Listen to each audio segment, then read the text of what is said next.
Well, it says we're live. You guys let me know how this microphone is coming before we really get started in this live stream. I want to make sure that, the microphone is at least sounding clear. It's not crackling on anybody's end right now.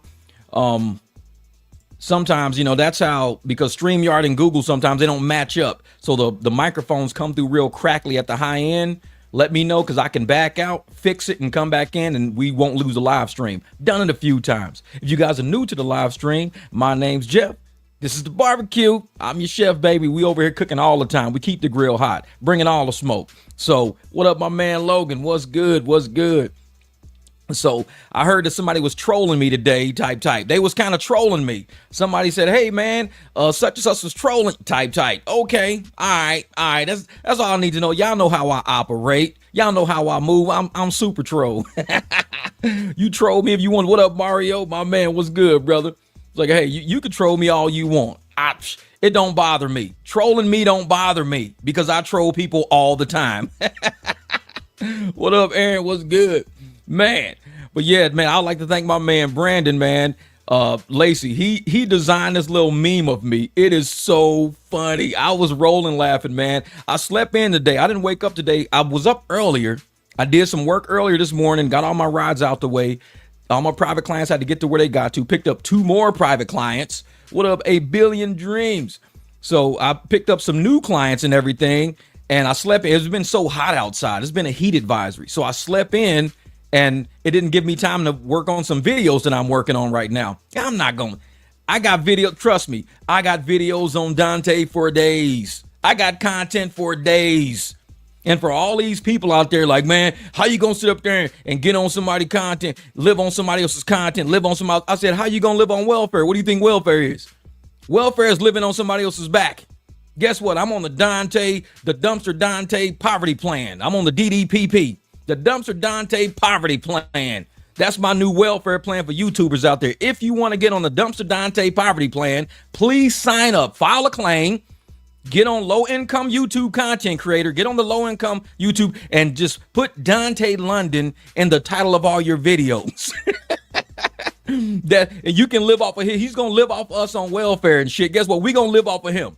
You live off of me and laugh and brag about it. Guess what? I'm going to live off of you and laugh about it. Everybody like, oh, bro, you did 20 videos, motherfucker. I got 20 more. Trust me. We on the Dusty Dontay poverty plan right now. We getting it. What up, Bubba Sue?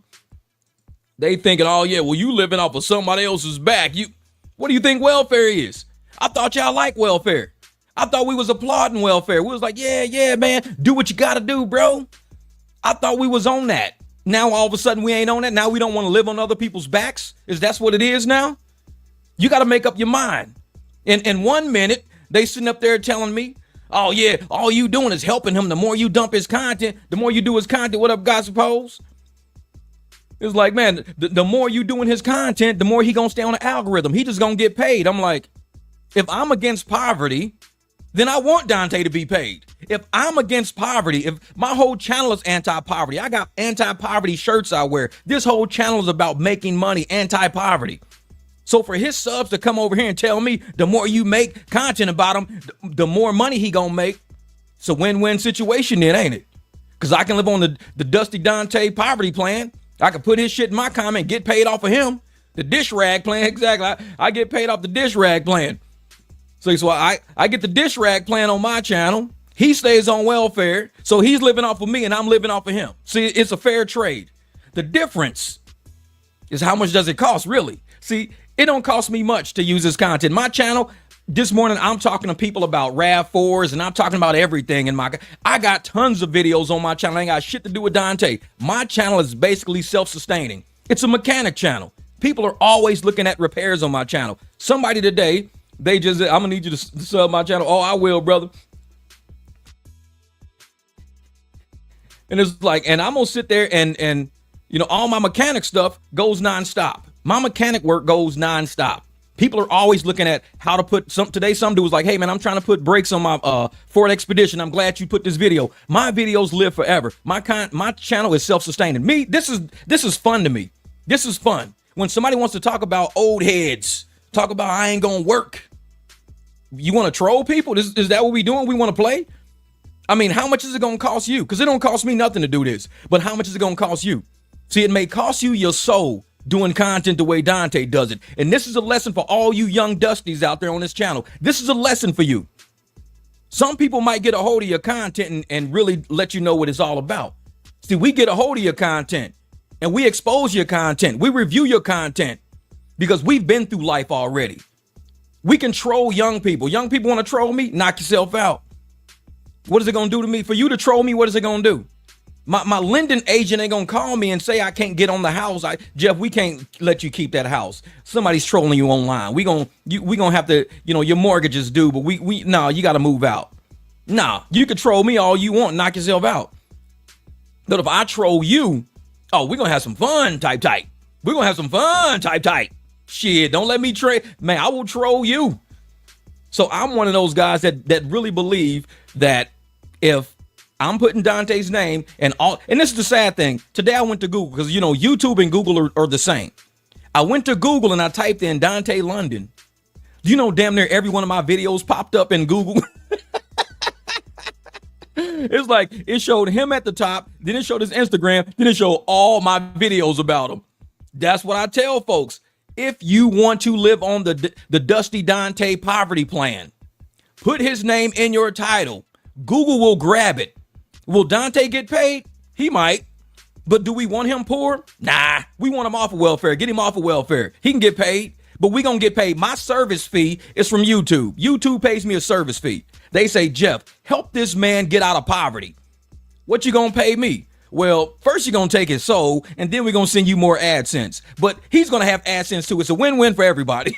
I'm like, okay. Nuh-uh. This is where he walked in and walked back out. Yeah, exactly. Because that's his energy right there. For my thing, I don't think he should be recording that shit anyways. Do not walk into a company recording. I got video in my phone somebody sent me of some shit he did last year. Almost the same thing. He went into work, was actually working. He walked through the front door recording people. He walked through the front door recording people already as he walked in.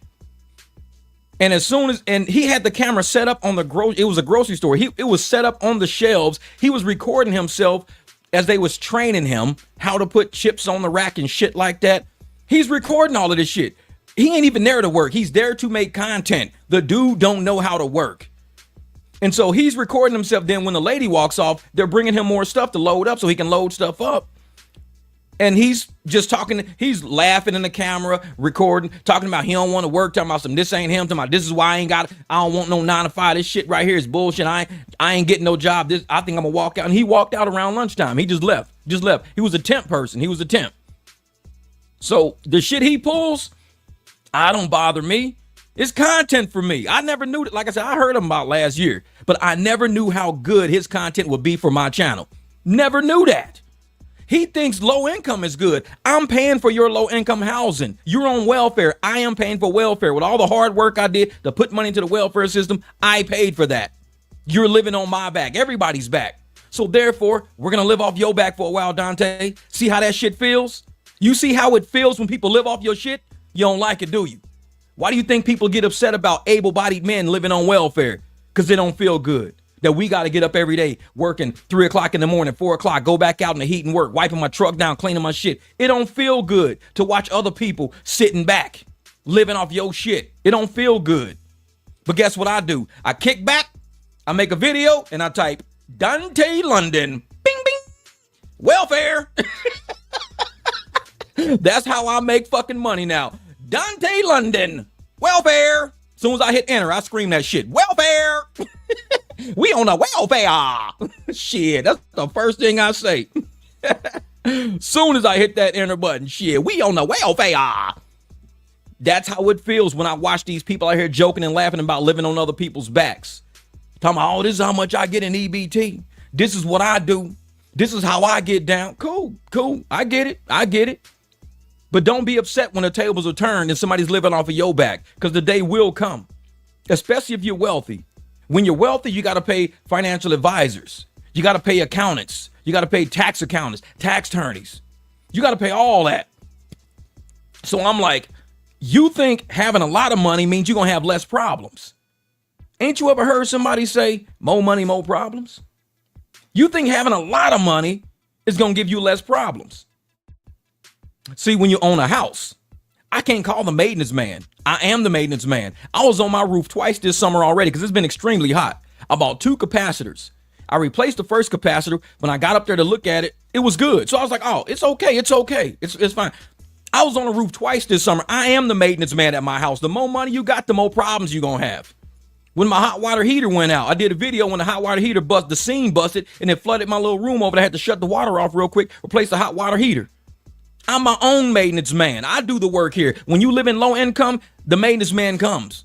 When you have your own money, your own shit, you are the maintenance man. You work harder with the more money you get because you got to protect your money. You got to protect your peace. You got to protect everything you've invested in when you got more money.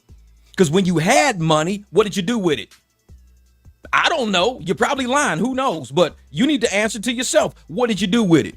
Because see, when I got money, I got cars all in the front yard. One car could break down. I just hop in the other one. I picked up a lady yesterday. I picked her up in a Beamer. This morning, I went in the black truck. She was like, didn't you pick me up in a different car yesterday? I'm like, yeah. I said, I live just right down the street from you. She was like, oh, damn, how many cars you got? I said, you don't even want to know. My insurance on my cars was $700 at one point. My insurance was just $700 on all my cars. Now it's down to $380, so I'm doing better. Oh, yeah. Oh, yeah. Oh, yeah, there you go. Just replace. Oh, shit, this thing is up. What happened? Oh, I don't know. Yeah, I see that. I don't know what happened. The computer froze up. Man, what the hell? Like everything froze up at the same time. I ain't never had that happen. But for those who don't know, what up, Trey Watts, my brother? For those who don't know, StreamYard has been having problems for like the last 3 months. Like nothing anybody's ever seen. Everybody I know who's using StreamYard, I think StreamYard is going crazy. It's blurry right now.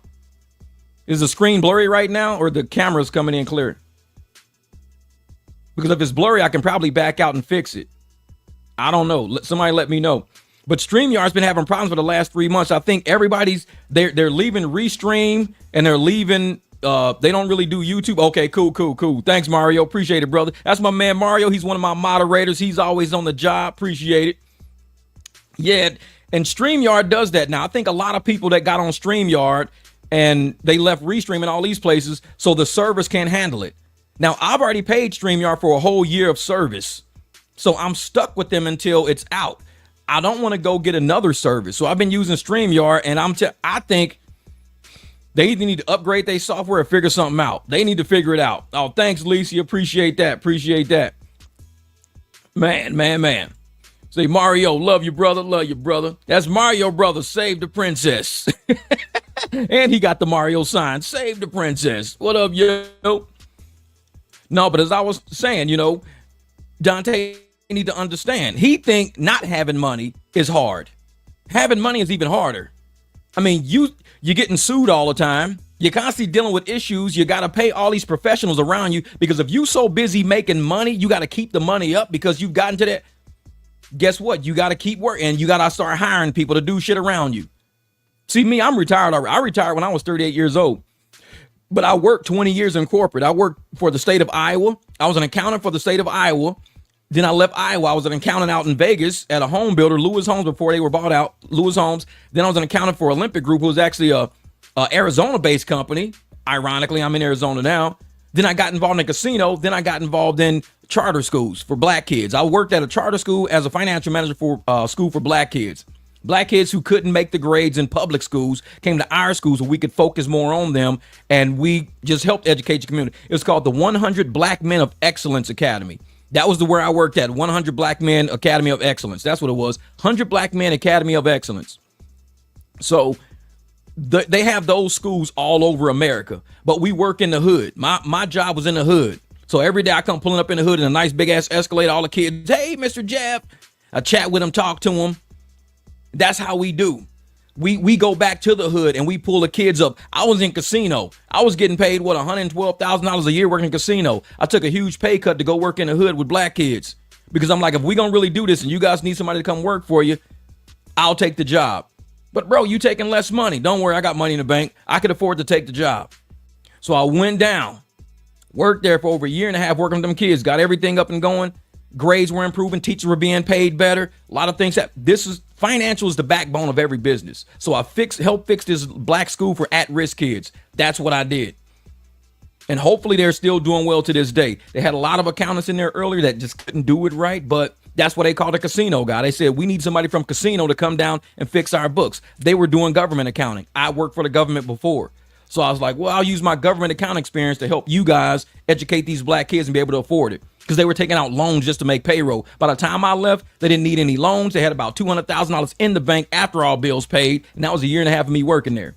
So if y'all want to know who I am and why I'm so hard on the shit that I do, this is why I'm so hard. And for all you Dusties out there, like I said, complaining, oh, Jeff, you living off of Dontay content. He living off my tax dollars. It's a fair trade. Just a fair trade. You live off as long as you've been bragging and living off of our tax dollars while we out here working and shit, guess what? We gonna live off of your name for a little while. Enjoy the ride, Dontay. Enjoy it. You might not like it. Like I said, your soul. You might not like the content coming out about you, but guess what? It's all you. This shit's all you. I ain't creating nothing. All I'm doing is reviewing it. I'm criticizing it. This is all you. So if you don't like the shit I'm putting out, you don't like yourself. You can't look in the mirror because all this shit is you. It ain't got nothing to do with me. I'm not going out lying about you. People call me a hater. You can't call me a liar. You can't call me a liar, though. What's up, my life? So is it, oh, you a hater. You an old head. You stupid. You overboard. But you ain't called me a liar yet. Because if you call me a liar, then you calling Dontay a liar. And that's not what you trying to do. You trying to prop him up and pump him up. Oh, dude, you great, man. Live your dream. Bro, Martin Luther King had a dream. You were the nightmare. You the black nightmare. You were not the dream. You were exactly what he was against. Black poverty and trying to glorify black poverty. It's just like young black men that glorify killing each other. It's the same thing. Why would you glorify killing somebody? Put it in music and be like, yeah, we gonna kill each other this weekend. Yeah, I can't wait. We gonna go down and shoot up the club. Yeah, let's do. I'm like, that don't make no sense. But this is how we are as a black community. We'll sit up there and talk shit about me, who criticizes all the negative stereotypes in our community. They'll criticize me, who goes out and puts down all of that shit. They'll criticize me. But they won't go attack the problem and criticize the problem. That's how backwards and low IQ some of these black people are. So don't come at me. If you're going to be mad at me living off of Dontay's name, be mad at Dontay for living off of welfare. He's an able-bodied person that just don't want to work. Guess what? I don't want to use another title. I want to use Dontay's name today. I'll use that shit for the next 40 times if I feel like it. Who are you to tell me I can't? It's YouTube. You can't tell me shit. So when you get off of welfare and you stop pushing pity, you stop pushing poverty, I might stop using your name. Might. Type. You never know. I guess you just have to find out. You never know. But just like you keep quitting jobs and you keep doing this, you keep doing that, guess what? I can keep doing what I want to. This is my channel. I ain't saying nothing bad about you. You saying bad shit about you. I'm just calling it out. You the one saying you don't want a job. I'm just calling it out. You the one saying you want to live on welfare. I'm just calling it out. You the one talking about you educating Hannah. You ain't even know. Your ass walk around and half your videos. Well, I ain't even know. And half your damn videos, all you keep saying is, I ain't even know. I ain't know he's going to do that. I ain't think he's going to do that. I ain't know he's going to do that. How the hell you educating somebody and you don't know shit? But yeah, you acting like, oh yeah, I'm educating her. I'm showing her the ropes. I'm showing how you showing somebody some shit when you don't even know what's going on? That don't make sense to me. Oh, I'm showing her how it is on the streets. I'm showing her I'm educating her. I'm preparing her for life. What are you preparing her for? Because your ass ain't prepared for nothing. Every time you walk around is some shit. I don't know. Well, I got to ask. Well, I'm going to try. Well, I need help. I'm like, you know what? I don't fall for that shit. A lot of the Dusties on that channel, they fall for that. I don't fall for that. Yeah, I heard he uploaded a video today. Somebody told me he uploaded a video today. Oh, yeah, man. And see, and that's the thing, Deshaun. This is what the problem is. People who are low effort, lazy, low IQ, they think they now have a way to make money. It's like when rap first came out. Rap was all intelligent people. If you look at all the old school rappers, they had communication degrees, journalism degrees, they had marketing degrees, they had business degrees. Look at all the old rappers, literacy degrees, theater degrees. Look at all the old school rappers. They all had degrees. All these new low effort ass, low IQ ass rappers we got now. Oh, I dropped out in the 8th grade. People ain't know I could be so successful. Yeah, they had no idea. They thought I was going to be a failure. Joke's on them. I'm like, are you fucking serious? You think because you dropped out of fucking school and you got wealthy, Jeffrey Epstein, wealthy, he owned the whole fucking island. Where is he at? Nobody knows. Diddy, he owns everything. Where is he at? I wouldn't want to trade spots to be with him. So all money ain't good money. Stop thinking unintelligent money is good money. Everybody we grow up with, actor, actresses, they all went to theaters. Even Tupac, the greatest rapper in this world, he went to theater school. He was an actor. He was a musician. He was a dancer for the backup dancer for Humpty Hump, Digital Underground. Everybody we grew up with had education, so we listened to them. They were poets. They had English degrees. They had, certificate. Man, I could go on and on about old school rappers. People like Black Thought. People like Dontay London don't listen to Black Thought.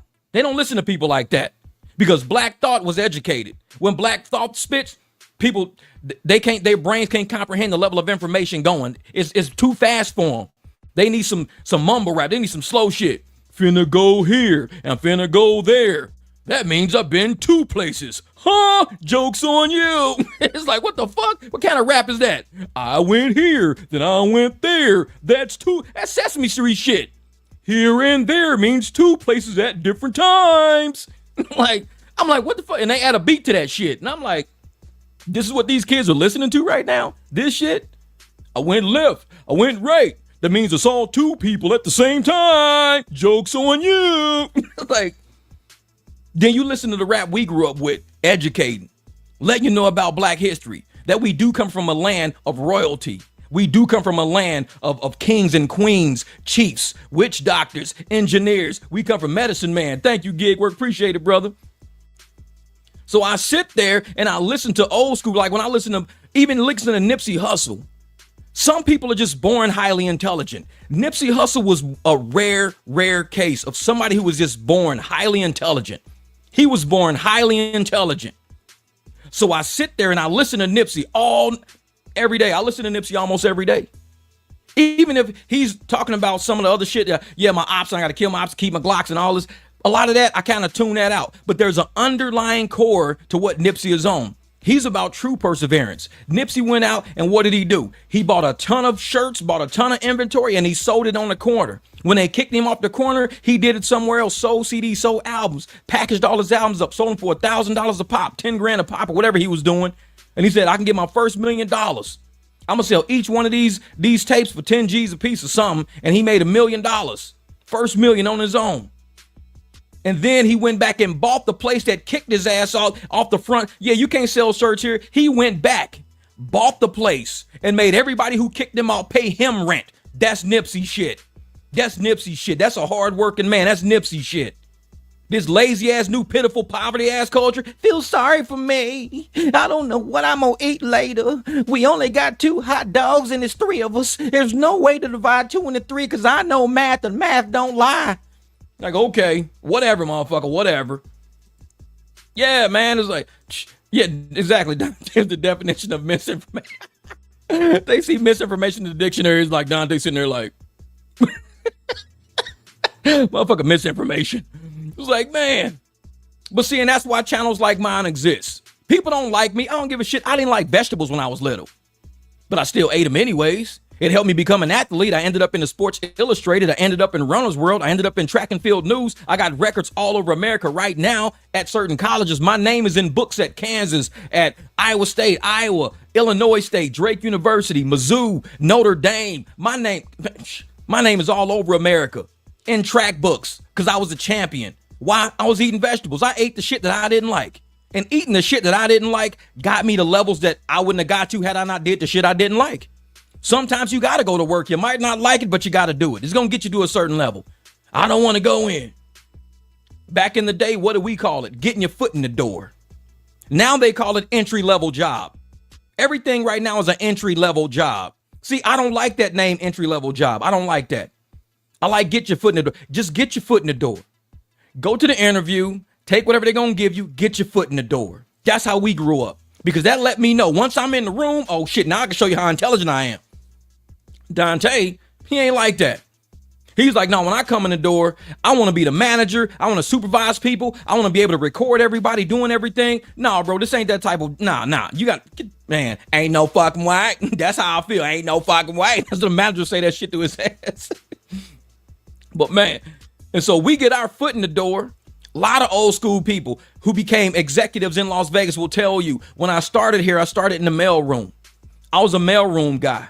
I came in and I helped take mail all through the company because we had intercompany mail. People pushed the tray around. There was no email. People pushed mail carts around. They would push mail carts around. Hey, here's an intercompany envelope for you, intercompany envelope for you. Here's some outside mail for you that came to the front desk. They had the whole mail cart pushing through the whole company. You put some in your inbox. That's all the shit that the mail dropped off. And up under that was your outbox. So they would take things out of your outbox, put it in their mail cart, and they sort it when they got back downstairs to the mail room. I had buddies that worked in the mail room. My man, Rob Moore, me and him, we was the thickest thieves. I was an accountant. He was in the mail room. But we still home. We roll together, ride bikes together. There was no cultural difference between us. We was just two hardworking young men. So when I sit there and I see how we used to get our foot in the door, and we would move up, and we would move up, and we would move up. So you can have somebody in the mail room this year. Somebody can see that they own time every day. They work hard every day. They complete their duties every day. They're always asking for other function every day. Hey man, I'm already done with all that mail. Is there any way that I can do something else? Like, cause I already did all of that. They see initiative. So once they see initiative, they say, wait a minute, this dude is a little too efficient for this job. He shows up every day. He works hard every day. He's very efficient. Why do we have him in the mail room? There's a position opening over here. Hey, if you take this position, it's an extra $3 an hour. I mean, you're going to go from $8 an hour to $11 an hour like that quick. Okay, cool. So you do it. Because if you can't handle $10, you can't handle $100. So now you're getting more. Okay, I bumped up in pay, $3 an hour. Sign the documents. You only been there through probation. Now all of a sudden you're working there for a while. You go from $14 an hour, $15. You get a little raise after 90 days. Now you go from 15 to 19 because they put you in another position that oversees 2 territories and 2 properties now. Get your foot in the door. That's the era where I come from. But Dontay, I'm going to tell, I got video in my phone, a video I'm editing right now. I'm telling you, I got shit in the chamber. So when I drop these next videos, y'all going to see exactly why he does exactly what he's doing. You're going to see exactly why he quits all of his jobs. He says it with his own mouth. Over a year ago, he dropped a video saying why he quits all of his jobs. You know why? He wants to live off of welfare. That's why. But it's a trick to it. He wants to keep his rent at 0. I'm going to drop the video, but I'm going to tell you a little bit now because you're on this live stream. If you don't work a full month, if you only work 3 weeks, only 3 weeks, you quit your job or you get fired, you don't have to report any of that income you just made to the apartment complex. If you don't have to report that income, they don't bump your rent up and make you pay market rate, 30% or whatever. That's why he quits all of his jobs in 3 weeks. That's why he won't have a job for more than 4 weeks. You will never see Dontay at a job for 2 months. You will never see him for 3 months, a month and a half, because you only get 3 weeks to work and stack money. And then you take all that money, you don't report it, and your rent is still 0. The moment you work 4 weeks, you got to report that income. And motherfuckers mad at me. Oh, you just using his name. Fuck him. It's the system. Dontay taught me the system. You taught me how to live on somebody else's back. I've never done it before. Man, this shit's easy. I see what you mean, Dontay. This shit's easy. Living on your back is easy. Pulling up your name in Google, seeing all of my shit. Man, this shit is easy. I mean, you type in MicDrop in Google, I don't know what might pop up, but you type in Dontay London in Google, I pop up. All my shit pops up. This is easy. What up, Darius, my brother? Thank you, my man. Thank you, brother. I appreciate it. That's my man Darius right there. He's a part of the 300. See, it's only so many 300s out there. He's a part of the 300. You know what I'm talking about. We out here getting it. The 300, we go out there and we attack life and we get that money the right way. We help our communities out. We the 300. That's why you hear me say 300 in a lot. Dontay 101. Exactly. It's like, you want to live on our back. You want to play the welfare game. Guess what? We could play the live on somebody back game. I could play that shit real well. And I can show everybody how it feels. Look at all his followers pissed off at me because they don't like that I'm living off his name. Guess what? I don't like you living off of welfare. Shit happens. Shit happens. But if you say, oh, you need to build your own, Jeff, build your own channel, do your own channel. You need to don't be living off somebody else. Build your own. Why don't you say that shit to Dontay every time you type it in his comments? Hey, bro, get off of welfare. Build your own. Hey, bro, get up out of low-income housing. You taking up space for some woman with 2 or 3 kids that ain't able-bodied like you. You taking up space in that low-income housing. Get out of that apartment. Get that to a lady that need it. Because somebody right now is on the list, and they can't get in because your ass is there. Get up out of there. Get off the list. See, when I go through all of his content, all I see is bragging. Oh yeah, I'm on low-income housing. I'm inviting some girls over. I got this one girl coming over. She gonna stay with me for a whole week. That's on our tax dollars. So she gonna stay in your place for a whole week on our tax dollars. Well, I'm gonna use your name for a whole week. How about that? I mean, fair trade. You live off of me for a week, I live off of you for a week. You live off of me for a month, I live off of you for a month. Fair trade. You on welfare, that's my tax dollars. You on welfare, you live off of me, I'm gonna live off of you. Fair trade. Only thing is, shit might cost you. That's the only difference. See, your name don't affect the algorithm for all the mechanic work I do. It don't affect it. Anybody wanna look up BMW work? They look up BMW. Guess what? I pop up. They want to look at motorcycle? I pop up. F-150, Dodge Durango, Dodge Ram, Expedition. I pop up. Toyota RAV4, Honda Accord. I pop up. Dontay London. I pop up. You see how that shit works? You see how that works? So they type in Dontay London, or you try to type in your shit. Nothing on your whole channel has to do with mine. My channel is a standalone channel. But if I want to run the numbers on your ass because you running the numbers on welfare, fair trade. That's what I say. Exactly. It's like it's the system shit. But see, he don't know. I've worked with accounting software. Since 1991, before we had the internet. We had Lotus 123. Lotus 123 was what we did our accounting in. It was like Microsoft Excel almost. Oh yeah, you see that shit? Motherfuckers like type. Motherfucker type. Shit. And see, that's the thing, man. So I know systems. I know back-end systems, front-end systems. When we went from DOS-based over to Windows-based in the world, I was part of that migration. I was an accountant. All we use is software. So when they said we're taking everything DOS-based, moving it to Windows-based because Microsoft Windows came out, Bill Gates started coming up. We had to learn how to do back-end. So we started doing back-end work. You don't think I know how to work YouTube? You don't understand. All my content is retirement content. I work on cars. You know why? Because it'll never get old. People I got videos, 100,000, 80,000, 90, and those videos I just dropped because people going to look at them videos forever. Them videos going to rack up to 1 million views. They're going to rack up to 1 million views because guess what? If they sitting there right now at 100,000 only in a year, 10 years from now, that's 1 million views. That means my money is in a savings account right now. See, you are like a refund check person. You like an IRS tax refund. You get all your money at once. And people blow through that shit. They get the tax refund in May, and by the time, or April or May, by the time, summer come, that money is gone because they don't know how to budget. You give an idiot $10,000 at once, it's gone because they're going to blow that shit. Oh, thank you, Rick. So you gonna blow that shit. But yeah, Dontay needs to visit the closest recruiter station and get some purpose, direction, and motivation. Army, Marines, learn skills that he can use. Oh yeah.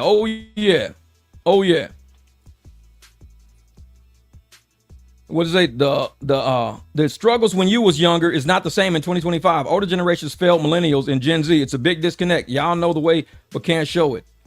What do you mean we know the way but can't show it? That's what I do videos for. How many people over the age of 45 or 50, chill Will, how many people over the age of 85 or 45, 50 are you subscribed to that actually has something to do? See, I'm a mechanic channel. You just subscribed my channel right now because you had to subscribe to get into the chat. I know how this works. See, you've never been subscribed to my channel. My channel is all education for people like you, but people like you don't subscribe to my channel unless I make you.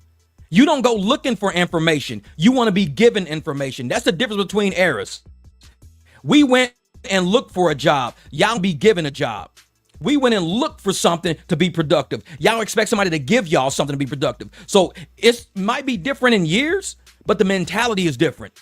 We were go-getters, y'all bullshitters. It's the difference. Look at me growing up. I'm a go-getter. I'm going to go out there and get it. Dontay's a bullshitter. Most of y'all are bullshitters. So you got the go-getters and you got the bullshitters, and the bullshitters won't listen to the go-getters. Ain't none of y'all subscribe to old folks channels. I guarantee it. I can go through all your fucking subscriptions. It's probably everybody in their fucking 20s and 30s are down. Everybody who does the easy shit. Everybody who's got the scam. Here's a life hack. Ooh, I'm gonna do the life hack. Yeah, how we fellows that don't listen. My point right there. How we fellows that don't listen. That's why people say you should be giving Dontay advice. Man, fuck Dontay. I got a whole channel. He does delivery. He does that shit. I got a whole channel. He don't listen to nobody because he think he want to be the pioneer that paves the way for everybody. I'm like a coach. I played sports, ran track, I qualified for the Olympics in 1996 in a 100-meter dash. I ended up getting hurt, so I had to give up my spot to somebody else. But I was coached my whole life by people who wouldn't take excuses. I wear a shirt that says straight out of excuses. You know how people say straight out of Compton, straight out of this? I got a shirt that says straight out of excuses because I was coached. So when I grew up, there was no excuse for nothing. We had to do shit. We had to get it done. That was it. You got to get it done. You got to go out there. The new era is not like that. They want somebody to come sit them down and be like, you know what? I'm going to give you a job. They won't even listen. Won't even listen. If you didn't listen to the coach back in the day, you didn't play. Nowadays, kids be like, well, if you don't listen to me, if the kids be like, well, I ain't got to listen to you. I'm the one that bring all the fans to the game. I ain't got to listen to you. Look at Cormani. Look at Cormani when he tried to challenge Coach Dion. What happened to Cormani? His ass ended up right back in Florida. Doing what? Riding the bench.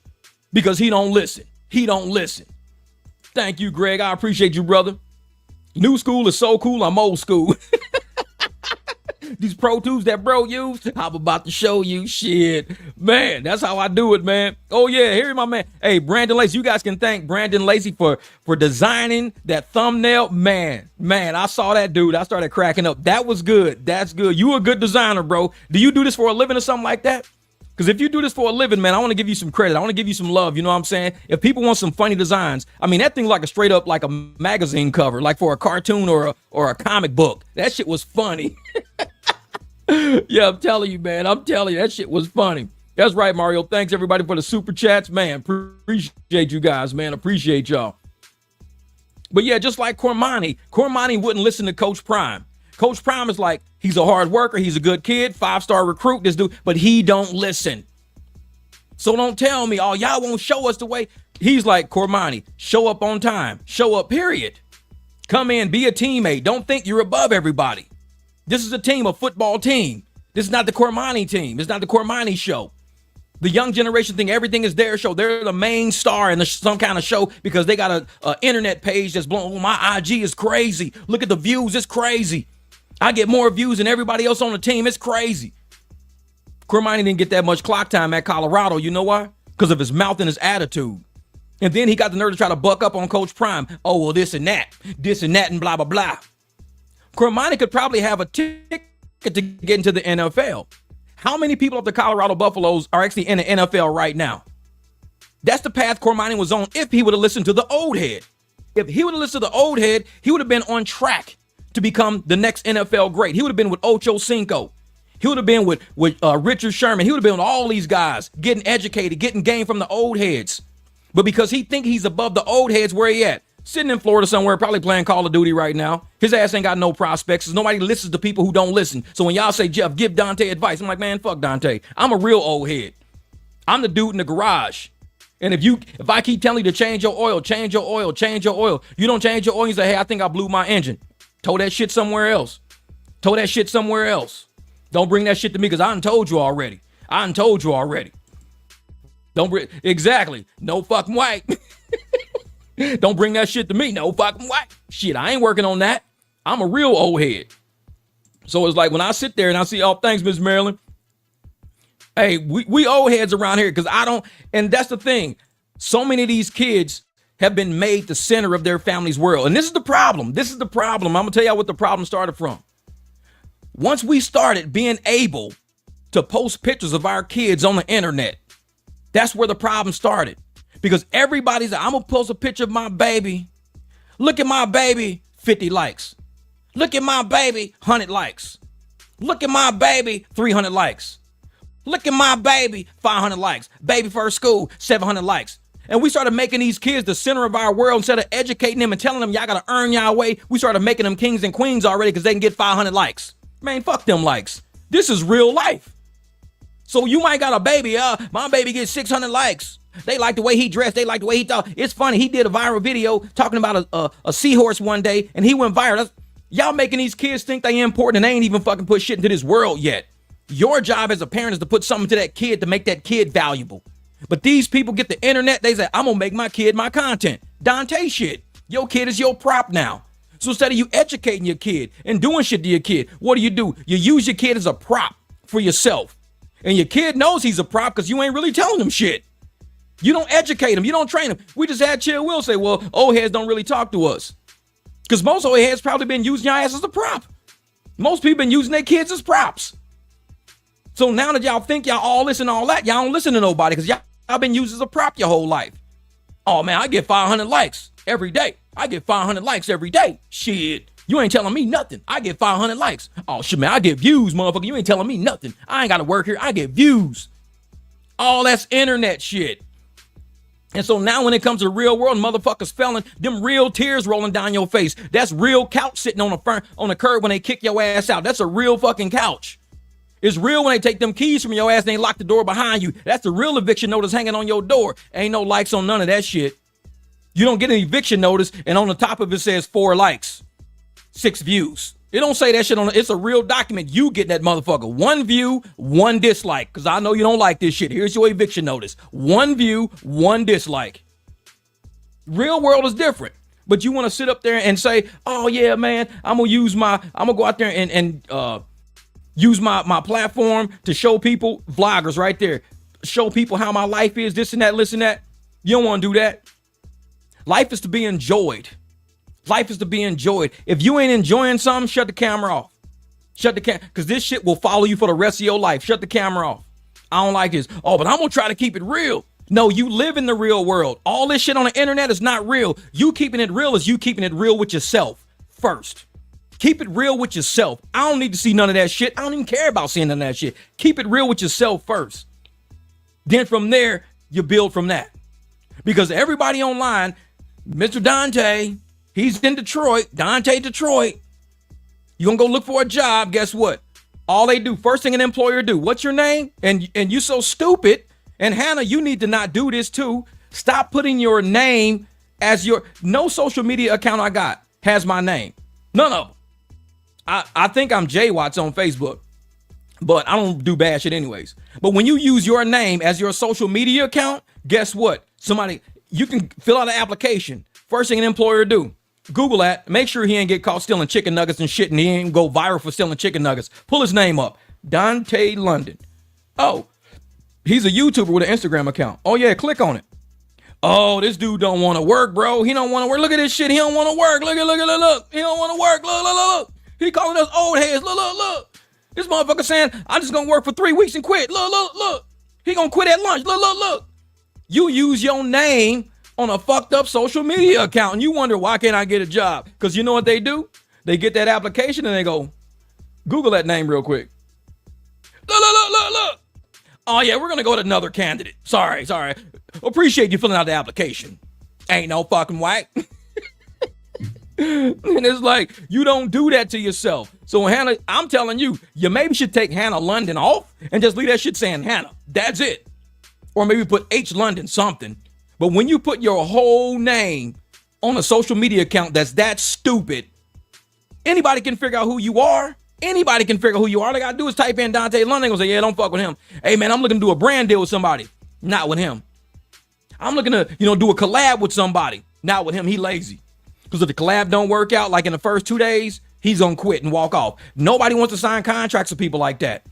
Nobody wants to even work with people like that because they want easy shit. They want it to pop instantly. Because once he figured out how to go viral or he went viral, guess what? He's going to always have that play. Type. Right, Jen? Type. He's going to always have that play. Type. A horrible image for black people. Hell yeah. Exactly. He's a walking target with no purpose. Yeah, exactly. Fucking type. Shit. That digital footprint. Take your whole name off of these fucking. If you're going to have your whole name on something, Make it good content. That's why I say I don't like bad content. Make it good. If somebody pulls me up and they find me somewhere on the internet and they go, oh shit, this dude rebuilds transmissions in his own garage. Wait a minute, bro, you rebuilt the 4L60E? Yeah, how'd you get that shit on the table?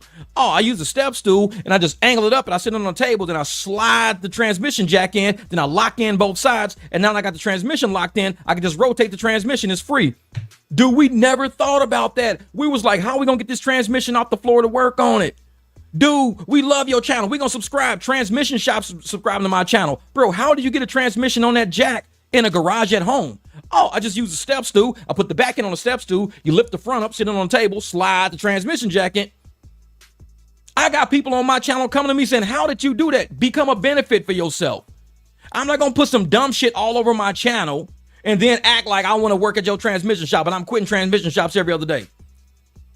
Oh yeah, man, this dude right here, he rebuilt. Oh man, he quit after every day though. He get paid and quit. I've seen his YouTube channel, and he'll take some transmission parts with him. He be stealing transmission parts and shit. He be stealing clutch packs. This motherfucker stole a planetary gear. What? Yeah, it's all on this. It's all on this thing, man. And I'm like, please. Yeah, exactly. He recorded people at the new job and quit because of the drama. Why is he recording people? That's my point. I would not hire nobody I know who's walking in. A job is. Some of that shit is like, what do they call it? When it's information is like digital information or something like that. I'll think of it in a second. But some of that stuff is intellectual property. That's what it is. Some of that stuff is intellectual property. So it's intellectual property. And he's running around recording shit in jobs that may be talking about intellectual property when he walks in, or could be having intellectual property sitting on the table. This dude is walking around recording this shit. Nobody wants to hire that. He's going to walk in with a camera. He's always got a hidden camera. Why? Because he wants to be a content creator.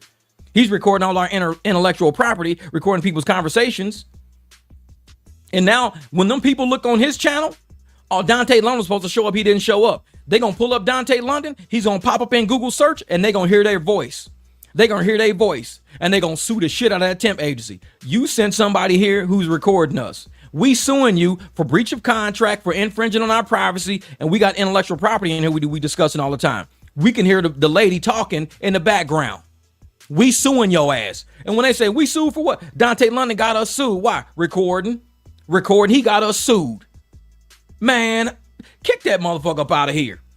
We've been telling him, put that damn camera down. Stop thinking everything is content. You getting people fucked up with that. It's like somebody's going to be saying something one day, and he going to catch that shit on camera. And when he gets catching on camera, they going to sue his ass.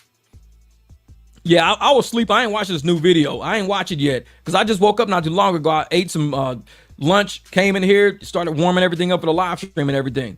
But I'm going to get to it. Yeah, he think he slow checks are worth the backlash. And this is the thing, Claire. I'm going to tell people, anybody, I've been monetized on YouTube for well over a year, probably 2. I don't know. I mean, even when I had maybe 4,000 or 5,000 subs, I was still getting $2,000 a month checks off of YouTube because I do mechanic content. My mechanic videos get all my traction. Shops use my videos because somebody's got to figure out how to fix shit. So they come do my shit. They say, oh, well, we'll figure it out. Hold up for a second. Something's wrong with my camera. Yeah, so say we should call the temp agency the blacklist. Oh, that's funny shit. I wouldn't even fuck with that. Say, hey, Jeff, can you get half a rib and lick your finger? I only got 5 cents in my pocket. I know. Can I get half a rib and just lick your fingers? Like, I only got 5 cents on me. Pedro, my man. And Pedro, he's a guy who's worked in, he was a hiring manager, and he worked in restaurant most of his career. He was in the management system. And when he saw Dontay's video, the first thing was like, he just like shake my head. Because he's like, you don't walk into a restaurant covered in dirt, around people's food. You trying to be around people's food, and this is how you present yourself. Nah, we cool. Nah, we good. So, and like I said, he's another gig worker. So all of us are in the same algorithm for what Dontay's in, gig work. Pedro, he's in the gig work industry. He's one of the biggest DoorDash content creators out there. This dude, he's made people money his entire YouTube career. He has made other people money, showing people the ins and outs, the highs and lows of these gigs. He's made other people money. What has Dontay done with his gig? Nothing. Oh, I made a $200 a day. He don't show nobody how to work. He don't show nobody how to come up. He don't show the ins and outs of using the app. He don't show, all he shows is how to scheme and scam the welfare system. That's it. How can I scheme and scam the welfare system? Tell you how to get zero rent. How can I scheme and scam the welfare system? Tell you how to get more on your EBT than you're supposed to have. That's what he does. He don't teach nobody else shit of value. So therefore, when people look at his channel, they thinking, oh man, I think I know what to do. I'm going to just claim that I don't live there no more, and I'm going to see if they'll just lower my rent to 0. Hey, babe, tell them I don't live there no more. Tell them I moved out, but I'm just going to come through the back door all the time. I learned that shit off of Dontay's channel. He's like, yeah. Kelly said, hey, Kelly said, love your channel, Pedro. That's Kelly's fear. She's out here in Arizona with us. Yeah, I'm telling you, man. And Pedro's from St. Louis. He's from where I'm from.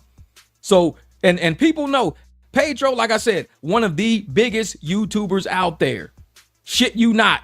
In the gig space, he's like top dog. He built that shit on his own. But the thing about Pedro is he's never stopped working. Motherfucker get 40,000 views on a video. He don't even blink. Motherfucker get 100,000 views on a video. He don't even blink. Stay working every day. He out there driving every day. Hey, I'm going to go do this. I'm going to go do that. Every day. So you can't tell me the old heads like us, the old heads, we out here trying to show y'all, trying to give y'all direction, leading by example. Y'all just don't listen. Y'all trying to recreate the wheel. It's like y'all pulling a big ass block across the street, pulling a block, and we like, hey, bro, we got a sled over here. You can put that on. No, it's cool. It's cool. No, bro, trust me. We got a sled, and when you put it on a sled, it just rolls on wheels over there. No, it's cool. It's cool. Y'all always doing shit thinking y'all recreating the wheel. Thinking y'all doing something the easy way. Y'all are very inefficient. You're working too hard for no reason. You don't got to live hard when you're willing to work hard. If you work hard and you play your cards right, you're not splurging, you're not going out to clubs every damn night and shit like that, you can actually afford to live. But if you spending $200 a weekend clubbing and buying clothes and shit, that's $800 a month. $800 a month is a really nice car and insurance. So just say, you know what, I'm not clubbing this weekend. I'm going to take clubbing off for this year. I'm just going to take clubbing off. That's no clothes, no alcohol, no tips, no eating out. I'm saving $800 a month just by not clubbing. That's a whole car. And you, man, I don't got a car because you club too much. Put your money in the right hat. Put your money in the right bucket. That's how you do it. Like I said, if you want to see a YouTuber that not only does YouTube, because now you can't do YouTube and you can't and work at the same time. It's impossible. And he feeding that shit to all the subscribers. Go to Pedro's channel. Tell me, when did he stop working? Pedro got demonetized one time for just using a clip of somebody's shit a long time ago. He just should have pulled the music out, but he didn't pull the music out. They demonetized him for like 3 months. So he lost about 20 grand, 20, 25 grand. Because he makes a big chunk. Motherfucker never stopped doing content. He was still doing content as he was still working, not getting paid for the content, just still doing work. So you can't tell me these lazy ass folks on Dontay's channel like, well, he can't do content and work at the same time. I'm like, you don't know Pedro? You ain't never met Pedro? Who Pedro? Exactly. Half y'all ass don't got no old heads in your subscriptions. You got all these young ass people in your subscriptions. You want to hear from us? Subscribe to us. Watch our shit. We teaching you right here on video. I ain't gonna sit you down and talk to you. I'm gonna teach you through video. And once you go out there and you get that money, you do it the right way. Now you're like, man, I would have never known I could make, $100 an hour, $50 an hour. You can make in one day what Dontay getting EBT for a whole month.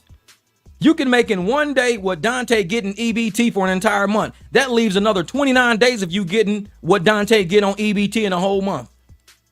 So why are you waiting on EBT? Why are you waiting on EBT? Why don't you just go out and make $200, $300, $400 a day?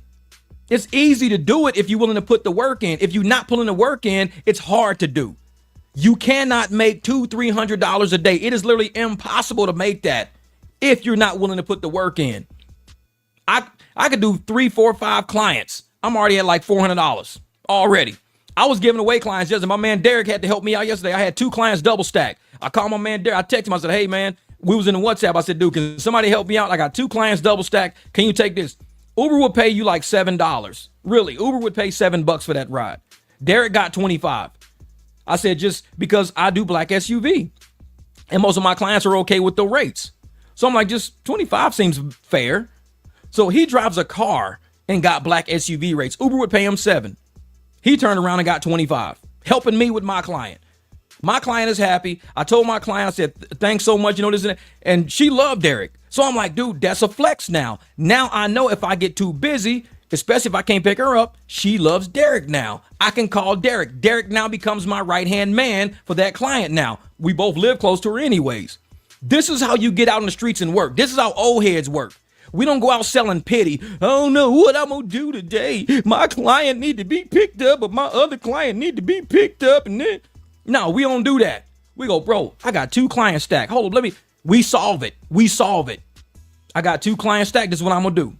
Nobody cares about me. I got 2 clients stacked and nobody's trying to help me. No, we don't do that shit. We don't cry. We don't cry. We get out and we work. I'm sharing money with my man. Hey, Derek, hey, this is your money. Go out there and do that. My man, Triple E, he's down in Florida now. He was here. He hit me up with 2 clients. Each client was a $200 client. That's $400 pretty much a month he was giving me because they fly every month. $400 a month. My man just gave me. Here you go. 400. Here you go. When people are giving you money like that, we're old heads. We share money. We go back and forth. What up, Lipstick? We go back and forth. Old heads know how to work together. We don't got to sell pity to get money out of your pocket. I don't call my homeboy, hey, man, you know what? I don't know what's wrong. My tire kind of low this morning. I don't know how I'm going to get. Can you just give me $5? That's Dontay shit. Crying to get money. If I hit my, hey, man, I'm going to need some work today. What we got going? Oh, dude, actually, I got 4 clients. Hey, can you help me with one of them? Bet. Where she live, what time, this and that. And that's what we do. Old heads, we work as a team. We don't sit around crying and shit all day trying to get money. We work as a team. Now, everybody wants to talk about, well, you use Dontay's content and you use this. Y'all don't even realize how I'm helping this dude. Y'all think I'm kicking him down. I'm helping pump his content up. You look in the algorithm, his name is all going crazy in there. You pull it up in Google, all my shit's there. Everybody's going to know who this guy is. They're going to go to his channel to check out who the fuck am I talking about. And guess what? He's going to get paid for it. Win-win situation. My service fee is using his name. I'll use your name, but you're going to get paid for it. My service fee, I'm going to get paid a little bit, not as much as you. But guess what? How are you going to sit around and use poverty content when I know I'm giving you money? It's like your parents give you $50 to go to the movies. You get to the movies and you start telling people, I ain't got no money, man. I don't know how I'm going to get into the movies. I can't buy no popcorn. Bro, we just saw your dad give you $50. Oh, that's right. I do got $50. I got $50. Yeah, you're trying to scam fucking people. See, you can't sell poverty when everybody know you got money. So where you going to take your channel to? That's why I told Hannah, stop doing that poverty shit. Because once you get money, you're going to pigeonhole yourself with poverty and pity content. Now you got money, what you going to do? His subscribers already stopped fucking with him last time when he was doing content and he was living life and he was doing good. What they do? They dropped his ass off. So Dontay, you in a catch-22 situation. Either we can talk shit about you all day, every day, and you get paid for it because everybody's looking at your old content because we bringing up your old content. Your new content gonna get views just because people want to see where you at. You ain't got shit left. You have nothing left. You have trapped yourself. You have to let us talk shit about you because if you only talk goodness, even you said, nobody's going to watch my content. Nobody's going to watch my content if I just talk good about. If I show positive stuff and I show positive, nobody's going to watch my content. So guess what? I'm going to talk shit about you. And I want you to post good content so people say, Jeff, you wrong. Look at how he living now. That's how your videos are going to take off. Me talking shit about all your old content. It's a business plan. And you ain't a part of it, but you're going to benefit from it. It's my own business plan. I'm going to review all your old shit. All of it. Every creator going to review all of it. We're going to say how we feel so the next people coming up thinking they're going to do like you might get lucky. Why you going to get lucky? Because we help you by using your name. The next person might not be so lucky. Why ain't nobody talking about me? I'm doing the same thing Dontay doing. Fuck you, dough trash. Nobody's talking to you. Nobody's even worried. We know what you're doing. We ain't stupid. Nobody's talking about you. Review my videos. Put me in the algorithm, please. Fuck you, dough trash. Ain't nobody worried about you. So we showing people, don't do what Dontay does because we will review you and crush your ass. You gonna get paid from it. It's gonna cost you something. It'll cost you, might cost you your soul. But you're gonna turn around and say, well, thank you guys for all the money and all the views and everything else. And I'm gonna be much smarter this time. Be smarter. Show people how smart you are. Go out and do everything. Because in the meantime, I'm going to still be ripping you a new one. And as I'm ripping you a new one, people going to want to see how great you're doing. Because you already know the moment you post good content, ain't nobody watching that shit unless you've got an enemy. You always have to have good versus bad. Nobody heard of Caitlin Clark until Angel Reese started getting on her ass. Nobody heard of Angel Reese until Caitlin Clark started getting on her ass. Understand how the world really operates. The shit you own don't work. It don't work. You need a nemesis. I am him. I am him. Like you walk around saying, oh, I am him. No, motherfucker, I am him. I can be a nemesis. Trust me. If you want to sit around and talk shit about the old heads and call us old dirt and don't listen to us and say, well, y'all just mad because y'all got to work a job. Y'all ain't got no dreams. Y'all ain't got this. Oh, I'm your nemesis now. Because everything you say, you can't do all that and get a house. You can't do all that and get a car. You can't work no job and get a house and a car. Where the fuck you think I'm at? YouTube ain't paid for none of this. You educating people wrong. Like somebody said earlier, misinformation. So you out there giving up all these, oh yeah, well, I'm sitting there telling people how to flex and how to run the game. No, it's misinformation. Because if I can sit comfortably every day, not having to be on no low income list, not having to chase welfare, and I did it through work, then apparently work works. Maybe it don't work for you because you're not telling people the full truth. You don't want a job because every 3 weeks you have to quit or get fired, or else you got to report your income to the low income housing place. The only way you keep low income housing is to work less than 30 days. If you stay at a job less than 30 days, you don't have to report that money to low income. That's what you even said that shit in one of your videos. I'm reviewing that now. And people don't know that. So they like, he trying to keep a job. He just thinks that. No, he's not trying. This is intentional. This shit's it's all a setup. It's a play. He's fucking with y'all. It's a play. So when I sit up there and I show people, oh, you just a hater. You a hater. No, he's saying I'm using his videos. How can I use his videos against him? If I'm a hater, that means you're calling him a hater. And even in one of my videos, what did I say? I said, your supporters are haters. I even told him that. Your supporters are haters. Say, do you copyright? Type. I know it for real. Type. I should copyright this shit. Type. I can actually copyright this design. He can put type on whatever you want to put it. Anybody can put type. But it's a certain way that you design something. That design has to be logged. Now, you can register that copyright with the Library of Congress. The Library of Congress registers trademarks, registers copyrights. All you got to do is send them your design exactly how it is, and it registers it. Now, the fact that I already did it, it means it's mine. Is just not registered with the Library of Congress. They don't even know. I don't have a trademark number or a copyright number, so they don't even know it exists. Now, they call it a poor man's copyright. Is when you do something and you ship it to yourself and you never open an envelope. That mail date at the top. That mail is the actual date that it is copyrighted. It's just not registered with the Library of Congress. Poor man's copyright. So if I put a shirt like this inside of a package and I shipped it to myself and never opened it, anybody tries this shit again, I can always take that envelope to court and be like, I did it first. What? I just didn't register with the Library of Congress, but I did it first. They open it. They see exactly what it is. Yeah, you owe him royalties. You guys sold $2 million worth of this shit. Yeah. Well, he did it. It's postmarked 2 years ago. This dude did this shit 2 years and y'all stole it from him. Trust me. I know about registering copyrights versus what a copyright is. Whatever you do is copyrighted. You just have to register that copyright to protect your copyright. If you don't, you got to go to court. Then you got to prove, okay, I didn't register my copyright, but guess what? I got a package in the other room with a postmark date on it from 2 years ago. Gotcha, bitch. Ain't no fucking white.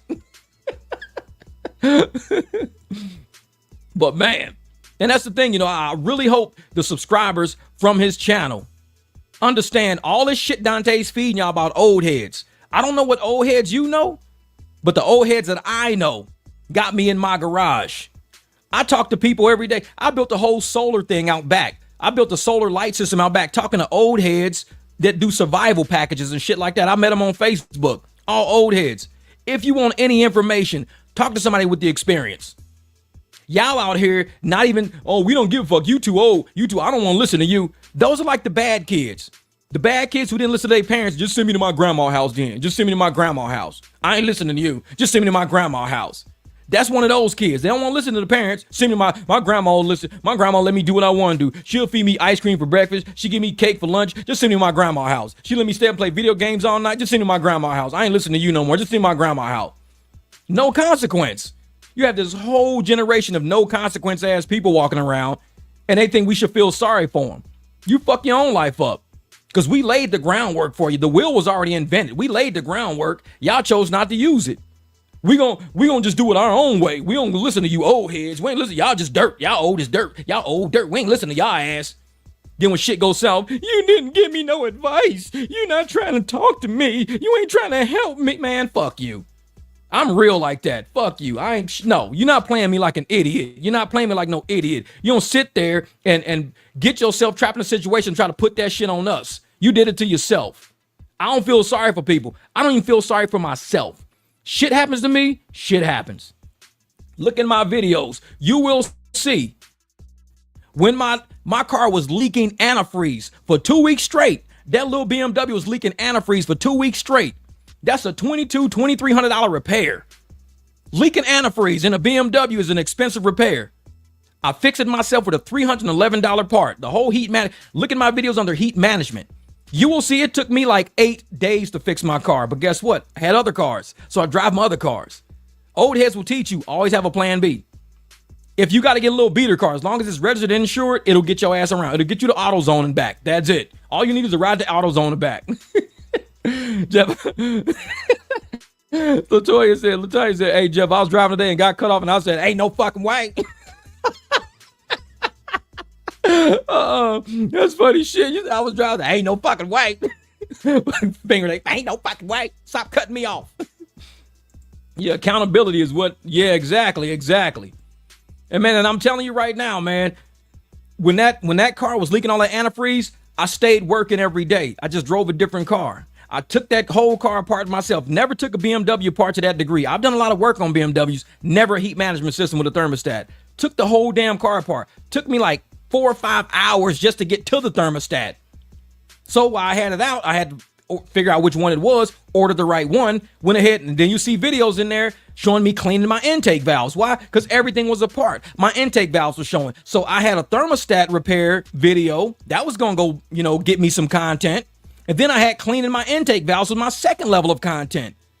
So I was working all day to make money, coming home at night, working on my car to make content that benefited somebody else that might have the job later. All I do is beneficial shit. You never saw me sit around on any video. I don't know why my car break it down. I don't need help. I'm not going to be able to make money. I'm going to be evicted. Can everybody just send me some money? You never once saw me crying on no video. No, I was like, you know what? I'm going to keep filling this thing with coolant, and I never put water in it. Only coolant. Water will rust your system out. I would pour it on the side of the road, pour water into it, drive for a few more hours. It would leak a little bit, pour some more in it. Did that for 2 weeks because Thanksgiving break was hitting and I needed that money. So I was running that car hard, getting that money over Thanksgiving break, made that money.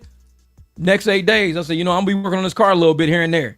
Whenever my clients called me, I just took the big Jeep out. That was before I had the truck. I would take the big Jeep out. Just go drive the Jeep, pick somebody up in that. And so I was like, damn, let me grab my camera. Let me go out here, figure out what's wrong with this car. Figure out what was wrong with it. I had 2 entire videos off of one repair.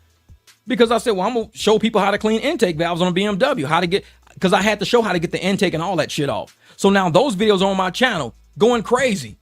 Because people, the 2019 BMWs are now going out of warranty. They're just now going out of warranty, which means people are paying. They're either paying a friend to fix it, they're trying to fix it themselves, or they're trying to see how to fix it. So they're not in warranty. So every video I got on my 2019, because I drove mine harder than everybody else's, they're like, shit, I'm glad this dude put these videos online. Man, because I just got to do this to my car right now. I never knew I could do that. That's why you create content in that way. You don't do no pitiful shit. Because if you're doing pity content, what happens when you actually get a job? What happens when you start working? What happens when things going well? Nobody's sticking around for that. Because most of the people on Dontay's channel, I guarantee, most of the people on his channel are people in the shadows praying for his downfalls. I don't watch his content. Like his new shit, I don't even watch it. I'm still trying to review the old stuff, seeing what in there mistakes he made to end up in a position he's in right now. I got a lot of it. Man, you don't believe me? I'm gonna show you something. This is how I get content.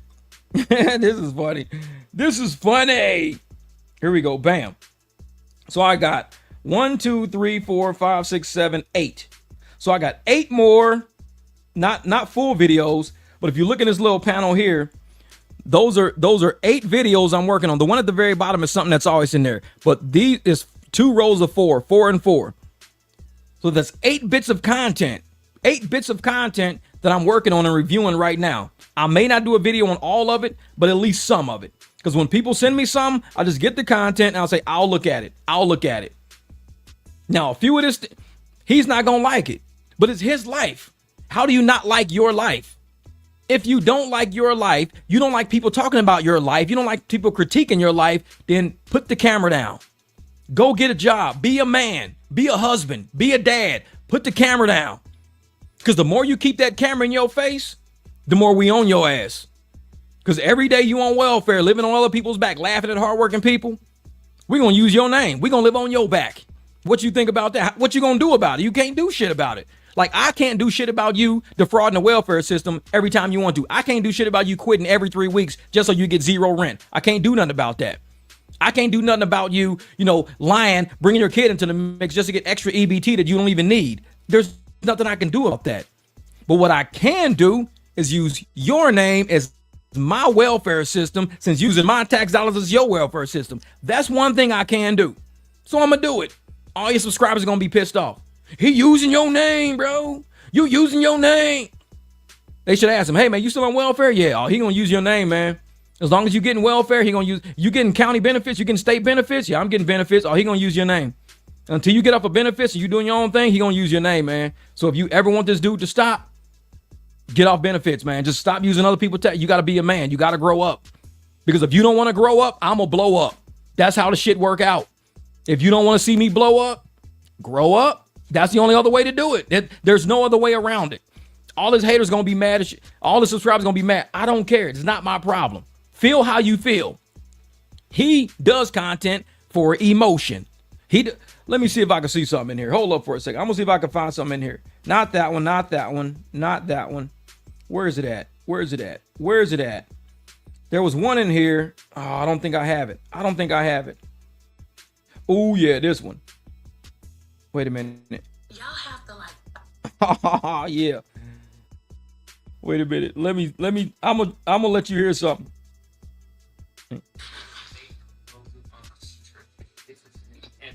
This is gonna be even more emotional because I proposed to her a year ago. See, he's talking about, this is gonna be more emotional. That's what he's saying in the video. This is gonna be more emotional. This is gonna be so emotional. This is what he say. It's gonna be so emotional. I can't wait. You guys are going to love it. It's going to be so emotional. It's going to grab your emotions and make you want to watch. And you're going to watch the next one. And you're going to watch the next one. And I'm going to go get more EBT while you're watching the next one. And I'm going to go down and file for low-income housing as you're watching the next one. You're going to love it. I'm going to go get more benefits while you're watching the next one. This is so emotional. That's what he says in all his videos. And he says he does it just to make you care about him. Well, I got to make you care. I need to make you care. I got to make you got to be invested into my content. We'll be invested. I'm invested. I mean, have you seen my fucking channel yet? I'm invested. Shit. I think the last goddamn 2 weeks, I have no other content. I think I did 1 or 2 videos of something, but I am completely invested. If you want somebody interested in your fucking content, you found them. You want somebody to watch your shit? You found them. I am a fan. I am a #1 fan. I'm going to make you the wealthiest motherfucking YouTuber you've ever seen. Type. I am a fucking fan. You're going to be so emotional. Have you seen my videos? You seen the emotion in my videos? I am emotional, Dontay. I go to the dumpster and I fucking kick all that trash around. I be mad kicking plastic bags and shit. I'm emotional. You want to elicit some emotion? You found him. I am invested 100% deep. I'm all in. Like you said, I'm going to go 110%. That's what he said. I'm going to go 110% in my YouTube. I'm going 110%. I'm all in. Guess what? I'm 110%. You want somebody invested in your shit? Watch what you ask for. Be careful what you wish for. Be careful what you wish. Because if you wish for some shit that you can't handle, man, you're going to sit around like, why did I even post that damn video? That's why he's putting a lot of shit on private right now. He's going through putting a lot of videos on private to keep all of his subscribers from sending me links. Because there's people in his camp. Not, like I said, a lot of people on the channel don't speak. Which is good, because they say, well, I try to give him some advice and he just removed my comment immediately. They ain't even on the channel no more. Or I try to make a comment about this, he just removed my comment. Like, damn, I said this and that, he just removed. I'm like, okay. So they say, well, he can't remove my videos. So this is the video I was trying to give him advice on. He removed the comment. You tell me what you think, Jeff. I'm like, not only will I tell you what I think, but I will help him stay in the algorithm with what I think. I want to put his name in the video title. And I know a lot of people say, well, I don't like the name drop. I don't like to put people's names in videos. If you have ever watched my channel, anybody who's been on my channel from day one, what is the thing I say the most? I say names. I do not like to be ambiguous. If you've ever been on my channel, I say names. I'm not one of those guys that beat around the fucking bush, be like, well, there's this guy, he's got a mustache, and he's got a beard, and he wears a skull cap, and he's got a receding hairline, and he's like on low income, I don't know, fuck all that. I'd be like, Dontay, listen, because I'm grown. I don't got to do no shit like that. I'm not one of those. I'm old school. I say who I'm speaking to. I say who I'm speaking about. I'm not one of, oh, I don't say names because if I say names, shit. I say names all the time. And that's why people come to the channel. We bring all the smoke. We say what we going to talk about. We going to say what we going to talk about. There is no beating around the bush. Well, who is he talking about? Is he talking about this person? Or is he talking about that person? Is he talking about this? No, fuck that. You know exactly what I'm talking about because I said the name. And the person will hear me say their name. And they'll come back and go, man, I heard you was talking about me. Yeah, I was. This is the video. You can go check it out and you tell me what you think about it. Oh, you just going to be like that? Go listen to the video and you come back and tell me what you think about it. Shit, you can make a video about what I said about you. I don't care. We having a conversation. I don't listen to people. I don't advise people like that. If you don't want your business out there, don't put it out there. Rule number 1.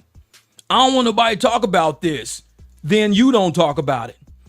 I don't want nobody talking about how I don't want to work. And what happened to him and Hannah? She immediately put out a video. Well, I can't work because. And I said, okay, you can't work because of this, but this is generations and generations of people with diabetes and superstars and everyone who worked and everything else. And all of a sudden she's like, we all looking for a job because they was trying to sell some bullshit to the Dusties. And it's cool if you want to sell bullshit to the Dusties because it's content. And if you want to do that, it's content, cool, but you don't realize you're giving us content. You on welfare, we're using you as our welfare. It's a fair trade. You want to live on our back and our tax dollars? I'm going to live on your name and your back in the algorithm. It's fair trade. It's fair trade. If you just go out there and build your own shit, then you go out there and get a job and build your own. Get off of welfare. It's fair trade. Fair trade. All right, Desiree. Good night, lady. Good night. 645. Oh, 645. Live in the capital city right now, Phoenix. I hope you out there having a great day. All you Dusties out there in the dumpster, bring your ass over here so we can dish rag the shit out of you. Man, he too soft for YouTube. But see, that's the thing. He wanted to be, I want to be so transparent. I want to put my life out there. Are you sure? Now, when he put his life out there, if he would have made a channel of him with a son with autism, learning how to take him to school, get him from school, learning how to teach him talk. I got content on my video a long time ago on my Facebook channel. When I first got on Facebook back like in 2000 and shit, I don't even know. I put sight words all over. I was teaching my son how to read. I put sight words all over the house. And I had a video of him walking around because I was at the time, me and his mom shared custody. So I had sight words all over and I would walk him around to each sight word to see if he could read it. And I would do different orders and that's the content I was showing with my son.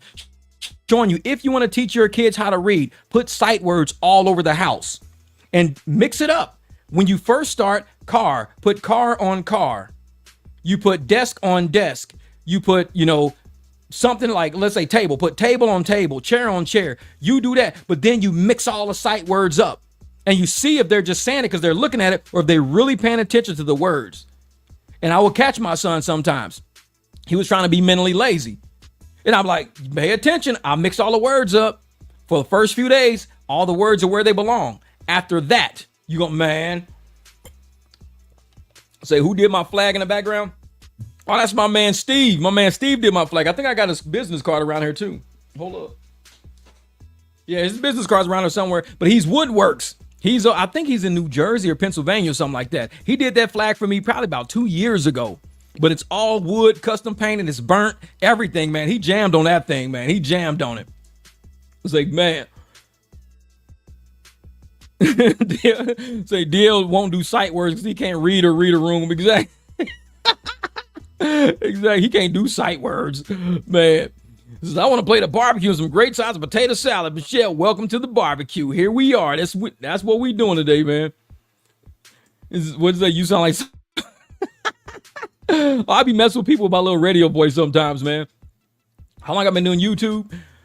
I don't know. I think I started maybe 2020, probably. I don't know. 2020, 2021. I think I started back then. I've had other accounts before that when I was like a YouTube viewer and I used to do like motorcycle stuff. Like one time I did a YouTube video like years ago on my Jay Watts account or whatever. And it was how to fix the thermostat on a Honda. because everybody was they would take the whole engine out just to fix the thermostat. And I found a way how to fix the thermostat with the engine still in the motorcycle. So I did it on my motorcycle and posted a video of it. It got a ton of views, man. Ton of views. And people was like, dude, why didn't the engineers think of that? Because I am an engineer. I weld. This is what I do. So it's like my uncle, he was an engineering professor at the University of Missouri-Rolla when it was Missouri-Rolla, my uncle Lewis Payne. So we come from a family of engineer-minded people. My dad, he was always in construction and building. My uncles were always in construction and building. We were always in engineering. Even my son, he was a mechanical engineering student, and now he flies drones in Japan. So he flew drones up in Utah, had a government contract up there. They loved him so much, they took him to Japan. So now he's in Japan doing drones in Japan. He's been out there for over a year now. Actually, 4 days over. He's been there 4 days, over a year. He's been in Japan doing drone technology. So that's my oldest son. My youngest son, this is last year of high school. He'll be going to college next year. So let me say, hey, Dontay's new video just pissed me off. Uh-oh. I'm going to have to watch it. This is, bro, your video popped in my news feed and I've been hooked ever since. You killed me. Hey, I know I say some pretty off shit sometimes, but a lot of people don't mind my content. Some people can't stomach it, but I call it the barbecue to kind of warm. Some people think it's about food. I say no. It's a barbecue. It's like you go to a barbecue, you see your uncles over there playing dominoes, arguing and cussing out each other. Man, I'm just trying to show you the spinner, man. And you I'm just trying, man, this is the spinner. 5-5 is the spinner. What you doing, man? You can't put it on 2-2. 5-5 is the spinner. It's like, so this is the barbecue, you know what I'm saying? You got your aunts over there, they over there gossiping, cackling and shit. Everybody's kicking back. This is the barbecue, man. We come back, we relax. We got language that is not professional all the time, but I can be professional if I have to be. But to me, it's how I grew up. I grew up outdoors. I grew up with the metal lawn furniture, with the old rusted ass chairs, people sitting outside, you know, every day after work, people just talking and shit.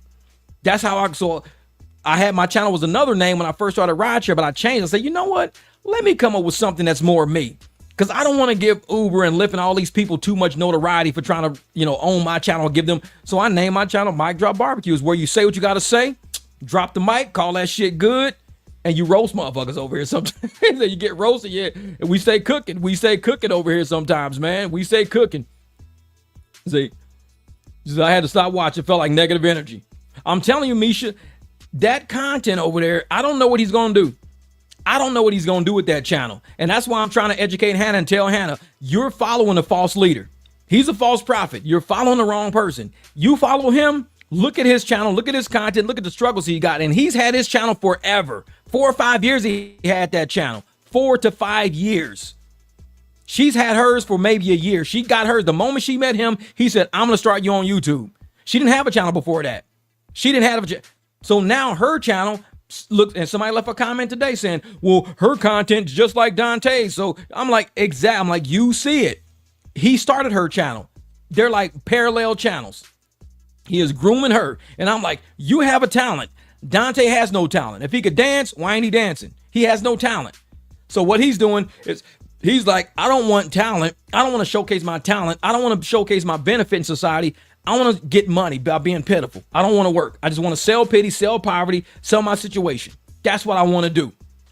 And I'm like I said, I've heard him for a year. And when he went viral, everybody's like, man, this dude Dontay, man, he went viral, man. Everybody going viral. This girl DoorDash, she went viral. I'm like, oh, that's good. People are going viral right now. At the time, we didn't know why, but now we know why. It was because of elections and the holidays with the election and everything all hitting at once. A lot of advertisers were coming to YouTube to try to get people to vote. So a lot of political parties were dumping tons of money into content that was in a poverty and pity niche, because the poverty and pity niche are emotionally based people. So mechanics, we're in logical, practical thinking. So we're thinking, I want to fix this car. Emotional based people are like, what can make me feel a certain way? Let me go on the internet and look for something that make me feel a certain way. So advertisers were paying anybody in a pity and poverty niche, paying them like crazy because they had people viewing who were looking to feel some way. Feel this way about the election. Feel this way about these candidates. Feel this way about the world. Feel this way. So they were playing on people's emotions, and guess who got caught up in it? All of these pity and poverty content creators blew up. No content on their channel even worth watching. Blew up. Quit your job and get on YouTube. It's on easy mode. Look at what I just did. I can show you how I did it. Y'all don't even know they did. They woke up one day and went viral. Had no idea why. They woke up one day like, holy shit, what the hell just happened? My channel I had like 500 views yesterday. Today, this thing's at 12,000 and it's still going. What the hell's going on? They had no idea. No idea. So now, there's Arm said it well. Sort rocks if that's your value. Sort rocks if that's your value. Exactly. And there are channels about, going into rivers. They go into streams and they shake rocks to look for like different minerals and shit like that. And those videos begin like 1 million views. People just go in this stream and they shake and they pan for gold and they pan for minerals and shit like that. They pan for different rocks, like certain glass they find, all this glasses. I mean, there's content for that shit out there. So you 100% right. If you sort rocks, shit, that's valuable. And people do it on YouTube all day. And I'm like, man, what is it? Dontay and Dodash could collab? Yeah. They definitely could. But see, and that's the thing about, their content. They have nowhere to go after this. Hannah, she sings. How many people have I met that sing on the internet? Lots. I have in my playlist, I like Mr. X. It's a rapper on here. His name is X. And I'm gonna let you guys listen to some X real quick. No, it might copyright me. I'm not gonna it might copyright me. But it's called It's X Music. Wait, I've played some of his shit on my phone before. Hold up for a second. Wait a minute. Because I know I can do it like this. It's X Music. Wait a minute. Let me back up. And I found this guy, and I found him on Instagram years ago. Found him on Instagram. Wait a minute. Hold up. I'm trying to see something. Oh, this one's mine. This is XX Music. He's on YouTube too. He's on YouTube, real big on YouTube, but he's bigger on like Instagram and stuff like that. But this dude, he's probably one of the coldest rappers man, he should be famous already. This dude should be famous already. Look. Come on, X. All right, there's too much music. Hold up for a second. I'm gonna have to cut that out. All right. But yeah, I'm gonna let y'all hear a little bit of this. And this is what Hannah could be doing. This dude is in my Spotify playlist with Nipsey and everybody else. This dude is sick. I've been playing him for like 2 years now. Hannah can do that. She could do it, but she's following this pity shit. X ain't never felt pity. This dude raps is sick. Here, listen to this. Morning King, please excuse this horror scene. Everything been quarantined, you know who they was torturing. Organized, corporately, please address me cordially. My witch is doing sorcery that stitch you up accordingly. The corner, in my corner too, who need a lawyer fee? We ever go to war, you see it's deeper than the coral reef. Fuck with mine, I customize your casket, that's embroidery. Been waiting on someone to play so long, I just been loitering. It's X, real like the scale, still like the kill trail, like you feel built by the field. Now you know me. That's why they support the kid. I'm charging alimony. Vegas to me. Now that track right there is called Day to Day. That's one of my favorite tracks, Day to Day. And like I said, this dude, he's sick. It's X Music. ITSX, then MUSIC, I guess. It's X Music. I don't know how you spell the last part. It always pops up. But this is what Hannah can do. I met this dude over 2 years ago. I bought one of his albums. I bought forgot the other one. Wait a minute, let me go in here. Because I bought 2 albums. I bought his album and his own. I can't remember something right now. It's on the tip of my damn tongue right now. I'm not even thinking right now. It's on the tip of my tongue. But I bought his album off of Spotify. And I bought, damn it, this is going to kill me right now. I can't believe this shit. And I actually bought the other album before I bought this, and I can't even remember the dude's name because it's like right on the tip of my tongue right now. I can't even think of it. Yeah, he reminds me of Big Sean too. I'm telling you, this dude X is the most underground. If I ever hit the lottery, I'm investing in that dude. I swear to God, if I ever hit the lottery, he's the first dude I'm gonna be like, listen, man, I'm gonna give you an advance of X amount of dollars. You need studio time, you need tour packaging, you need this, you need that. I want to return on my investment. You got 10 years to pay me back. You got 5 years to pay me back, whatever. This dude's gonna go play. He just need investment, man. He need investment. This dude is seriously sick. Now, if somebody said, hey, man, give Dontay $100,000 and you'll get your money back in 5 years. Bullshit. X, oh, this motherfucker stay working on music. He stay. If I had $100,000 of free cash, shit, I give you this back with an interest rate of this per year. So by the time I get he's like a retirement package. X is a retirement package. If you invest in something like that, you're going to get your money back. I fucking shit you not. Dontay, you invest in him? Shit. That's money gone. Ain't no fucking white. Man. Oh, yeah, toxic. See, I knew it was going to come to my head. Toxic. It's TOSXIC or something like that. Toxic. Man, because that shit was killing me. I was like, what's his name? Toxic. I bought Toxic album first. He's out of Vegas. So Toxic is TOCSIK maybe or something like that. So I bought his album first. And then I heard X in some of his tracks and I was like, hold up. Then I went on Instagram and I found him on Instagram, listened to him do The Watcher. When he did The Watcher, I was like, hold up. So I found him on YouTube. I went and bought his fucking album. You gotta buy people albums like that. People are dumping so much money into people like Dontay. For what? To end up back in low income? You can give your money to who you want to give it to. But I'll tell you right now, there's motherfuckers out there that deserve a chance. People like X, he's gonna be a headliner one day. He's gonna be throwing shows somewhere one day. And if I get money, man, that's who I got my money on. Yeah, people say, what artist would you put your money? I wouldn't put my money on none of these trash ass drill rappers. I wouldn't put no. Because they're gonna end up dead anyways.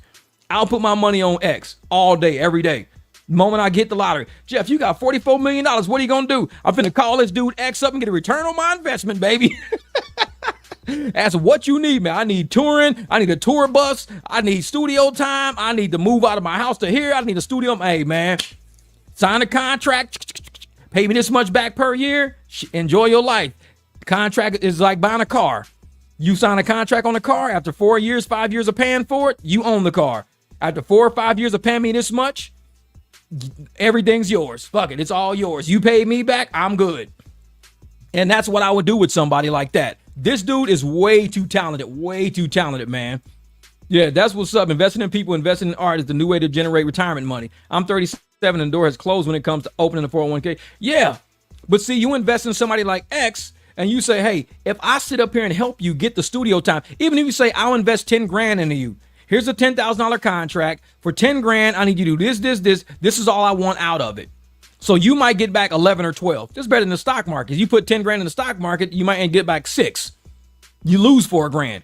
But if you say, hey, all I want is 12, I'm going to give you 10. I just want 12 back. I give you 10. I want 13 back. Or I get 13 plus a percentage of commission on this and that. That's how you invest in art. Why is Hannah not thinking like that? She is an artist. Dontay is an artist too. He's a con artist. You got 2 different artists. You got a real artist and a con artist. It's not going to work. It's not going to work. So she could be out there singing, finding somebody like me who found him on IG and everywhere else who might say, this girl can blow. She could sing. Have her come in and do the national anthem. Ooh, now you did the national anthem. Hey, you want to sing a cover on this rap track? Because we got a cover coming in. We need somebody to sing on this rap. Damn, this girl Hannah, she came in and blew, man. Just like on Eminem tracks, they bring these girls in. They bring everybody in to rap.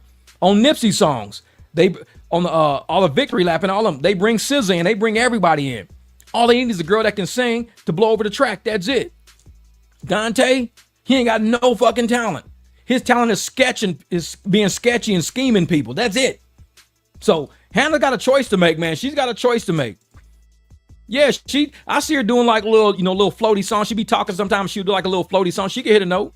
But see, we grew up in a era of In Living Color. So we grew up in Living. So you remember Michael Greer, I think his name David Greer, when he used to be the old man, he would play the guitar all the time and he would make up songs and shit all the time. He would be like, I got a song about this kid named Dontay. This motherfucker came around and said, ain't no fucking way. And he would play the guitar. So he would always make up songs on the fly all the time. We would be rolling every time. Jamie Foxx had the dog named Duke. He had the dead German Shepherd named Duke. He would drag around with the leash. Jim Carrey, he was the girl with the ponytails. He would dress up like that, the muscular girl with the ponytails that would be working out all the time. Man, see, we grew up on real comedy, In Living Color shit, man. I'm telling you. Yes, man. Man, and that's the thing, David Allen Greer. He said, I got a song about Dontay. This motherfucker look like Dr. Bombay.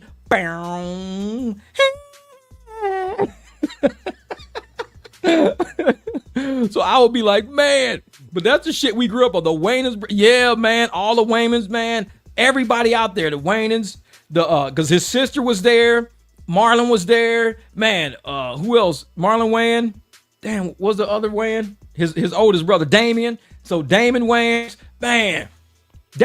I still got In Living Color on DVD somewhere in his house. I got a whole like 2 or 3 seasons of In Living Color DVDs. I got all the seasons of Dave Chappelle I got it all on DVD. So it's like, if they ever take that shit off the internet or whatever, I got it all on DVD. It's somewhere in my house, the whole box sets. Yeah, and see, that's the thing. Dontay, he's so fucking hard-headed, man. He's so hard-headed. He won't listen to nobody, and you can't trust his next move. He's too sporadic, too sketchy, too unstable. So it's like nobody's going to do business with him because they don't know what he's going to do. Yeah, I'll show up tomorrow. I'll work tomorrow. I'll come in tomorrow. So he'll come in to work. He'll leave at lunchtime. Yeah, that shit with me. Because he's got welfare to rely on. So he don't care about doing that shit because he know he going to get a welfare check anyways. He going to come in, get paid for 4 hours at $17, $18. So he getting that little money for the day. He going to quit, go do Instacart for the rest of the day, get that little money. Plus he got welfare stacking in the background. That's his shit right there. So he's got safety nets of welfare. Therefore, my new safety net on YouTube is just putting Dontay London in the fucking comment. That's it. I can put Dontay London in any video title I do and put his picture on it. That's my new welfare check. So, because I know I'm going to talk shitty about him and everybody know I'm going to tell the truth about him. So it's like, hey, it's another Dontay video. Welfare. Let me go watch this video about Dontay. Welfare. Tommy Davidson. Oh, yeah. Tommy Davidson doing a Sammy D. Yeah. Man, In Living Color need to make a comeback. They need to just put that shit out every day. In Living Color, Martin, all the old shows we grew up to, man. Malcolm and Eddie, even Malcolm and Eddie, that shit was funny. Eddie used to have people rolling laughing, man. He used to talk shit about Tim, the big dude, all the time. Man. So it's like, he said, he get better. He better get on FanDuel and put a $25 leg. A 25 leg parlay. That's funny shit. For people that don't know parlays, I'm gonna tell you what, a 4-leg parlay is hard to hit. A 4-leg parlay, a 25 parlay is impossible. And he said, man, he better off getting the fucking FanDuel and putting the 20. He said he gonna put a 25 leg parlay together. Ain't no fucking way. That right there is ain't no fucking way. Ain't no. He gonna put a 25 leg parlay. You gotta pick 25 winners in a row in order to win that shit. There ain't no fucking way. That shit's funny as hell. He said he better off just getting a 25 leg parlay. Man. Oh yeah, the Boondocks. Oh yeah, Eddie Griffin. I watch Eddie Griffin. I watch his podcast a lot. He be killing me, man. He be killing me. Dude is funny as hell. I just clocked out something Dish Rack doesn't really want to listen to. Guess what? I have my business. You know, it's called Unlimited Chances, and my mission is to empower women to release. Yeah, that's what it is. And see, and that was my thing. Like, and I tell people like this. I know Hannah's watching all of these Dontay videos. She's watching the videos about her, all the reaction content. This is what happens when you get with somebody like Dontay. When you get with somebody like Dontay, your ass gonna sit up there and say, ain't no fucking way. No, 25 leg parlay. When you get with somebody like Dontay, you're putting yourself, you think all the money is good money. We gonna get money. You listen to it's kind of like somebody setting up a bank robbery.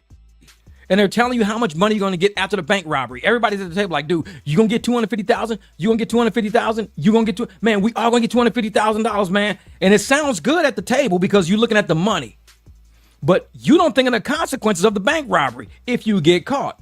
The consequences, you serving 50 years, you serving 50 years, you serving. So no matter what, the consequence always have to be looked at first. So when you dealing with Dontay, look at the consequence of all the reviews and all the shit you see going on. That's the consequence of following Dontay. Do you want to do that with your life? Think about it. Be like, you know what? I'm not doing no more pitiful ass content. I'm not asking nobody for shit. I'm not begging nobody. I'm not telling nobody no sappy ass sob ass stories. I'm going to tell people exactly, this is what you do, Hannah. I'm going to tell you a cheat code for content because I do it all the time. This is my cheat code for content. For a lot of content creators out there wondering how I built my channel to be what, like I said, even when I had 5,000 subscribers, I was getting $2,000 a month. This is how you build a cheat code on YouTube. You get a sheet of paper. Like, this is what I do a lot. See this? These are lists. These are lists. I got so many lists laying around my house. Tons of lists. Here's another one over here. Here's another list right here. Here's a list. Here's a list. Where's another one? Here's a list on the back of an envelope. So all of these are content lists. Nothing I do is not at least thought about. I have to think about it. And when you think about it, grab a sheet of paper, start writing. So when you grab a sheet of paper and you start writing, you will know whether or not this is some shit you want to hear. Because I will write something like, you know what, do I want to hear about this? I don't know. I'll scratch through it. I don't like that.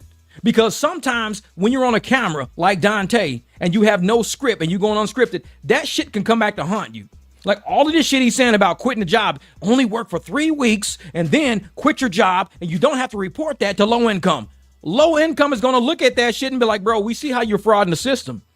We see that you're doing this shit on purpose. You're intentionally withholding yourself from employment, willful unemployment, which I gave you guys the willful unemployment definition on the video. Willful unemployment is actually welfare fraud. So you're talking and you're saying, I'm going to fraud the welfare system by only working 3 weeks at a time. Then I quit. 3 weeks, quit. 3 weeks, quit. And within that 3 weeks, mind you, you can have 3 jobs. So you can work 3 weeks, 2 or 3 jobs at the same time, as long as you don't work either one of those jobs 4 weeks. Once you work one of those jobs 4 weeks, you have to report that income. So the trick is within 3 weeks, work as many jobs as you can work. Get as many. That's his hack. So write that shit down on a sheet of paper and say, no, I don't want to put that out. I don't. That's a hack. Write down all the, like I will write on my content what I have to do today. I got to do spark plugs on the Beamer. Like, ooh, I'll write next to it content and I'll circle it. I'll do, I just did a new alarm system on a Jeep. I didn't do the alarm system on a Jeep because the way my alarm system is set up, I don't want somebody to see how my alarm system is set up. Make sure you know what you're putting out there. Because if I put out there, this is how I set up the alarm system on my Jeep, just to keep it real with you guys, I'm going to show you how my alarm is set up. And then somebody steals my fucking Jeep. Jeff, how they steal your Jeep with an alarm on it? I don't know, man. I have no idea. You did a video showing people how your alarm was set up and everything, right? Yeah. There you go. There you go, idiot. There you go. You did a video showing people how to steal your Jeep, basically, because you thought everything is content. You never put the camera down and thought about it. Write shit down. I gotta do the alternator. Write it down. Circle content. At the end of the week, you got all of these lists around your house. It says content, content, content, content. Some have X's through it because you ain't putting that shit, no content on that. It's something you got to do, but it's not made for content. X through it. Life of a fucking YouTuber for real. X through it. There's times that I do stuff when I'm working with my clients and everything. You never see most of my clients. 99% of my clients, you won't see them. You won't see them. 99% of them, you won't see them. Because they're not content. Those are my clients. That's my real money. That's something I don't want you to mess with. So I don't put that around. Do I have clients? All day. But I'm going to sit up there and make my list. And I'm telling this to Hannah and all you content creators out there. Content. Do I want to do it? Do I not want to do it? If you want to do it, first thing you do if you want to do the content, trust me when I tell you this, I'm glad you guys are here an hour and 45 minutes into it because this is a hack I'm giving you guys. Thank you guys for the super chats. This is my repayment back to you. The first thing you do when you have all your ideas, go to YouTube, type that in. Type it in on YouTube. Type it then. When you see it on YouTube, you see everything that pops up. Everything that pops up, you'll see. Listen, type it on YouTube. See everything that pops up. Now go to Google. In Google search, type the exact same thing in, see what pops up. Whatever you see on YouTube in the top and whatever you see on Google on the top, that's all you want to focus on. Don't focus on shit on page 2. None of that. Look at YouTube. Look at the first 4 or 5 videos. Focus on those. Look at the views, the title, the thumbnail, open it up, how long it is. Look at that. Go to Google. Do the same thing with those top 4. Now you got 8 videos to mimic your video on that you just said content. You got 8 videos that you need to study. Like I said, in my phone, I have 8 videos. I showed you, I got 8 videos in my phone of Dontay shit. 8 videos. Once you get those 8 videos, you've got to find time. I usually go sit out back. I'll swim for a little bit and I'll sit in my chair in the shade and I'll go through a video. When I go through a video, because I don't do no shit on the fly. No. Go through the video to make sure you don't dox somebody. You don't want to see no addresses. You don't want to see no kids. You don't want to see make sure you don't dox nobody. Go through the video. Because if you're going to use that video, take out everything that you wouldn't want about you in it. I wouldn't want my kids in it. Take that out. I don't want my address in it. Take that out. I don't want, take all that shit out. I'm giving you guys game about how to make content that actually lasts on YouTube. I never have to delete videos ever. All my videos on YouTube are forever videos. They're forever because I studied it. You go and you type in all the greats, you don't follow people and say, I'm going to create shit content. Because at some point you got to delete that.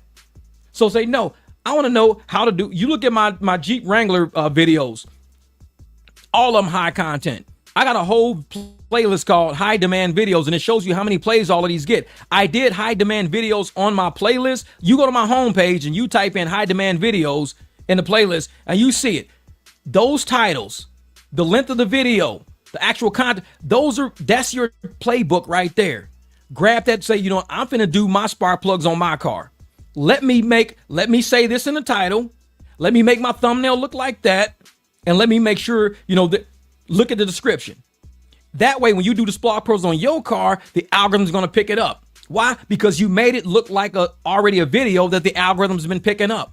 It's all Google and YouTube is the same company. So you can't do Yahoo. Because if you do Yahoo, it has nothing to do with YouTube. So you got to do Google and you got to do YouTube. And you type exact same titles in each one and you see what pops up. A lot of times, it'll cross. You'll see the number 1 video on YouTube will be the number 3 video on Google. It happens like that sometimes. But now oh shit, I can use that. Video's 13 minutes long, so that's good. It's got this title in it, or it's got this type of thumbnail, or this is what the description says. That's your playbook right there. That's your playbook. You don't have to recreate the wheel. The algorithm is telling you what it wants. When the algorithm tells you what it wants, that becomes your boss. You say, this is what you want. Got it. Say less.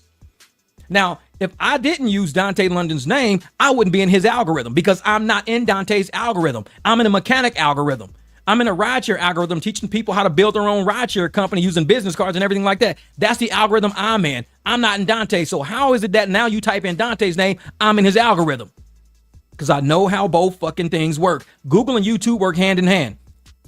I go to Google first. I go to YouTube first. Type something in. Then you go over to the Google. Type something in. You say less. I know what to do now. I know what to do. That's my game for y'all out there. If you want to watch a channel that's going to give you something. If you want to make tacos today, I'm going to make tacos. And I'm going to show you the easiest way to make tacos. This is how you do it. Go to YouTube, type in easiest way to make tacos. Go to Google, easiest way to make tacos. Look at the first 4 things that pop up. Make yours look like those 4. When you make yours look like those 4, yours will be up the 5th, 6th, 7th. It'll get in that algorithm and it'll start climbing up that algorithm. It'll start climbing up. It'll start climbing up. So look, I type Dontay London and half the videos on his first page were you. Yeah, because I know how to use the algorithm. The algorithm is it's ones and zeros. For people that know computers and binary codes, it's all ones and zeros. That's all the computers know. It don't know shit else. Ones and zeros. So if you know the algorithm is looking for certain ones and certain zeros, you have to make sure you give the algorithm those ones and those zeros. It don't care about me. It don't even know who I am. How am I, MicDrop Barbecue, a mechanic, showing up in a Dontay London algorithm? Ones and zeros. It's easy. The shit's easy to do. It's like, if you, I love tacos. And I'm telling you, you can make you can say world's easiest taco recipe, or you can say something stupid like that. World's easiest taco, minute made, tacos made in under 5 minutes. You can do whatever you want to do. Go to the store, buy all the ingredients. Let's say the ingredients cost you, everything for tacos might cost you, let's say $11. You buy $11 worth of shit. Over the next year, you're going to make $138 on that $11 investment. You say, damn, that video paid me out $138 last year. Man, I got a lot of views on that taco. So you spent $11 in your time to make $138. Now imagine doing that in the month. If you can get $138 per video each month, that's $1,380 per month you're making off of making tacos. So you go buy the shit, put it in the algorithm, you're making $1,300 a month making taco videos. That's it. All you got to do, go to YouTube, type the name in, see what you want to do. Copy those top videos. When you copy those top videos, you're not copying everything. You don't want to copy their exact title because it's not going to work like that. But you got to get some of their keywords in there. Look in their descriptions, get some of those keywords in there. And once you move from there, you're going to be like, oh shit, I made a taco video. This motherfucker, and you got to give the algorithm some time. The Ace OG, he came up with something. He had a great video the other day. He said, and I'm actually using something in one of his videos. I actually messaged him and asked him if I can use one of his videos in one of my breakdowns. And he said, so one of those 8 videos in there is actually Ace the OG's video. I'm going to use one of his videos. But once you give the algorithm, once you put something in there, you type it, you're not going to go into the algorithm immediately. Give it some time, because the algorithm, your views are going to, when it first start, your views are going to go up because you just put it on. Then your views are going to taper off and it's going to start going like this. When it starts going like this, give it a few days. Maybe give it about 4 or 5 days.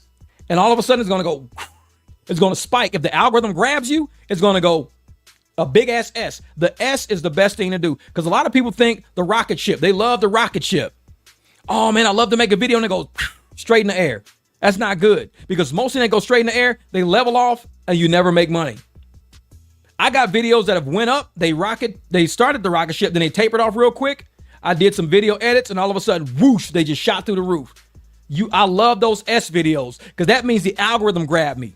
That means the algorithm saw something in my video, says we need to put you at the top of the list.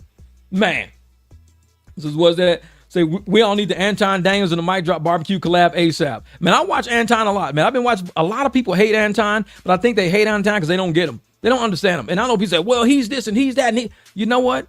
Anton is a businessman. At the core of every business, there's another business trying to take your clients. They're trying to take your marketing. They're trying to take your employees. Businesses compete. People who compete with Anton don't like Anton because they want his business. I don't compete with Anton. It's trillions and trillions of dollars on this planet.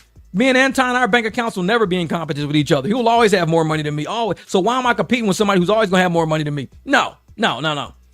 So Anton is somebody who I see as a smart businessman who made a business play that a lot of people were jealous of. And instead of them saying, well, I can actually mimic his business, mimic his style a little bit. They don't mimic it. They hate on it to try to crush his business because they want his business. I don't want Anton business. He's going to always be who he is. My business is a totally different genre. It's more like educating, enlightenment, digging into my community, helping the community make money. If everybody on my block today watched my videos and made $100, that means my videos worked. Everybody today worked. Say, Jeff, we went out, we took your advice. We got business cards. We all went out today. Everybody today made $100.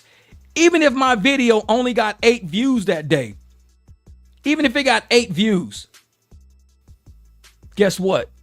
Everybody on my block made $100. The video did what it was supposed to do. My videos are not here to generate views. If it gets views, fine. That's why my videos last for so long. They're here to help people that need help people to fix cars, help people to make money. And if they actually do what's in these videos and they make the money, that makes me happy, because that says, Jeff, you were right. You help people in the community. You're keeping people out of poverty. But when you get nothing but views like Dontay's, how is his videos helping you? How is his videos helping you out? It's not helping you make an extra $100 a day, extra $50. It's not helping you get clients.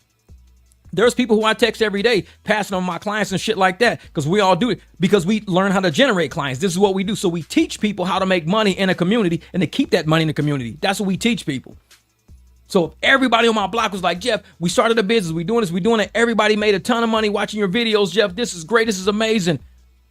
My video only got 10 views, because they do. Your video only got 10 views. I'm like, but I took care of 20 fucking families in 10 views. I call that a win. If I could take care of 20 families in 10 views, it's a win. It's a win. With Dontay, he don't win unless he makes you feel like shit and his views skyrocket. That's when he wins. You can't do nothing with that type of content. There's nothing you can do with it.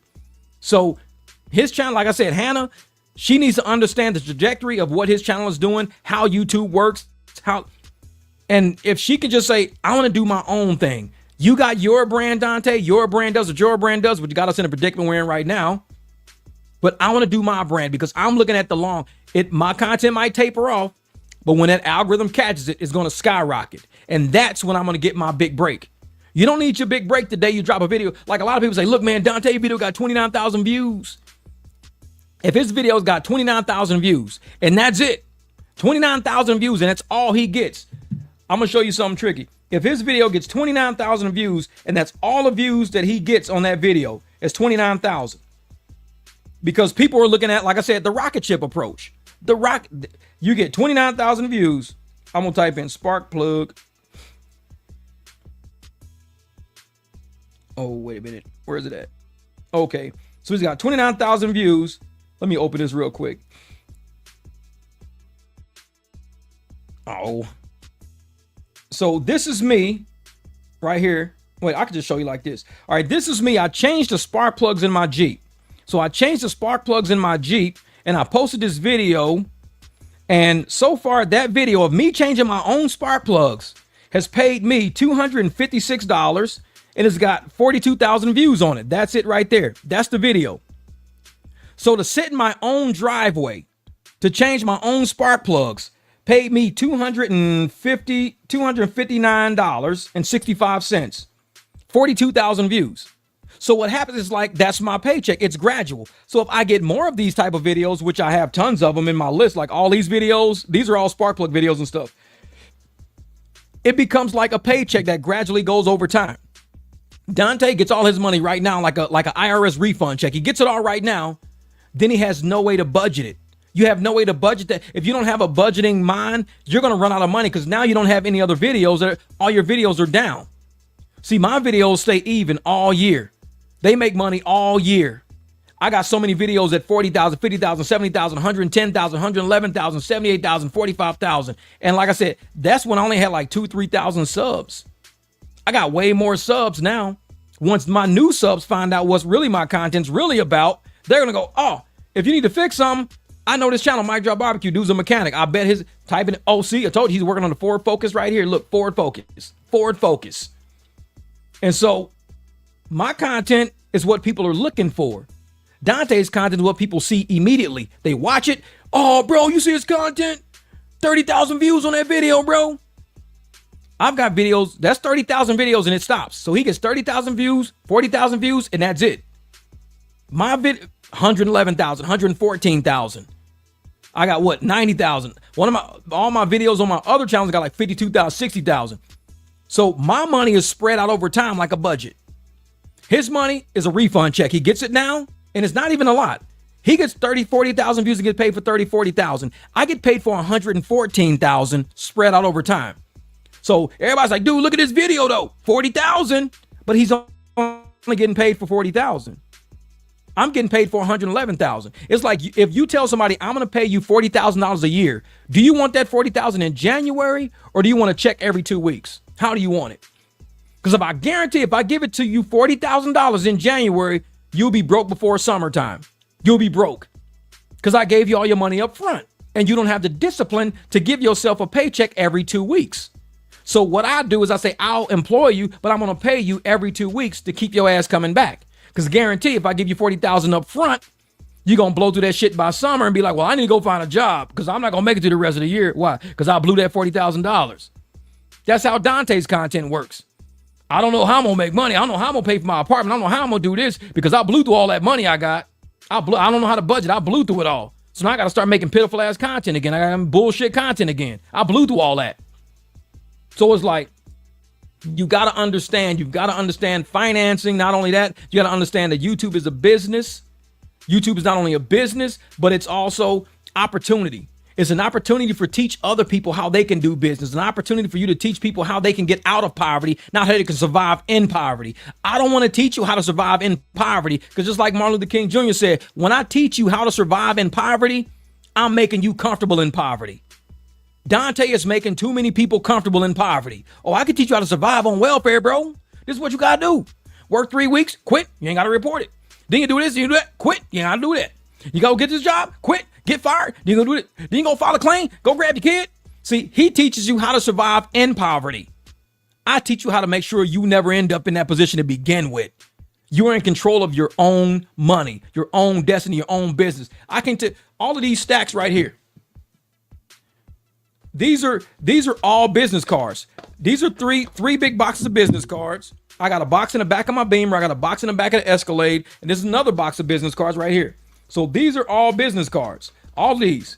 So when I tell you my house, I run my life like a business. I got business cards all over the house. Like I said, I can open the trunk of my BMW.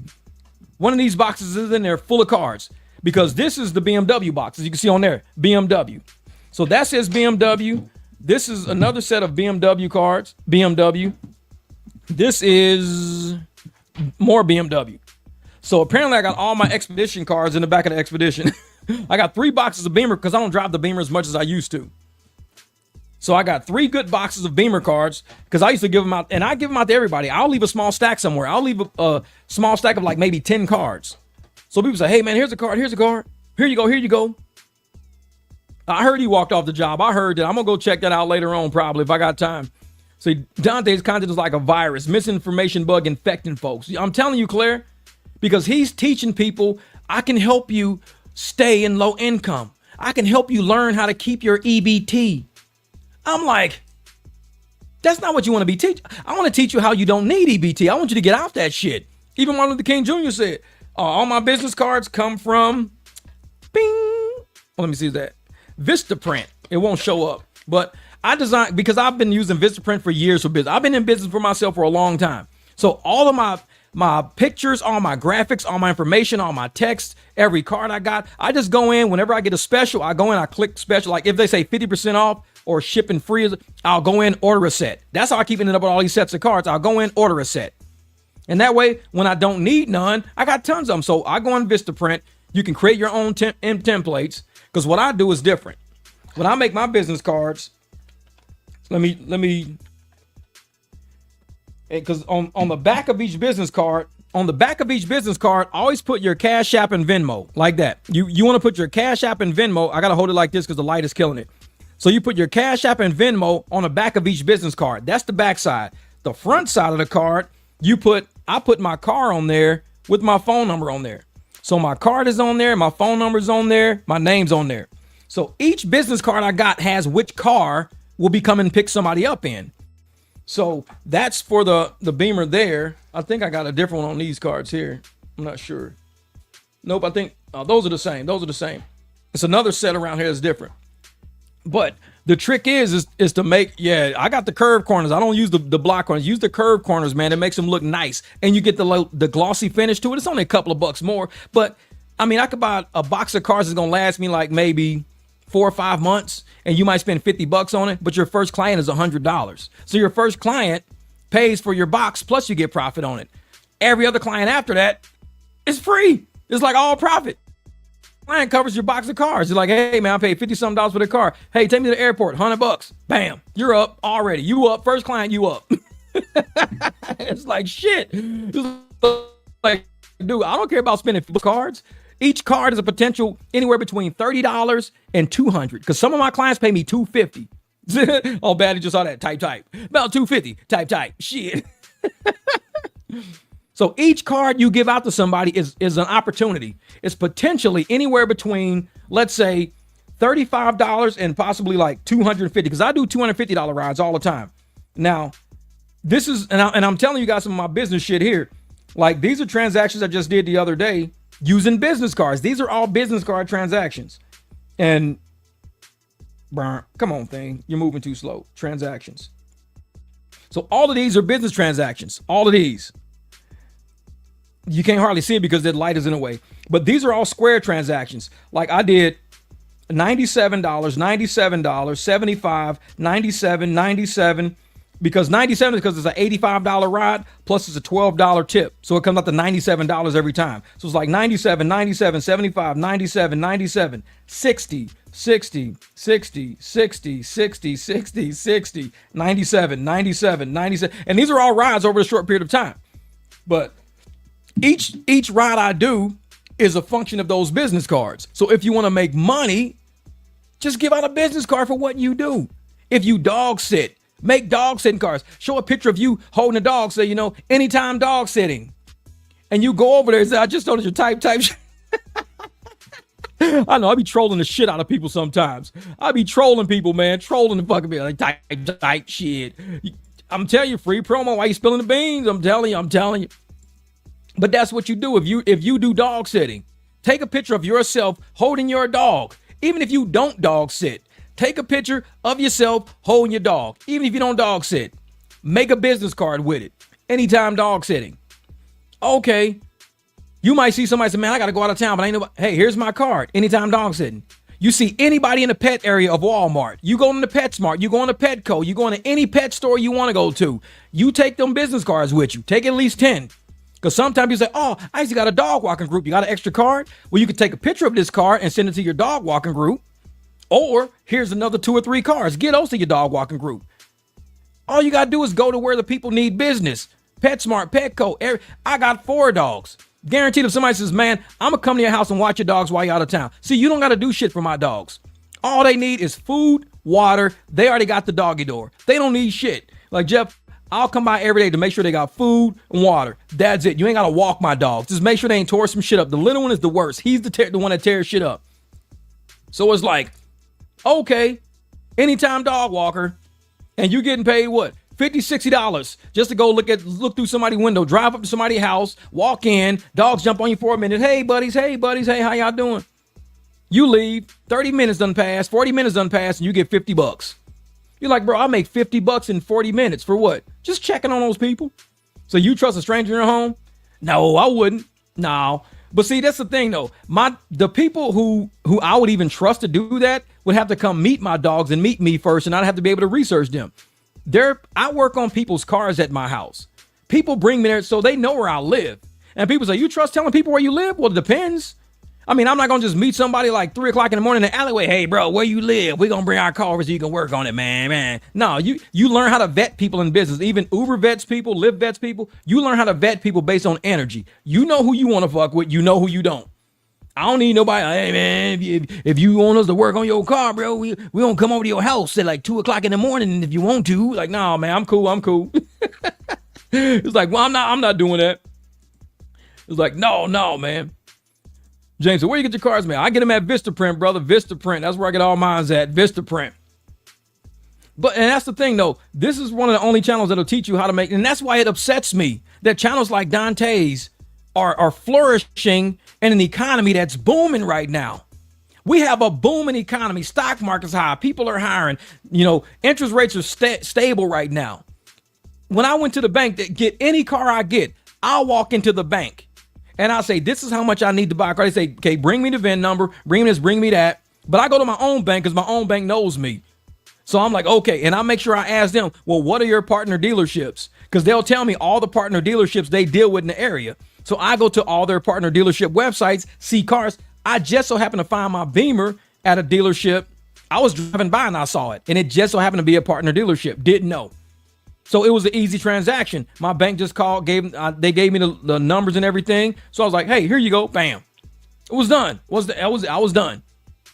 The Expedition, they were sitting over at AutoNation. I had no idea my bank was a partner with AutoNation. So that was an easy transaction. They just sent the paperwork, everything gone. I just signed the shit. Bam. Open up my bank account. Big ass loan sitting on it. No money down. Says, what's your view on OnlyFans? If you want to sell your soul, knock yourself out. If you want to sell your soul, there's a lot of rich people on OnlyFans. There's also a lot of people who've been killed because of OnlyFans. So you got to wonder. I mean, there's a lot of OnlyFans girls that ends up dead. It's just online prostitution. That's all. It's kind of like online window shopping prostitution. Some of these girls end up meeting their donors. They meet people who give them money and shit like that. I think it's dangerous. It's a sketchy ass way to make a living. You can make a living. It's just very sketchy. If you're going to do OnlyFans, then you better have a bodyguard with you everywhere you go. Because somebody might notice who you are. I'm just one of those people who's like, no. Say, you should do a live watch on a video he just uploaded. Well, see, that's the thing. I would do a live stream on people's video, but when I'm actually doing people's videos, if you notice, there's no color. I take all the color out of all their videos because this is how fair use works. When you want to do somebody else's content on your channel, you have to edit their content in some way to make it usable for news. And I actually, in my descriptions of all my videos where I use somebody's video, I put the fair use clause in there to show you can do news reporting, criticism, you can do all of these things, but you have to kind of transform their content. You make the content transformative. So I go and I actually say, you could just the video and react. You could just not show the video and react. I don't know how to do that. No. Say, play Dontay new video on. I'm going to have to do something on it. But See, I'm gonna order my cards. I'm a domestic violence advocate. You sell opportunities. It's a real shame. Rag sells poverty. Yeah. So I change up everybody's content. I actually go through, I edit it, I pull out all their music, and that's why sometimes their vocals are off, because I pull out anything that's music related. I pull it out. I dump my own music into it, so it's not copyrighted. But when you're doing other people's content, you've got to make sure, because even in his video, he probably has music playing. Guarantee he's got music playing. So if he's got music playing and y'all can hear it, even if I don't show his video, but y'all can hear it, that copyright flags my video. And YouTube will put a big red fucking dollar sign saying you can't copyright this because of the music involved. Then they ask you, take action. What do you want to do? You want to delete the segment, delete the video? They ask you, what do you want to do to it? So it's easier for me just to edit everybody's content before I even upload it. That way I don't get copyrighted. So they're safer than advertising on Craigslist. Yeah, because I think with OnlyFans, you're at your own house. Nobody knows where you live unless you dox yourself by mistake. Nobody knows where you live. And you basically just take money from people online if they ask you to do certain things. If say, hey, stick your foot up your ass. $20. Like weird shit. And I'd be like, these people are actually making a living off of doing weird shit. And it takes some weirdos to even get on somebody's OnlyFans to ask them to do some weird shit. Because I'm like, dude, they see your name, your account number, they probably got your IP address. They're like, this motherfucker's weird. And it's like, I wouldn't want to be on nobody's OnlyFans. I'm like, there's too many free available single women right now, either sitting at home or sitting at a bar right now, bored out of their mind, playing fucking video poker, and they just want somebody to hang with. Why can't you just hang with that girl? Why do you got to go on OnlyFans? Go find a real person to hang out with. You might end up liking the person, or they might become, I got a lot of cool female friends that we just laugh when we talk all the time. Some of them are gorgeous, some aren't so gorgeous, but we all still laugh and talk all the time. But it's like, I don't have to go on OnlyFans to get female companionship. I just hit up one of my guys, hey, what we doing tomorrow? You want to go eat tomorrow? You want to go do something, this and that? Oh yeah, we'll do something tomorrow. Cool. I'm free between these hours. I'm like, oh shit, I ain't doing that. All right, I'll meet you at this time. OnlyFans is, I wouldn't mess with that shit. I don't do no dating websites. I don't do none of that shit. I know way too many people to be on shit like that. So for Dontay to be on dating websites and everything else, he's stupid. And I think he does that as a flex. Because he'll get on dating websites to tell girls, oh yeah, I'm a big YouTuber. I'm this, I'm that, I'm blah. Nah, hell no. Like, don't use that shit as a flex. So I thought you were married. Word is the key word. Years ago, I think my divorce went through in 2019. So I've had peace. Trust me, I've had peace. I've been divorced for a while now. I enjoy life. And I tell people I got lucky because in my divorce, actually the lady lied. And so I ended up taking a ton of debt that wasn't even mine. This is how karma works out. I took a lot of debt that wasn't even, because somebody sat in court and lied on me. Now, I had a bank account. She had horrible credit and shit. So I attached her after we got married to my bank account like an idiot. And she began using the credit part of my bank account because she owned a hair salon. So she was buying shit for her hair salon on my credit account. I didn't care. As long as we made money to pay it off, I didn't care. So she would go buy hey, I had to use the card today. I had to go buy, so many supplies. I bought $300 worth of supplies. That's cool. Because we're making thousands of dollars a month. You buying $300 worth of supplies on credit. We'll pay that shit off. Anyway, we could send a credit card $1,000 a month. Who gives a shit? We can pay it off. I'm not worried. But around the start of the time of the end, she stopped covering some shit. So the bill started racking up. So now that it started racking up, it was under my name because it's my bank account. She's only a signer on my bank account. So once we finally call it good, she found a boyfriend. I said, more power to you, because I'm not a dude that's about to chase no fucking female. I don't do that. I don't chase females. There's one thing I will chase peace before I chase a fucking female. So she wanted a boyfriend. She had a boyfriend. I hope the shit worked out. I don't know. So after we got separated and everything, she lied in court. I got stuck with all the debt. I paid off all the debt. My credit score went through the fucking roof. Ended up being able to buy a house, buy every fucking car I ever wanted. Just walk up and say, I want that car. The debt became a benefit to me because my credit score shot through the fucking roof. I don't even know what it is today. I haven't even checked my credit score. I don't even know. But it shot through the roof. I'm about to look at my credit score real quick. Just because I be talking shit about myself. Let's see. But it shot through the roof, and Like I said, I don't know how her life looks. I really don't know. Her life could be great. It could not be great. I wouldn't know because it's not my business. It's not my problem. However she's living is how she's living. Let me see. FICO. What's my FICO score? Yeah, so my credit score is still kind of doing good. So it's like 782. So my credit score is a 782. I think it probably went down some. Yeah, I don't know. But that's the thing, though. Oh, that's as of July the 21st. So it's a 782 as of July the 21st. So I don't know. But that's the thing. So when she fucked up and gave me all the debt and the debt all ended up under my name, I was like, all I can do is just pay it off. I can't call I'm not going to sit here and not pay the shit off. If I don't pay it off, guess what? It's under my name. I'm fucking, oh yeah, bitch, I ain't paying your shit off. I'm going to let that shit sit on my credit. I ain't paying that shit. Fuck it. I'm going to that's hurting me. So I was like, I said, you know what? She lied in court. The judge was like, well, sir, it's your bank account. Even though you guys were married, I said, okay, fuck it. I ain't even gonna argue. I said, I got caught. I ain't even gonna argue. Give me the debt. Gave me the debt. She's walked out clapping her hands. I got it. Okay, cool. Here we are, 2025. I got the second biggest property in my neighborhood because of the land it sits on. Not because of the house, but because of the land it sits on, because I got a corner lot. I run my own businesses. I do my own fucking thing. So like I said, I hope she's doing well. I'm doing amazing. Thank you for leaving me all that fucking debt. I'm doing amazing because once you do things in cash, it doesn't help you. She was doing a lot of cash transactions. And that's why I told her it's going to hurt her to do cash because I'm an accountant. If people don't know me, I'm a bachelor's degree accountant. 4 years bachelor's degree. Worked 20 years in corporate America. She was doing a lot of cash transactions, cash for her business. I'm like, why are you doing this shit with cash? Do it on credit. If you got the cash for it, you're going to pay it off anyways, but let it hit your credit. Once it hits your credit, pay it off next month because you're not going to be charged any interest on it. There's going to be 0% interest because you're paying it off immediately, but it needs to hit your credit to show a balance. And then you get a green check mark all the way down the thing. You can put a piece of gum on your credit every month. It's going to show you a green check mark. And then your credit goes through the fucking roof and you're like, damn, man, how's your credit get so good? I just bought a piece of gum every month. That's it. Just bought a pack of gum, bought $5.99, bought me a big ass pack of gum for $5.99 every month. And I just sent the credit place $6. And it's like, so you're getting all these check marks across your shit. So your credit score is going through the fucking roof, even if you don't have money. You could be dead broke with an 800 credit score as long as you use your credit. And I go to car lots. I go, oh, it's delayed.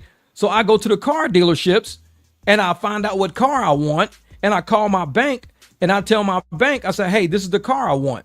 And they go, okay. Because my bank pulls up my credit report and they say, okay. Because they see all the money coming in, all the money going out. They see my credit score. They say, this dude is very responsible. He takes care of everything. Which car do you want?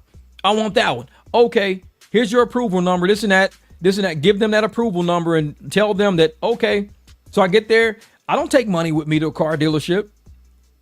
I just go to the car dealership. I say, hey, I bank with Bank of America. Here's my approval number right here. And they go, okay. So they go into their system. They pull up approval number. They say, all right, which car was it? I say, it's the one we talked about. That one right there. Oh, go get your salesperson. I go grab my sales guy. He says, oh, yeah, we talking about this car right here. Yeah, okay, cool. We could work with that. Let's go work on some numbers. Let's work on some numbers. So how long will I be live for? I don't know. We're at 2 hours and 17 minutes. I might go for about 2.5 to 3 hours. Might do 2.5, 3. This right here, MG.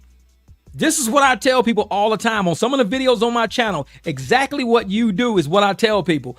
Pay utilities on your credit card and pay it off. Use a reward to get even more benefits. Smart lady. Smart. Because like I said, and I do the same shit. And when I open up some of my accounts, like right now, when I use my credit card for my gas card, right now I got $132 at the top of that. It's $132 cash that I can download. So I got $132 of cash available to me because I use my credit card for my fuel. Then when I open up my bank account, there's probably another $60 in there because my bank account gives me so much too.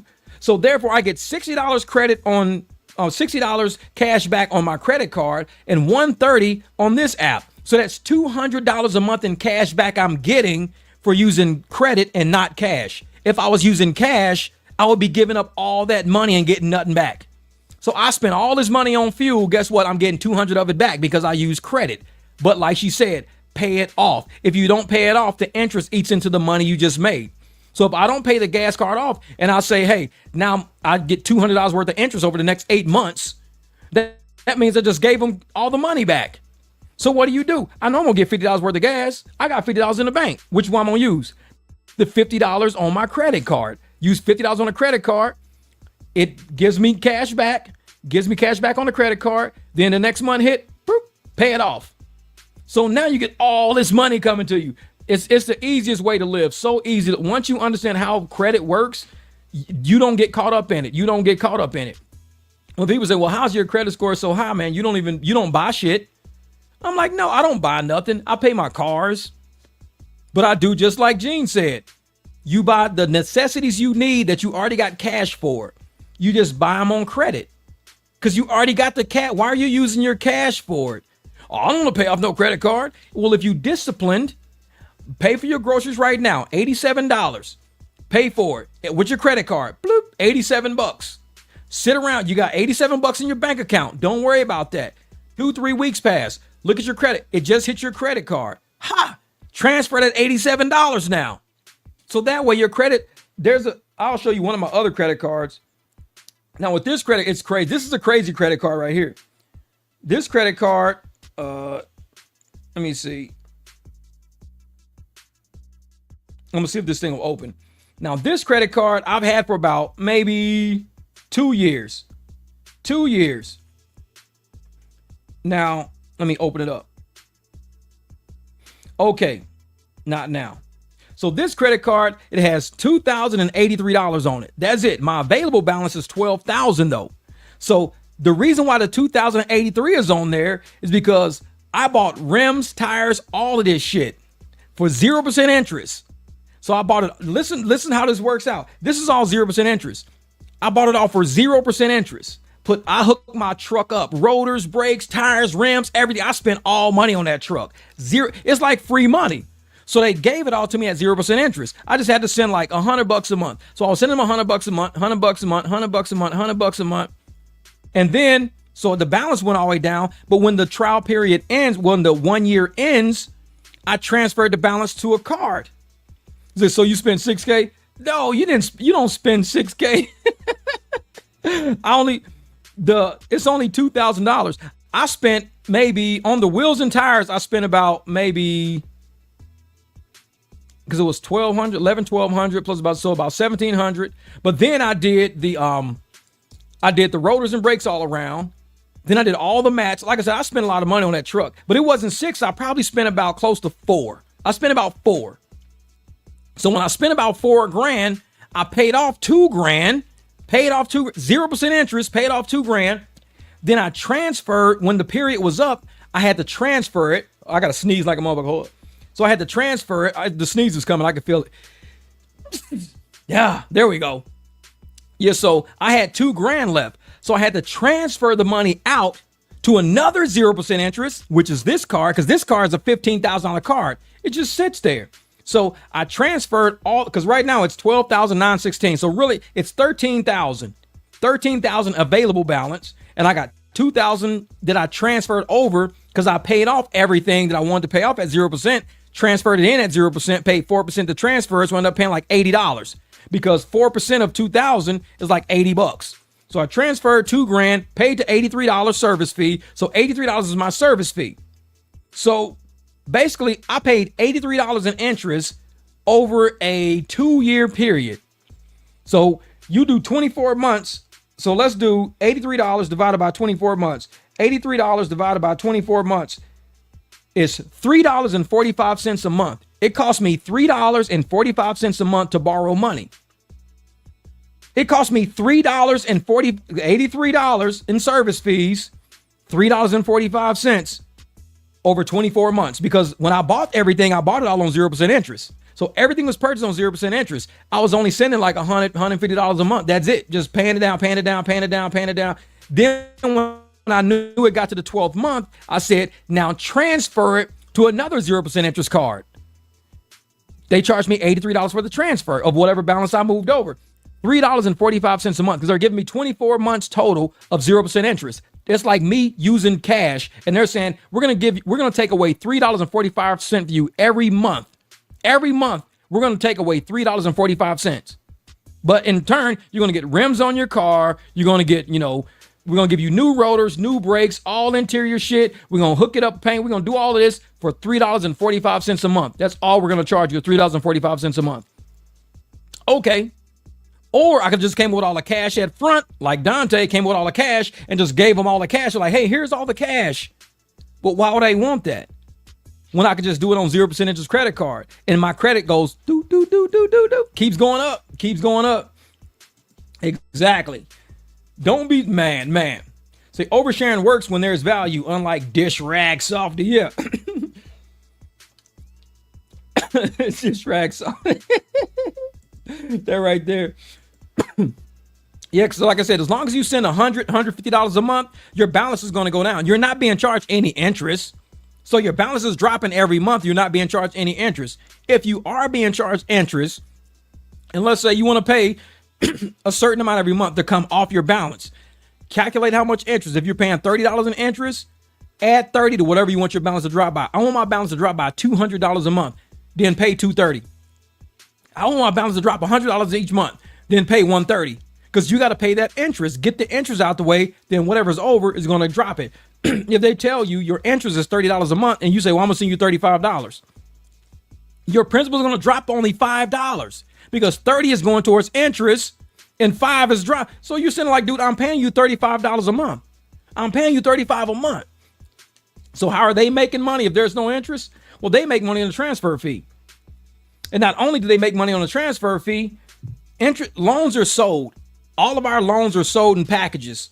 So whenever you have a package of home loans or commercial loans, consumer loans, all your loans are sold to somebody in packages. It's like buying a bond. It's like buying a stock or a bond. Because I have really good credit, I have a prime rate. So people who buy my accounts are paying top dollar for my accounts because they know Jeff's going to pay off all the money. Now, you would think, why would somebody sell your account if you pay it all off? Because there's people who don't pay off their accounts. My payment offsets the people who don't pay off their accounts because they're getting cash flow right now. And they're going to keep getting people like me to keep buying loans from them. So they're always going to have a cash flow from people like me with good credit, and they can keep selling my account to generate more cash flow. So let's say I buy $1,000 of something. Somebody might say, this dude is good. He actually pays this. He's got a high interest. He's got a high credit score, and he always pays off. So what I want to do is I want to sell you his account for $800. And you go, why would you sell me his account for $800 if he owes you $1,000? Because you're going to make $200 on it, but I'm going to get $800 in cash right now. With that $800 in cash right now that I get, I'm going to invest that $800, and I'm going to actually make more than the $200 I'm losing by selling you his account. So people move packages around all the time because they say, dude, we could take his $800, invest it in this, and make $300 profit. So we're going to get back $1,100, but we need the $800 right now. We'll sell his account to these guys over here. Hey, we got a $1,000 account. We want to sell it to you for $800. Okay, he's great. Here's his credit score. He's going to pay it off. Somebody's going to buy it. And that's how loans work. When you start dealing with credit and loans, you're dealing with responsibility. Like people like Dontay will never end up in credit systems as a benefit. He's at ATMs trying to take out more money than he even fucking has. He's asking people if he can just sublet and let somebody else rent his apartment and shit. This dude will never be at a level of success until he understands money and how money moves. Money is too big. He wants to hold money in his hand. Real money moves on computer screens, not in your hand. The money in your hand, that's little money. That's baby money. Real money moves on computer screens. You can't hold it. He's going around like, yeah, look at this, baby. Yeah, look at this. Woo, I'm doing big. I'm doing big. No, when you do big, you can't do this with your money. It's on a computer screen. You just pull it up. That's it. Ain't nobody finna sit here with no $400,000 going, look at me, I'm doing big. This is $400,000. They be dropping shit all in the floor and everything else. That's real money. That's big money. That's house money. I'm gonna buy this house. I'm gonna do this, man. This house, 200 grand. I'm not gonna hold 200 grand doing this. I'm gonna drop that shit in the floor. Real money's on a computer screen. When you can pull up an account and say, okay, this is how much I got in that account. Damn. Can you hold that in your hand? No, it's too much. I can't do it. I'm dropping shit all over the floor. That's weird, Tom. I'm trying to get to that point to where I want to, if I got money, I don't want to be able to hold that shit in my hand. If I'm sitting there holding it in my hand, that means I ain't got enough. Dude, you need to get more. Why? Because you can hold that shit. I need to get to the point where you say, dude, this money is too heavy. It's heavy money. That's a lot of goddamn money. Pull that shit up on the screen. Now we talking. That's what I'm saying. So I came across Dontay from Jeff. He in bitch mode. Yeah, man. And what, Dontay never had the intention to take that temp job serious. Him quitting is consistent. And that's all that's consistent, is him quitting. And people that see his content and see what he's doing, nobody's ever going to fuck with him. If somebody ever said, hey, Jeff, man, you and Dontay just do a business deal together. Ain't no fucking way.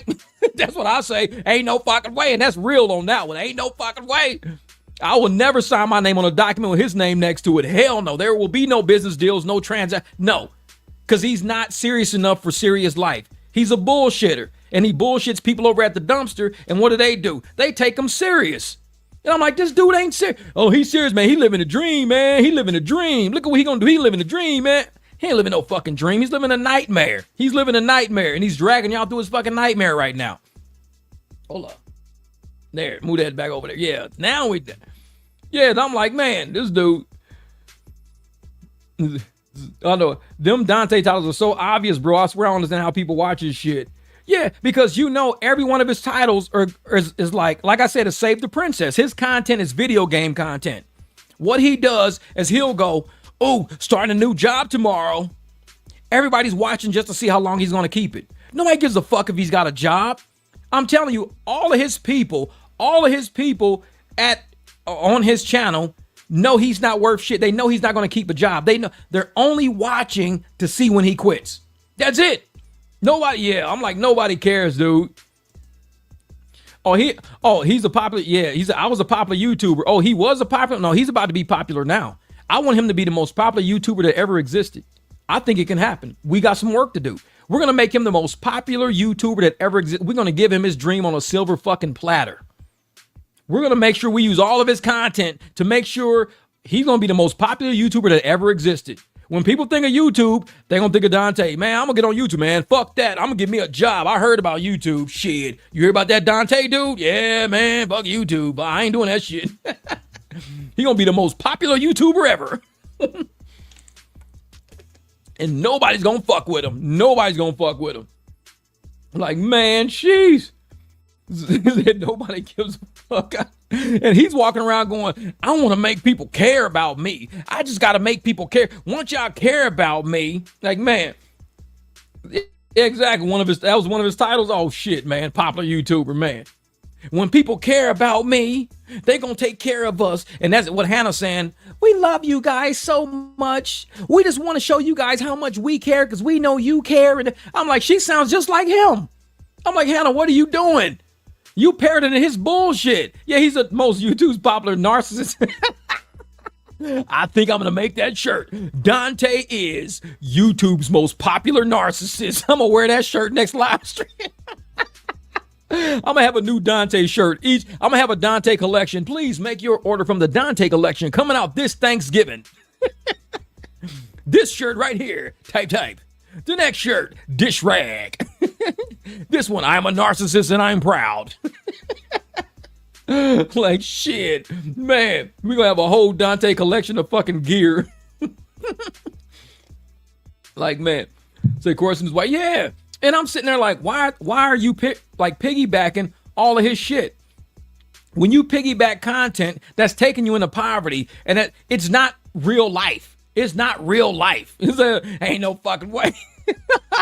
That's what I need. Hey, let me tell you, I need to make that shirt. That'll be a funny shirt right now. I need to make that shirt. But that shit, I would wear it on the live stream. I don't think I would wear it out the house, though. I would not wear that shit outside. I wear it on the live stream. I'll make a video with it. Like, ain't no fucking way.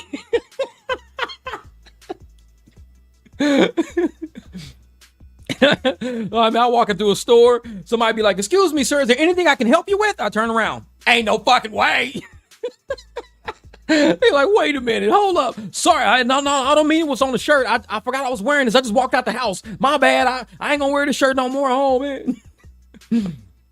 Sir, can I help you with that plate? Ain't no fucking way.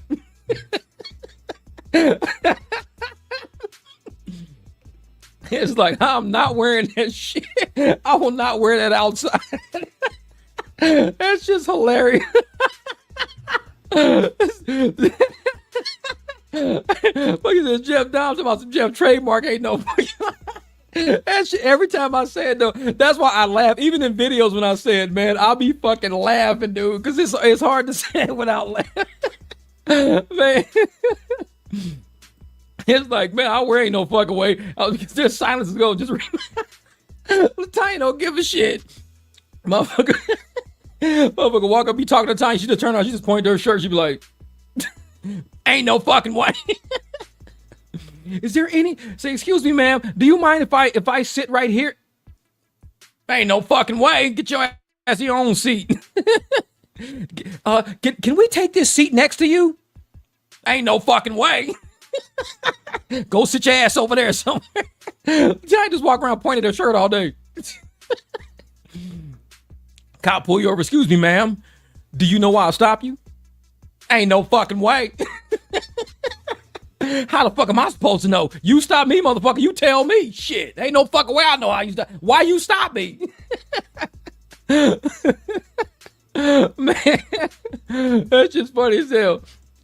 Hey, cause that shit right there, that's 100%. That's Dontay's brain coming out. Every time I say that shit, that's like a Dontay troll fucking coming out.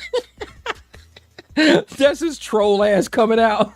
Be like, hey man, did you go out and fill out that application today? Shit, ain't no fucking way. I'm not filling out no damn application today. You out your damn mind. Man, dumpster dives, man. That's what it is. Fucking dumpster dives for life. Wait a minute, where's that at? This shit. Fucking dumpster dives for life, man. Whew, that should be having me crying, laughing, dude. My head be hurt because every time I be making these videos, because see, I gotta work on all of these edits. So I work on these edits, and as I'm doing it, I'm like crying, man. It be tears down my face. I be taking a break. Man. Say, we're gonna get another Beamer video. Oh, I got a Beamer video. Oh, I got a good Beamer video coming out, man. I got a really good one coming out.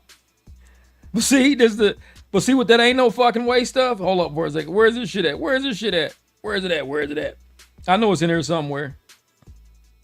Oh, right here. Hold up. My cousin just asked me if I can donate him some of my EBT. Ain't no fucking way. I be putting that shit on videos, dude. I be crying, laughing. I'm like, man, something is wrong with that shit, man. Oh yeah, he's mentally unstable. Be like, man, walking in down trying to ask for application, speak to hiring manager. Come with your kid, do rag, dusty ass sweats on. Hey, can I speak to the hiring manager? You guys hiring? Ain't no fucking way. Man, that shit killing me, dude. That shit makes my head hurt, bro. I be fucking cracking up laughing. Cause it's like that is his psyche. That is his brain every day on just the most basic shit that we would do. We do it. Hey man, you gonna come do this too? I'll be over there in a minute. I'll do it. Don't worry about it. I got you. Don't worry about it. Motherfucker asked Dontay. Hey Dontay, you gonna? Ain't no fucking way. So now I use that shit against him now. It's him because he said that shit. Ain't no fucking way. I'm not working all my life. Hell no. Ain't no fucking way. We not hiring your dusty ass. I know he said we. Like shit. So he may need a mental health hold. But I'm gonna tell you, man. He like say, listen. I wear my graphic T-shirt on the daily, so I would love to add shit. Like ain't no fucking. Let me see what I come up with, LaTanya. Let me see what I come up with. Maybe in the next couple of videos, I'm gonna have a design. Cause like I said, I just did this one today. I got up early enough to fucking make breads. I said, you know, let me make me a shirt for the live stream. Let me troll somebody today, tight. Let me troll a motherfucker, tight. It's like shit. So you tickle me about the gerbil and the dumpster rat, and the dumpster rat is jealous. The gerbil's living inside and eating well.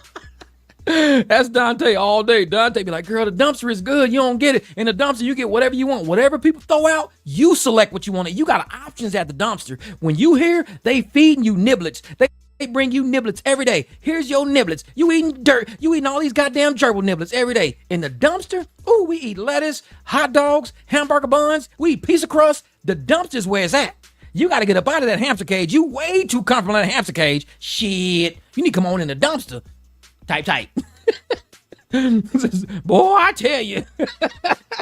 Like, man, I'm telling you, man. Just pipe dreams on napkins. I'll tell you, Claire, pipe dreams on napkins. Man, Michelle, that's what it is, though. It's like, man, you leave that gerbil alone. Gerbils are chilling. They hanging out. And they got new bedding every day, so the house don't smell like a gerbil. They got little water coming out the spigot. They can lick it. Man, they got gerbil niblets. They get a little piece of lettuce for a treat every once in a while, and his ass in the dump. He looking through the window like, hey, you need to come on out to the dumpster. Do you know what's in the dumpster? It's shit. Them little niblets get, you eating the same. That's stable. Your life is way too stable in that gerbil cage. Look, you get niblets every day. You getting fat, gerbil. You getting fat. Come in the dumpster with me. I'm going to show you how to determine which piece of crust is good, which piece of crust is bad. Because some of the piece of crust is burnt. You don't want that. We're going to get other stuff. I even show you a better dumpster. Come to me with this. It's a much bigger dumpster. This one's actually behind Walmart. Crazy shit in the Walmart dumpster. That's done. I'm like, how do you trick gerbils to get up out the cage? Gerbils be like, yeah, he's right. We're eating too good. Man, we're fucking fat. Let's go to the dumpster. Yeah. These motherfuckers running up out the dumpster like, no. They dump. They sound kind of sick. We like type. What up, Mookie? What's good? He said he not eating good, so you know he should. Smurfto is stupid. Smurfto, you be killing me with that shit. He not eating good, so he's shitting out gerbil pellets. This motherfucker constipated. He's in the toilet like bloop, bloop, bloop. Is there some water dripping in there? No, I'm taking a shit. Bloop. Bloop, bloop. Oh, man, it sounds like a water dripping, like the faucet still running. I thought I didn't turn the shower off. No, that's me taking a shit. Bloop, bloop, bloop. He got fucking pellets dropping out. Ain't no fucking way. Like, man. Man, y'all killing me, dude. Y'all fucking killing me over here. My damn dog woke up. I was laughing so hard the dog woke up. What's up, buddy? What's good, buddy? Come on. He's like, I'm going back to sleep. You go back to sleep, buddy. Man, that shit's funny as hell. All right, stretch. Get your stretch out the way. Oh, yeah, buddy. This is real buddy right here. This is Seeker Pet right here. This is my little crazy dog. He's the pug chihuahua. He hangs out in the studio when I'm doing work all the time. Man, this dog's... I gotta get off here. No constipation. Not he say ain't no fucking. He shouldn't out. See, Smurf is wrong for that shit. You should have never said that shit. See, he's shitting out gerbil pellets. Motherfucker ain't eating right. What are you buying with them EBTs anyway? Oh, I got some Salisbury steak, some rice. Motherfucker, you eating the wrong shit, man. Stop that. Eat some real food. Quit eating that fast food, man. We're gonna go get us some Chick-fil-A. Maybe go get us some Wendy's. Eat some old kangaroo meat shit at Wendy's. Man, you don't want to do that. What's up, buddy? What's up, buddy? No, I'm gonna start naming his ass. I'm gonna call him like Dontay. Baby! Fucking dog shit. Baby! Like, this is the boy dog. You can't call him baby. This is buddy. Right, buddy? I know it, buddy. Gerbil pellets for life. I live a stable life, baby. I'm eating gerbil pellets for life. Hey, Claire, that's a new shirt. That's a new shirt for you. Gerbil pellets for life. They're like, what the fuck does that mean? My life is comfortable. It's stable. I want gerbil pellets for life. I'm like, what the fuck is that? I see all these people walking around with these gerbil pellets for life. What the fuck is gerbil pellets for life? Oh, that means you living pretty stable. You live in cush. You got fresh bedding every day. You get gerbil niblets. You get fresh water, shit to drink, man. You got a little gerbil wheel to exercise on, man. You living good. Motherfucker, I'm gerbil pellets for life.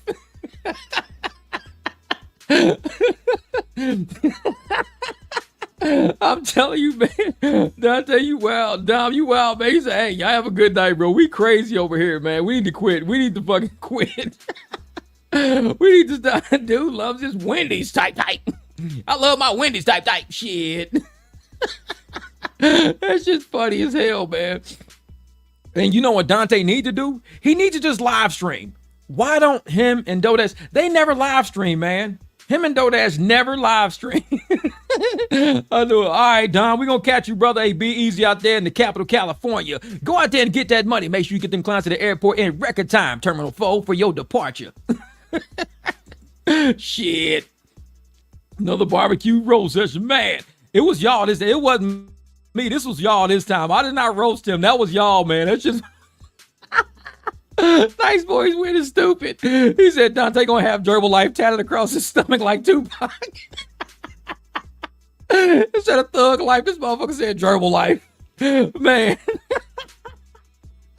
Gerbil Life. Ride on my enemies. Gerbil Life. Man. Woo, man, y'all killing me. Y'all got me sweating over here. Tanya's over there dying laughing. She can't even type. She laughing like a mother. She said, tell us the menu again in the dumpster. Shit. This motherfucker, man, he's like, dumpster type. Shit, Dontay, he be like, every day it's new. He said, hey, depending on what people order from the restaurant, that's on today's menu. You ever seen Lady and the Tramp? Yeah, I remember when we was little, we used to watch Lady and the Tramp. And Lady and the Tramp, like the tramp was always eating out the trash can all the time. And Lady, she was like prim, proper. She came from a good family. She was indoors. Lady, she would look out the window and wonder how it would be out on the street. And Tramp was a scruffy ass dog. So it was Lady and the Tramp. So when he would find her, he would show her and take her to trash cans to eat like fish heads, eat like fucking old ass like bread and shit like that. And she was like, well, we could get like spaghetti. We could get noodles and meatballs. We can, where she goes, she gets good food. I'm telling you, Dontay and Hannah, Lady and the Tramp. I'm out type.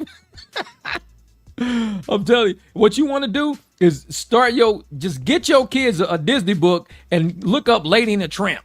When you look up Lady and the Tramp, be like, this is 100% Dontay and Hannah right here. This dude's like, you don't know, girl. You live that shelter life in that mansion over there. You got to come on the streets I'm cruising through alleyways. I'm eating out the dumpster. Lady, you don't know. My life is all right. Your life sucks. My life is amazing. Man. Say, do you suffer from Dontay fatigue? I got a script for that. Type. Make sure you stop by your local Walmart. Don't go through the back door through the dumpster. Go through the front like a normal person. Like, if you go through the back, you might see Dontay. Like, damn.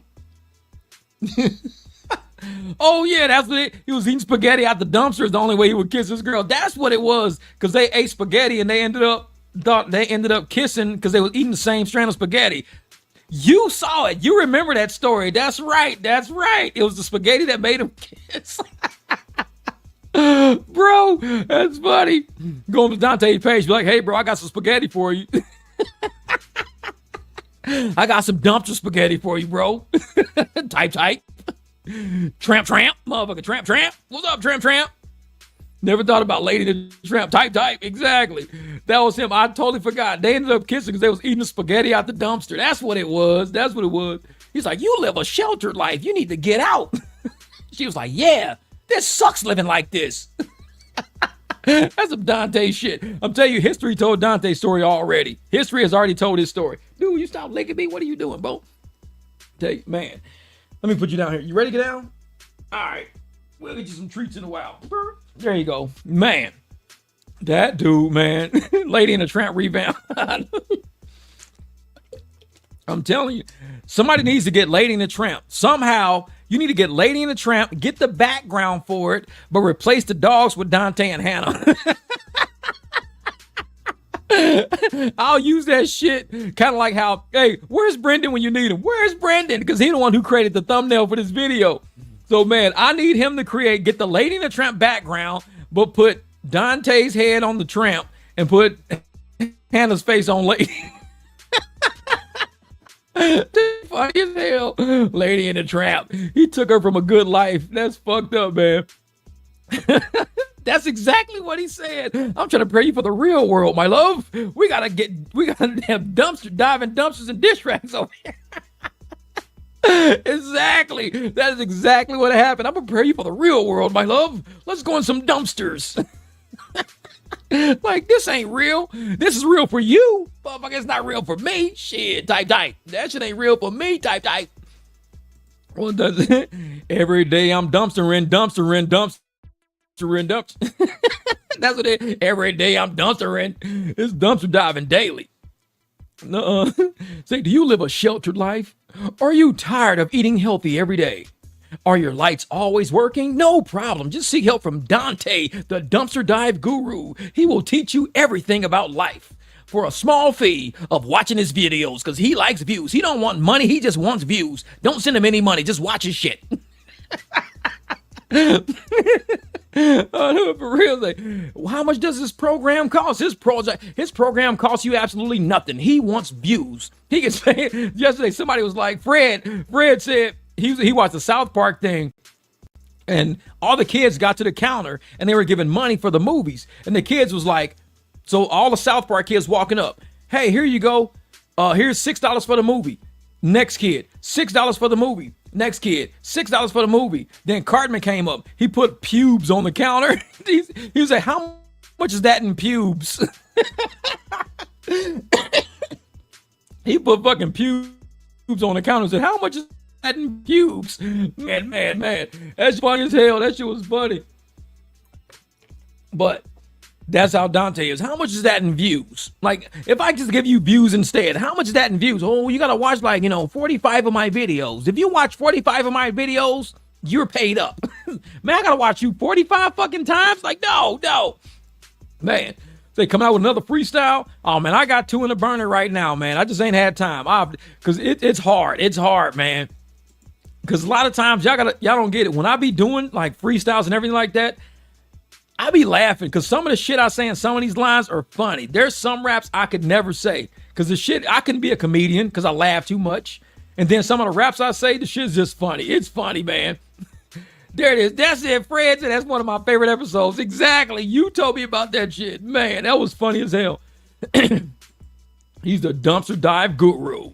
I want to end on the next one. All right, bet. We're going to have to do it. I'm going to have to do that live stream, man. I'm in the studio. This is where I'm at right now. I'm in the studio, bro. Man. Oh, yeah, that dumpster dive. It's like, there's so many of y'all out right now. And Trey's going on at 10:50. Oh, that's right. Trey's going on tonight. Shit. He's going on in like 2-3 hours almost. 2 hours. All right, well, shit, man. I better get me some shit done around here. I forgot tonight was Trey Live's night. I'm going to be on Trey Live later. This shit's funny as hell, man. But, man, I appreciate you guys for coming through. Appreciate that. I totally didn't even look at the time. I said I was going to be on for 2.5 hours. It's almost 3 hours. Jeez. But I had a good time with y'all, man. The end was good. That was some good laughs. I needed that shit. Y'all got me hoarse, man. Y'all got problems, man. Y'all got problems. All this dumpster diving shit. Every day I'm dumpstering.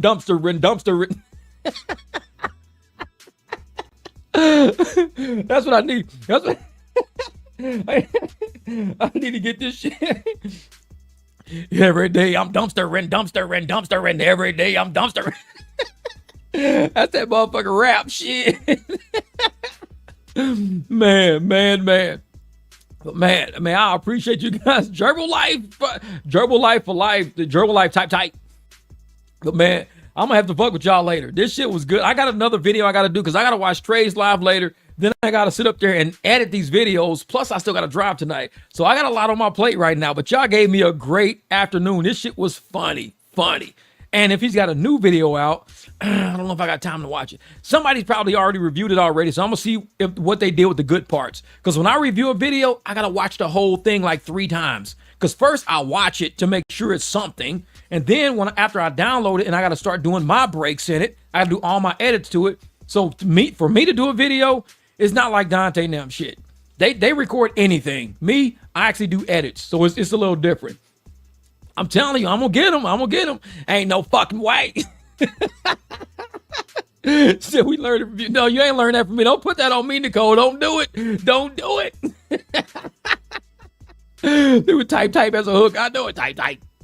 No, we gonna come up with some gear. This gonna be our dumpster gear. What is this, man? This is our dumpster dive suit. We got a dumpster dive suit. All of our man, what are you wearing? I'm wearing my dumpster dive suit today. Shouldn't say like fucking type. Ain't no fucking way. Don't forget today when you come to the meeting, please wear your favorite dumpster dive suit. My live stream's gonna be called that. We had the videos of the barbecue. That's what we like eat. We cook. Now when we do the live stream, this is dumpster dive. We're gonna see what we can find.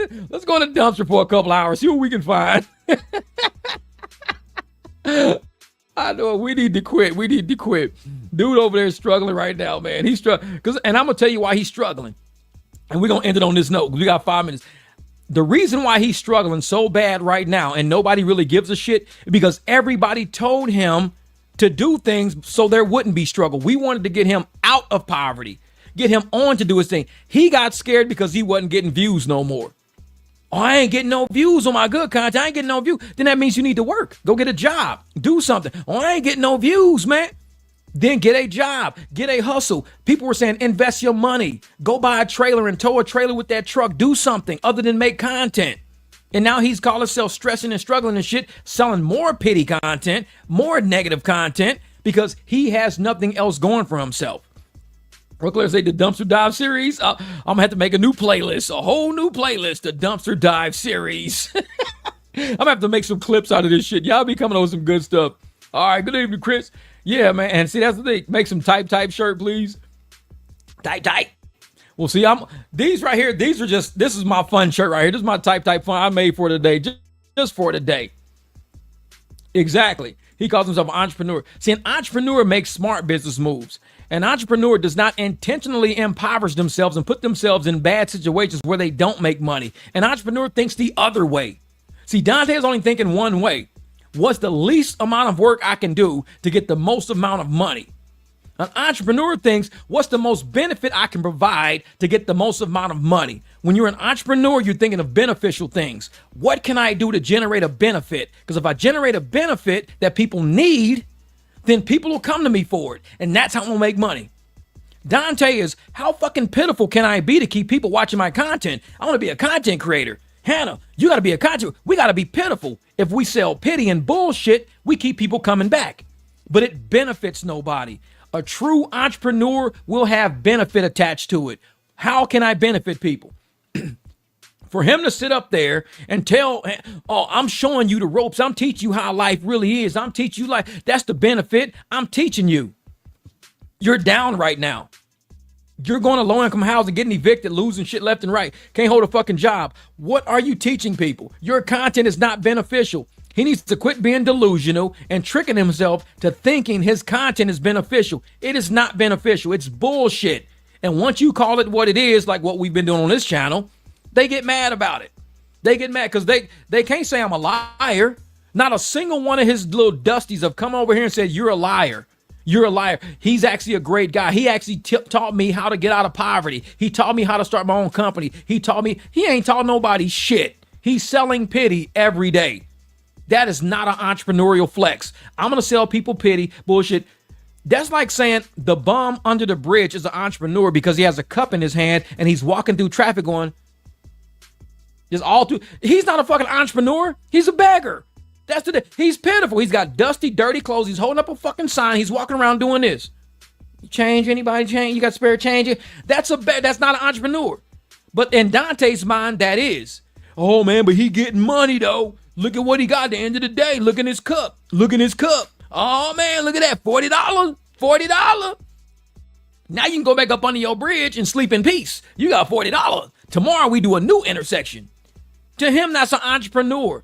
Dontay thinks fucking backwards. An entrepreneur has to think, what does this world need?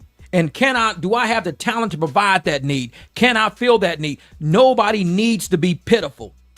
If you think people need to be pitiful, then that means you got some fucked up energy. People need pity. People need to be entertained by pity, entertained by poverty. Anybody who thinks making fun of poor people is entertainment, making fun of pitiful people is entertainment, it's not entertainment. So what is he thinking? All his people are like, well, we rather see him poor. We rather see him in poverty. That shit's entertaining us. But he said it, I got it in clips in his videos saying, I'm trying to keep you guys entertained. This is what I do. Said losing shit left and right. He's losing shit left and right. And that's the thing. He's telling people in his videos, I'm trying to keep you guys entertained. I stay unstable. I stay pitiful. I stay in poverty because that's what you guys want to see. I'm trying to keep you guys entertained. He's telling me he is making fun of poor people. He is making fun of pitiful people. He's making fun of situations by keeping people entertained. I'm going to show you guys how quitting a job is stressful.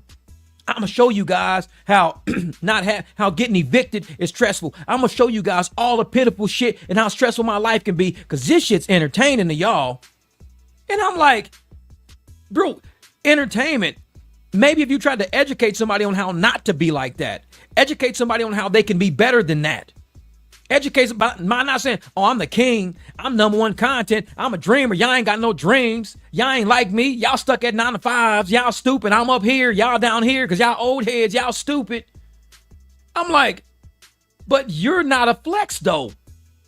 You're not a fucking flex. Who are you think you tricking? You're not tricking nobody. You are not a flex. Bro, you can't even find a home, but you think you a flex.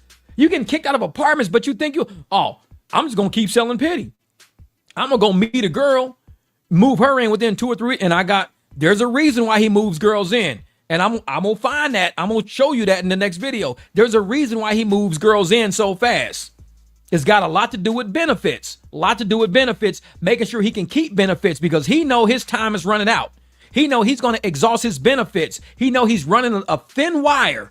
So he needs to make sure he can keep that hustle going. So can I put Hannah on the list too? Can I put her on the list? My name on the list, but can I put her on the list too? Like, why would you want to put somebody, if you're a YouTuber and you're looking at being successful and succeeding, why are you putting somebody on a low income list? Are you planning on something? Are you planning something? Because I can tell you right now, I don't plan on putting myself on anything fucking low. I don't wake up in the morning like, let me call Section 8 to make sure I can put my name on a wait list. No, I'm keeping myself off the wait list. I'm doing what I can to do it. So when I sit there and I see how his content is shaped and everything, I'm like, it's not educational. It's dangerous. You're selling people. You could be in poverty, low income situations. You could still do amazing things and you could chase your dreams. You could be like this. You could be like that. Keep watching my content. I can show you how to stay on the bottom and never rise to the top, but be completely comfortable at the bottom.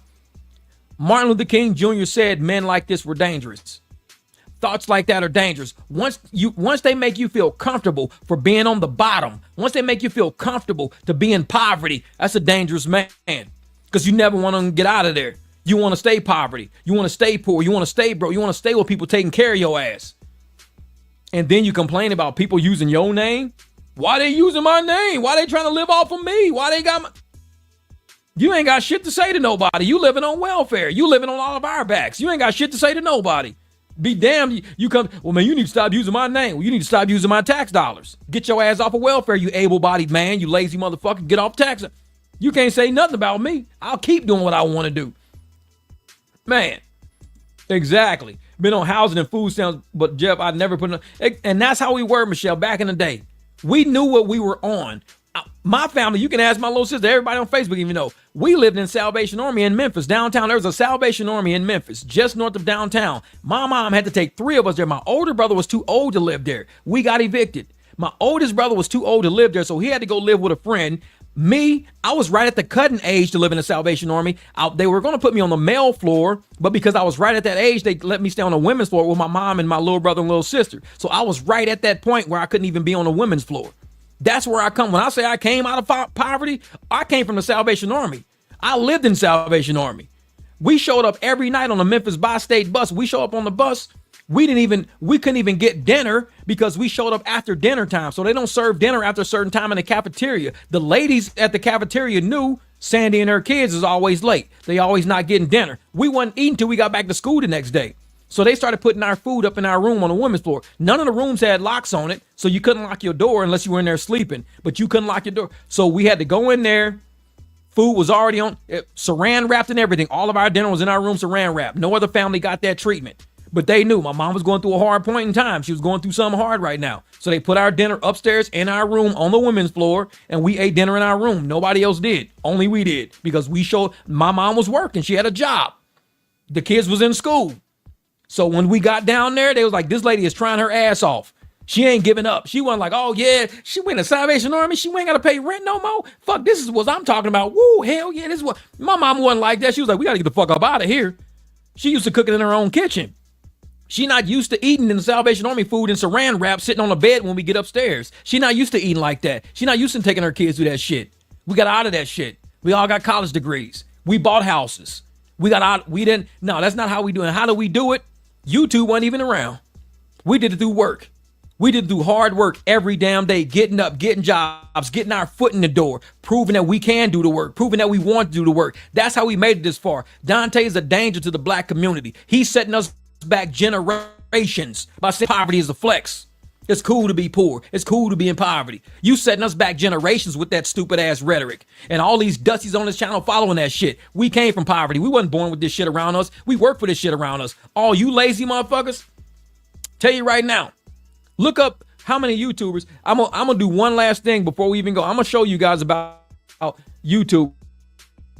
I'm gonna type, I'm in Google, how many YouTubers make a living on YouTube full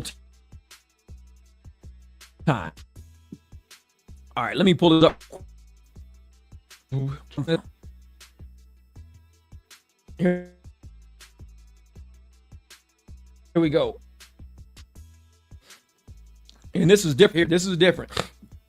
And this is only for full-time content creators. Only for full-time content creators. I'm going to show you. This is only for this. They didn't even put part-time creators in here because part-time creators would skew the numbers up way too big. Way too big. So let's do like this. Oh, wait. I had a whole nother panel open. Hold on. Let me see something. Okay, so this screen right here. There we go. Right there. So this screen right here. I don't know if you guys can see this screen or not. Let me blow it up some.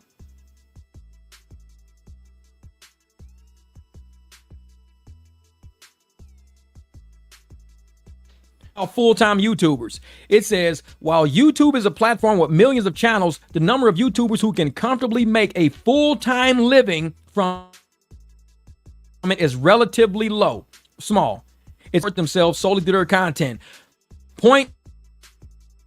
0.3% can support themselves. 0.3%. Not even a full. It's 1/3 of 1%. This thing, it keeps jumping all over the place. I don't like when it does that. So a small percentage of creators, around 2%, according to some estimates, earn over $10,000 per year. So that's 2% earn over $100,000 per year. That means 98% don't. If they're saying a full-time creators only full-time, not part-time, only full-time, people who do it full-time, 0.3% of YouTube creators are able to support themselves solely through their content. That is 1/3 of 1%. 1/3 this number over here. It says if they had 40,000 full-time creators, 12 million total channels, so 0.33%, 1/3. 1/3. September to right here. Let me open up this September the 3rd, 2024. We'll open this one up. Okay, right here. And it says this is from September the 23rd, 2024. September 23rd, 2024. It says only 0.3% of YouTubers earn $5,000 or more per month. 0.3%. Me, I earn between $1,200 and $2,000. That's on my channel, between $1,200 and $2,000 a month. That's my average. My average was higher back when I was making $1,800, $1,900, $1,700 every month, $1,800, and then it dropped around about $1,100, $1,200. So I've been kind of hovering around there. But full-time is only 0.3% of 1%. 1/3 of 1%. And it says, once you hit 1 million subscribers, you can expect to earn 10,000 plus per month. That's every month. 1 million subscribers, you get around 10,000 per month. With 10,000 monthly views, 10,000 monthly views can get you 1,000 to 3,000 per month with AdSense. That's not super chats. That's not anything like that. If you can get 100,000 views a month, you make 1,000 to 3,000 per month with AdSense. Like I said, every month I'm over 100,000 views, so I always get at least $1,000. No matter what, I'm gonna get $1,000 because I'm always under 100,000 views a month. Now, when I was getting 2,000 views a month, stuff like that, I was doing much longer content, but I was getting more super chats. When I was getting super chats because I was doing way more live streams, that's where the money comes from. People think AdSense is where the money's at. AdSense, it only pays you so much. If you're a beginner YouTuber with 1,000 subscribers, you can earn 30 to 300 from AdSense monthly. And that's with 1,000 subscribers. That's it. I'm gonna close that because that thing right there. Yeah. And that's it right here. To be successful on YouTube, half the bottle is listing, others in the front. Yeah, that's it. And he's trying to reach Mr. Beast status on a paper budget. Exactly. 9 billion people on Earth. 9 billion. And there's 12 million content or 12 million channels or something like that. So you got 9 billion people watching, and that's babies and everything, watching 12 million of the 12 million channels. 100,000 of those people are full-time, or 40,000 is full-time. So 40,000 content creators are full-time out of 12 million channels. That means 1/3 of 1%. That means 99.97% or 99.7%.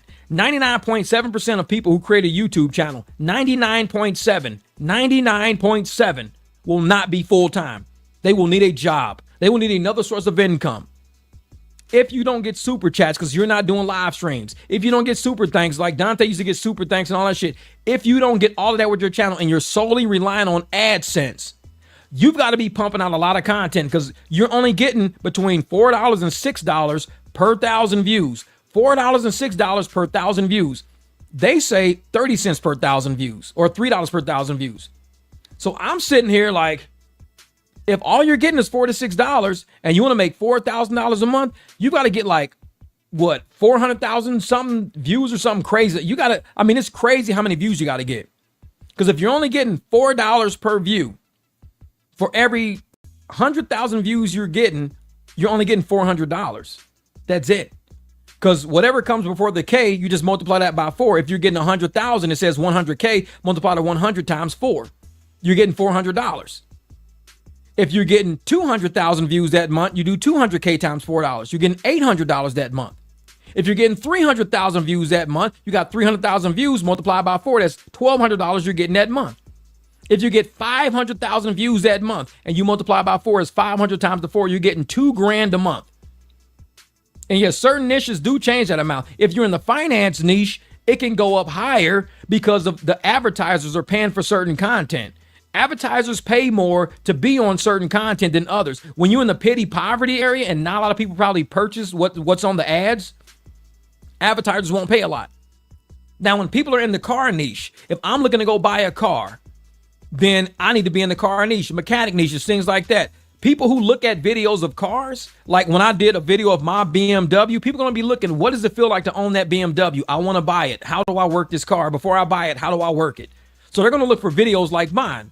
Driving my car, showing how the car works, everything else like that. That video right now don't have a lot of views, but I tell you, it's like a S. You got to let your views go. It gets caught in the algorithm. It's going to taper off. It gets caught in the algorithm, and then it takes off. That's how YouTube works. When people say, you ain't got a lot of views on that video, well, it's not in the algorithm yet.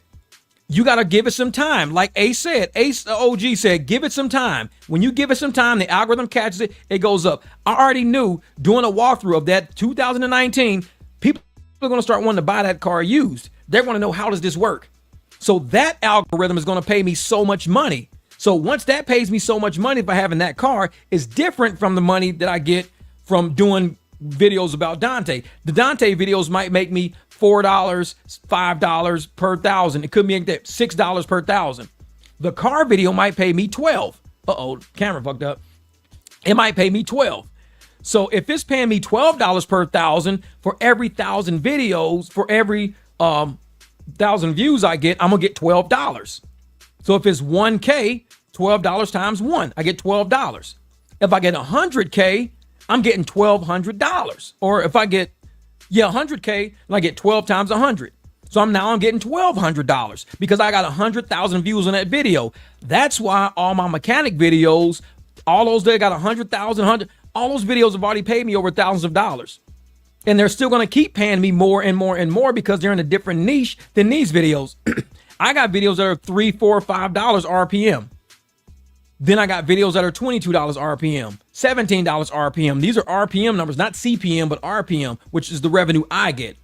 So it all depends, like you said, on the niche. Once you put it in a certain niche, you hope that the algorithm catches that video and takes it. And I focus my videos heavily on my higher paid niches because let's say I got a $15 RPM video, 15 RPM. And say a Dontay video is $5 RPM. I don't want my Dontay video. It's only paying me $5 RPM.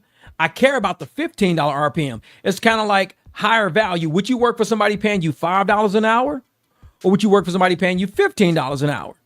So what do? You fight and fight and fight to get that $15 an hour video in the algorithm. The Dontay videos, they're going to be flash. They're going to phase out. Just like his channel, they're going to phase out. These are going to be funny. They'll phase out. If people want to learn a few things about content and what not to do, they might stay relevant. But most likely, they are going to phase out. But all my other videos that are $15 RPMs, I'm still working them into the algorithm. I'm still doing things with them to the algorithm. So therefore, for me to have multiple niches on the same channel, YouTube, and because I know how to work the algorithm, I could go to another niche and be at the top of that niche for a little bit. It may not be for long, but I know how to sneak my way in there because I know software. So I sneak my way into somebody else's niche, do the shit they do for a while, get views out of it, and I could disappear. My videos are still there, so people can come and learn exactly what to do, what not to do. There'll be educational, informational videos, but my car videos, those are the $15, $20 RPM. Those are the people who are asking me questions every day. So I'm answering mechanic questions every day. I'm going through all my videos. Hey man, how'd you get these bolts out of here? This, and this. Oh, thanks, bro. How'd you reset that? Thanks, bro. I'm always in my mechanic videos every single day because people are asking questions over there. So the niche is what you want to make sure you're looking at, dollars per niche. Dontay wants to be a full-time content creator on a low-paying niche. I'm going to tell you a content creator that's kind of like Dontay as far as like what they talk about. Cash Jordan. There's this guy named Cash Jordan. Now, Cash Jordan, every video he drops, 300,000, 500,000 views. His name is Cash Jordan, white guy. He bases himself out of New York. What makes Cash Jordan different is that he speaks about poverty. He doesn't make people feel pitiful for him. Cash Jordan doesn't say, hey, y'all feel bad for me. I'm in a poverty situation. Look at how bad shit is. Cash Jordan goes and finds people in poverty situations and he reports on it. He says, hey, look at all these illegal immigrants stacked in this building right here. This shit's health code violations. It's illegal. And he reports on this. Hey, look at these people being trafficked right here. So Cash Jordan goes to people like Dontay and reports on people like Dontay. Look at all these people in low-income housing. They don't get this. They don't get that, blah, blah, blah. But Cash Jordan, he's in that niche, but he doesn't involve himself. He's like a true news reporter of that niche. Dontay is pity poverty. He's not just poverty reporting on poverty. He's pity poverty, which is a whole different level because people stop feeling sorry for you. Cash Jordan lets you see the people to feel sorry for. He shows you all these people. Look at these babies. Look at these kids. Look at this. This is crazy. Can't believe New York is allowing this. This is crazy. And he reports on that stuff. So he shows you what's going on. Dontay is different. He says, hey, everybody, feel sorry for me. Feel sorry. Look at me. I'm poor. I don't know what I'm going to do. Y'all leave in the comments what you think I should do. And he don't even report on that shit. Oh, yeah, Kelly. Oh, yeah. So it's like his niche is in the Cash Jordan niche that talks about poverty and everything like that. But Dontay's problem is that he's a narcissist and he chases empaths. Somebody said that the other day. An empath is somebody who feels super sorry for people. Dontay chases people who feel super sorry for people. He chases empaths who think they can save the princess. Jordan chases people like me who just want to see what's going on in New York with poverty. Like Cash Jordan is not like, oh, my name is Cash Jordan. I got 300,000 views. I'm poor as a motherfucker. I don't know what I'm going to do. Look, I'm around all these dusty ass people at the dumpster. Cash Jordan don't do that. He focuses on the information and he shows people the reality of what's really going on.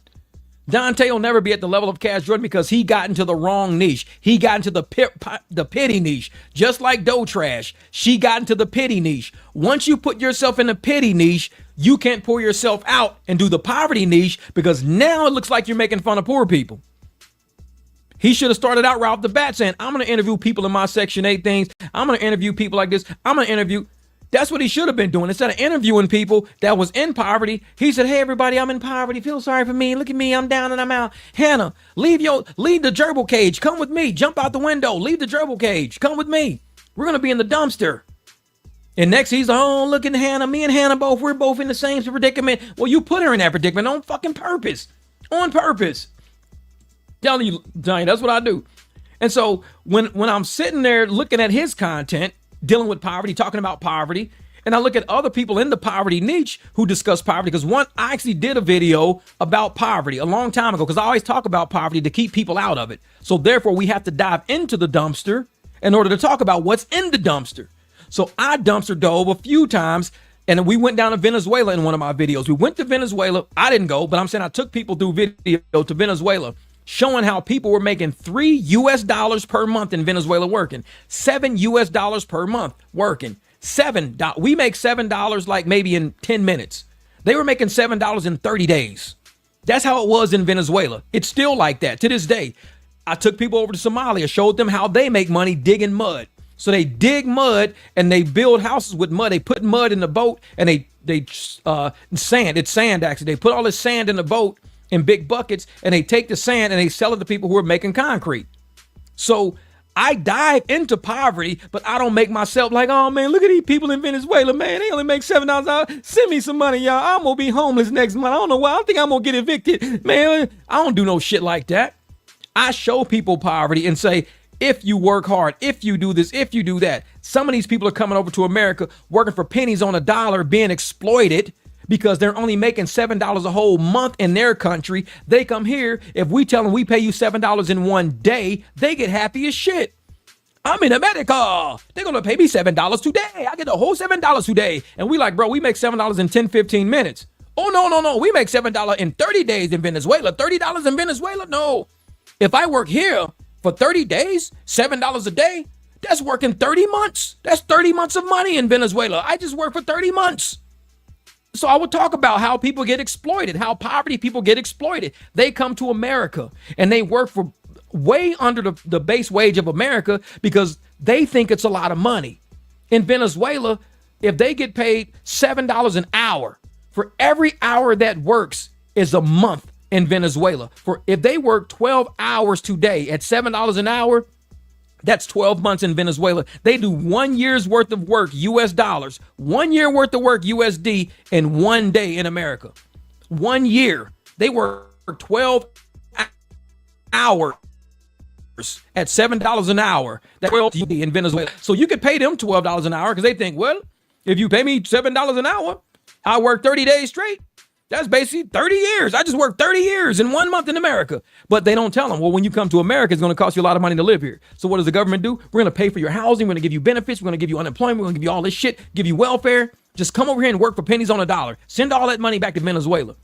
So if you get somebody in Venezuela to come work in America to send you money back to Venezuela, oh, you living like a king. Because if they sent you $7 a day in Venezuela, people are making $7 a month in Venezuela. I could send you $7 a day and you be like, I'm going to marry this fucking guy. He's sending me $7 every day. Venezuelan girl could be bad as a motherfucker, a dime, badass body, high heels, looking like a stripper, badass girls like, this American guy is sending me $7 every single day. I think he's rich. He's so rich. He's sending me $7 every day like it's nothing. This is crazy. I'm so glad I met him. I'm like, yeah, bitch, I'm gonna send you this $7. Let me break you out with this $7. Here you go. I'll tell you what, this week, instead of that, I'm gonna send you all the sevens at once. I'm gonna send you $49 1 week at once. Hey, here you go, $49. Oh, he sent me $49. Oh, girl, I think I'm ready to retire. Oh my God, I love him so much. That's the shit Dontay do. Come live in a dumpster with me. Let me show you how great it is. So he's teaching her that poverty is a flex.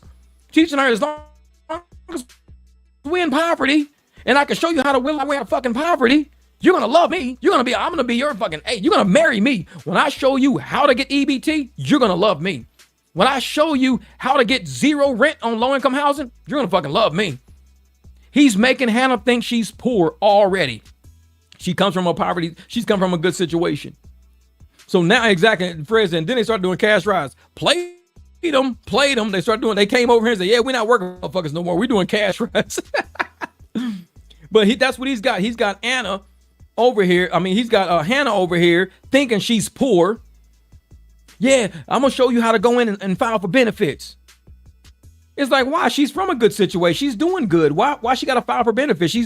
She's doing good. She's got a job. She's trying to go to school. She's and you're like, no, we ain't going to do it like that. We're going to do it this way. We're going to do it the Dontay way, the dumpster diving way. This is how we're going to do it. This is how people who not either sharp enough or know enough, they get tricked by people like Dontay. Just like all the illegals that were coming over here that were working for pennies on the dollar, when in America, you need more than that. But America's companies like, we could fire all these Americans that we're paying $20, $30 an hour. We can fire all these Americans and we can hire these Venezuelans at $8 an hour. Bro, we're making $12 an hour profits on each one of their back. We ain't got to pay them $20 an hour no more. We just pay them $7, $8. They send that shit back to Venezuela like they kings over there. They're like, oh man, he sent me $7. Oh bro, this is like a whole month at once. You sent me $7? Shit, I could take a month off of work, man. $7? Shit, this is crazy. That's how they do it. That's how Dontay did Hannah. Made her think so low and so poverty, the most simplistic shit would bring her up. Babe, I put you on the low income list. Ooh, baby, you're the greatest. I love you. You got me on the low end. How did you get me on the low income? That's hard to do. I don't know how you work that. You're incredible. Yeah, but I got you. I told you I can get you on that low income list. That's what I be doing. You know what I'm saying? That's what I do. I get you on that low income list. I love you. I'm so glad I married you. Nobody else could get me on the low income so fast. I'm telling you, tomorrow, I'm going to get you like $40 on EBT. I'm going to get you $40. Wait till we wake up. I'm going to make a phone call. I'm getting you $40 on EBT. Oh, I love you so much. I don't know how you come up with these ways to get all this money, Dontay. Exactly, because he's making her think so fucking low. Any simple thing he does is like, this is so amazing. You don't know. He gave us an extra $15 per week on EBT. None of you guys could do that. Only Dontay the Great could do that. None of you motherfuckers are like him. He's amazing. You might get $3. He gets the whole 15. He knows what he's doing. Like, okay. I'm like, okay, my bad. Let me go out to my $100 an hour client real quick. It's like, sorry about that. Shit. I know it. It's the most romantic thing anyone's ever done for me. I've never had someone put me on low income, and it's his handwriting. He wrote my name. I don't have to do anything. I just sit back and he just does it all. Hannah London, low income applicant 101. Oh. Like, okay. It's like, I can't fuck with these people, man. Look at that.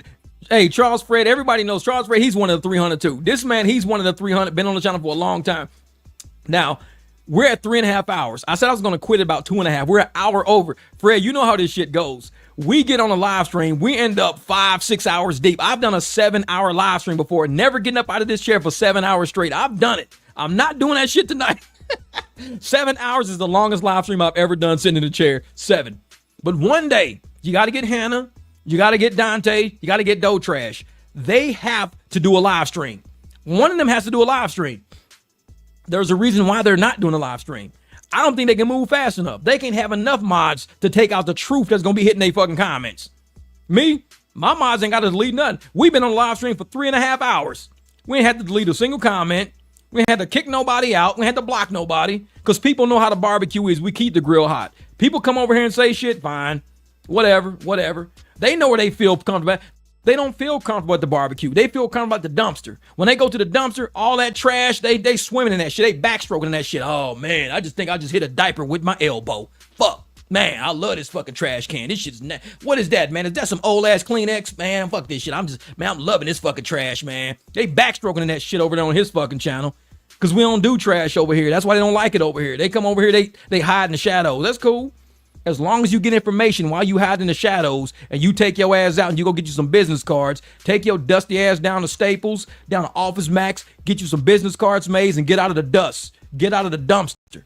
Don't be like, oh man, I went over to the dumpster. Man, they ain't moving like they move at the barbecue. At the barbecue, they trying to make money over there, man. These motherfuckers tired of being poor on the barbecue. Yeah, we come from that shit. We know what it's like.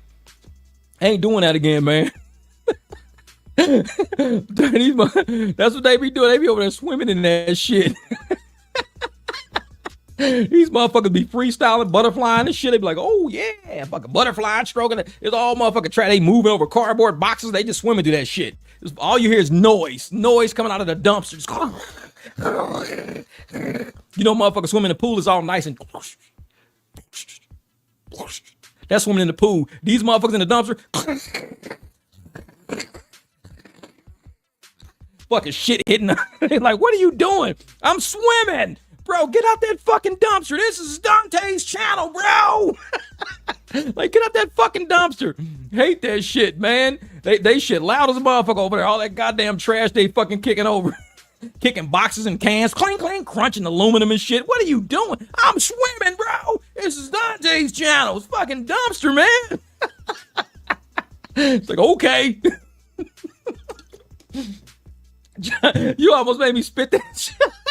Charles almost made me spit that shit out on the computer, man. You gonna have me fuck up my computer. I can't look at Fred and motherfuckers that making a trash motherfucker like, oh yeah, we're at the dumpster. Oh yeah, Dontay's gonna give us some more pitiful shit today. What are you doing? I'm making a fucking trash angel right now. Instead of a snow angel, motherfucker make a trash angel. Get up, got jelly and shit all over his shirt, motherfucker. Some kind of goddamn juice on his arm. Like, what is that juice? That shit stinks. I don't know. Probably spoiled yogurt. Like, damn, dog. But that snow angel looks amazing. Take a picture of that. We're gonna use that for content. Fucking trash angels. I want somebody to go on Dontay's comment, just put an angel in his comment. Everybody gonna be like, dude, why do you always get these angels put in your comments now? Like, everybody keeps just putting angels in your comments. Like, dude, they gonna fucking start deleting angels. We hate angels. Like, we're the, like I said, 1111, we're the angels. Charles Fred's angels, goddamn. Instead of Charlie's angels, we're Charles Fred's angels, goddamn. Just go to Dontay comment in his videos, just put an angel. And that's it, nothing else, just an angel in a laughing face. Just an angel, laughing face. He gonna be like, dude, why is everybody putting an angel and a laughing face in your comments? What the fuck does that mean? I don't know, man, but I'll take it. I mean, maybe they're wishing me to be blessed and laughing because we're having a good time. Yeah, okay, motherfucker, okay. Fucking trash angels. It's like shit. I swear, I'm making sure with that shit on there, trash angel. They gonna say, what's that mean? What's trash angel mean? Like, trust me, man. We got motherfucking snow angels, we got hell's angels, and now we got trash angels. These Dontay's dust, these motherfuckers. They the trash angels. They ain't on motorcycles like hell's angels. These motherfuckers on scooters. They on them electric scooters. Yeah, we're fucking trash angels, bro. We got hell's angels pulling up on big ass Harleys. All they going on the highway and shit. All these motherfucking motorcycles on the highway. Hell's Angels vests on and everything. Then you see Dontay's Dusty's coming around. These is trash. These motherfuckers on goddamn busted ass scooters and shit. They all like dirty and shit. All got fucking skull caps and dish rags on their head. These motherfuckers coming down the sidewalk. They just coming down the sidewalk. Oh yeah, we're fucking going over to get a job. I can't wait to get a job. This is going to be crazy. We're gonna make it content. Fucking trash angels. Fucking Dontay's trash angels. You ain't got hell's angels, them is trash angels. Taylor tell you, Charles Fred is stupid as motherfucker. He's stupid for that shit. Tell you, man, I'm gonna quit fucking with him on that. That's just funny as hell. My motherfucking eyes is on fire. Fucking trash angels. Tell you, next time you on this channel, just put a fucking angel right in the comment. Boop. And put an angel in a scooter next to it. Say, what's this angel in the scooter shit popping up in your comments all the time for? Angel scooter. Angel. Like, what? Man, you motherfuckers, y'all ain't hell's angels. Y'all trash angels. Y'all a bunch of scooter riding ass dusty motherfuckers. They a gang. We'll come to your job and quit. We're a gang, bitch. Like, okay. We'll show up and leave at lunchtime, bitch. We're sinister. All right. We'll go to low income and pay full rent. Don't fuck with us. We're trash angels. I'll get an EBT card and fucking get more money than you've ever seen. We're trash angels, bitch. tell you, all them fucking dusty motherfuckers over there.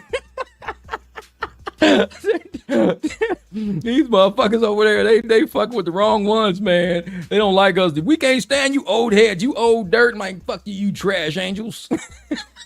What's a trash angel? That shit ain't nothing. That ain't nothing. Motherfucker calling me a trash angel. That shit ain't even. There it is right there. Fucking trash can with an angel next to it. The trash angel. That's the comment. That's the comment to leave right there, man. Man. Jim from Denver, my brother, what's up, Jim? Man, it's been a minute, brother. I know I ain't did a live stream in a minute, man. Appreciate you speaking on this. As a brother myself, he's feeding the negative stereotypes for our people. Picking up the new ride tomorrow. Volkswagen ID4, sitting at 766 credit score. This channel on private rides upgrade me. That's what I'm talking about. Bro, I was looking at that Atlas again. Y'all remember when I was looking at that Atlas, that Volkswagen Atlas? I saw one on the highway. I can't shake that car, man. I love that car, dude. I love that, man. Volkswagen makes some nice shit. I saw it on the highway because I was like, man, it's not a third row. It's not a third row.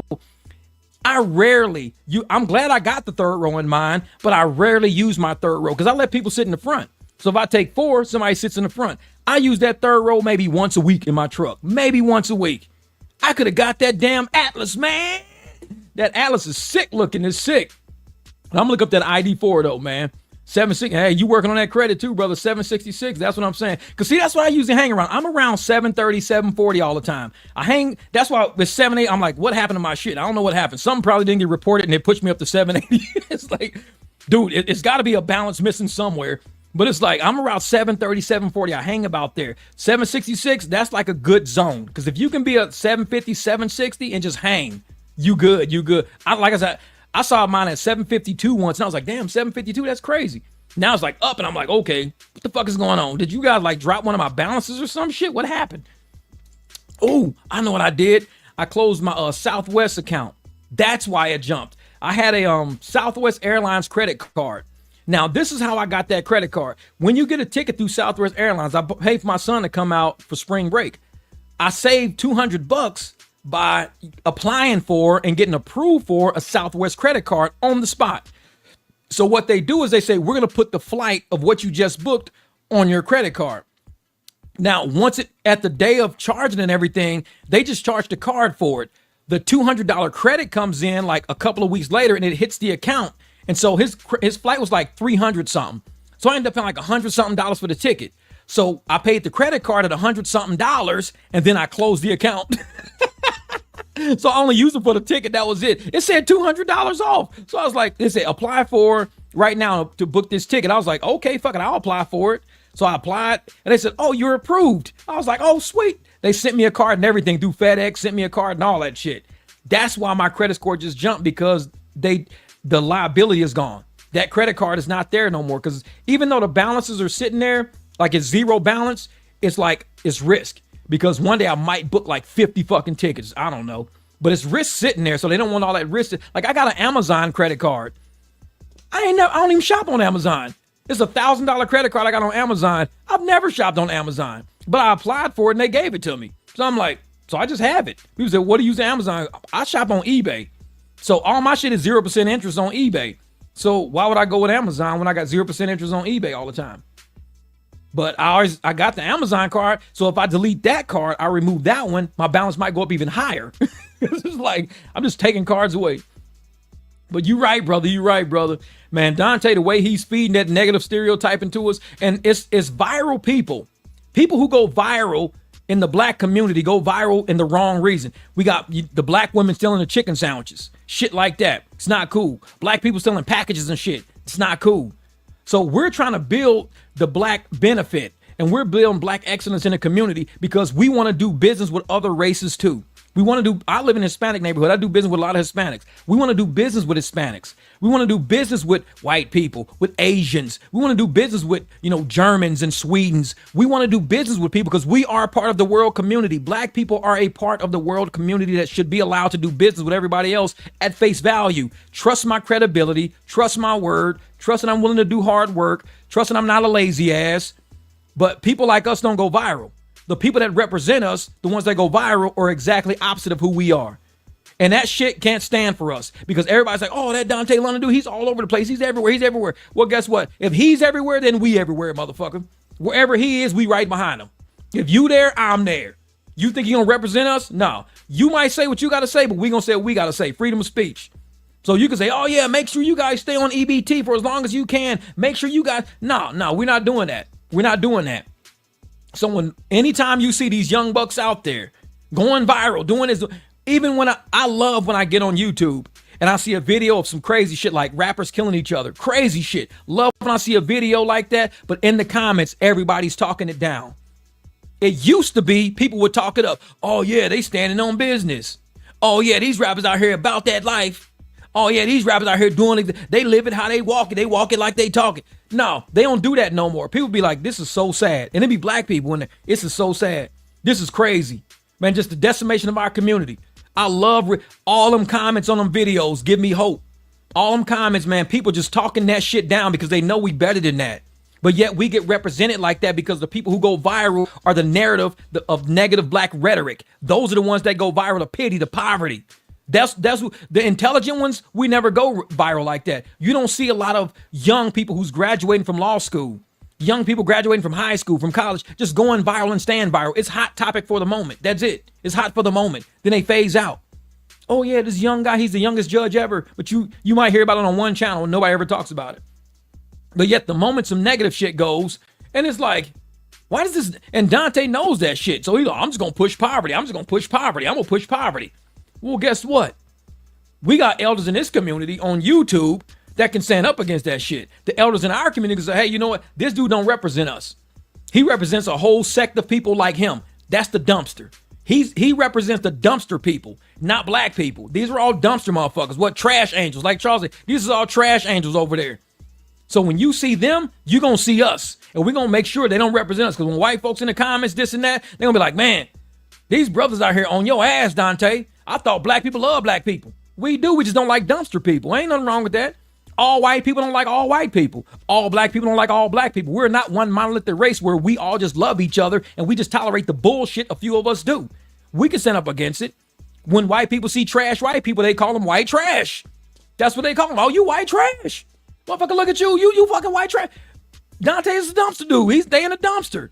These are all dumpster diving dusty ass motherfuckers. We can call that shit out in our race too. We are a race who are excellent people. We are architects. We're designers. We're doctors, lawyers, moms, dads. We are some amazing people. Business owners, creators, artists. We're a lot. We're not all trash.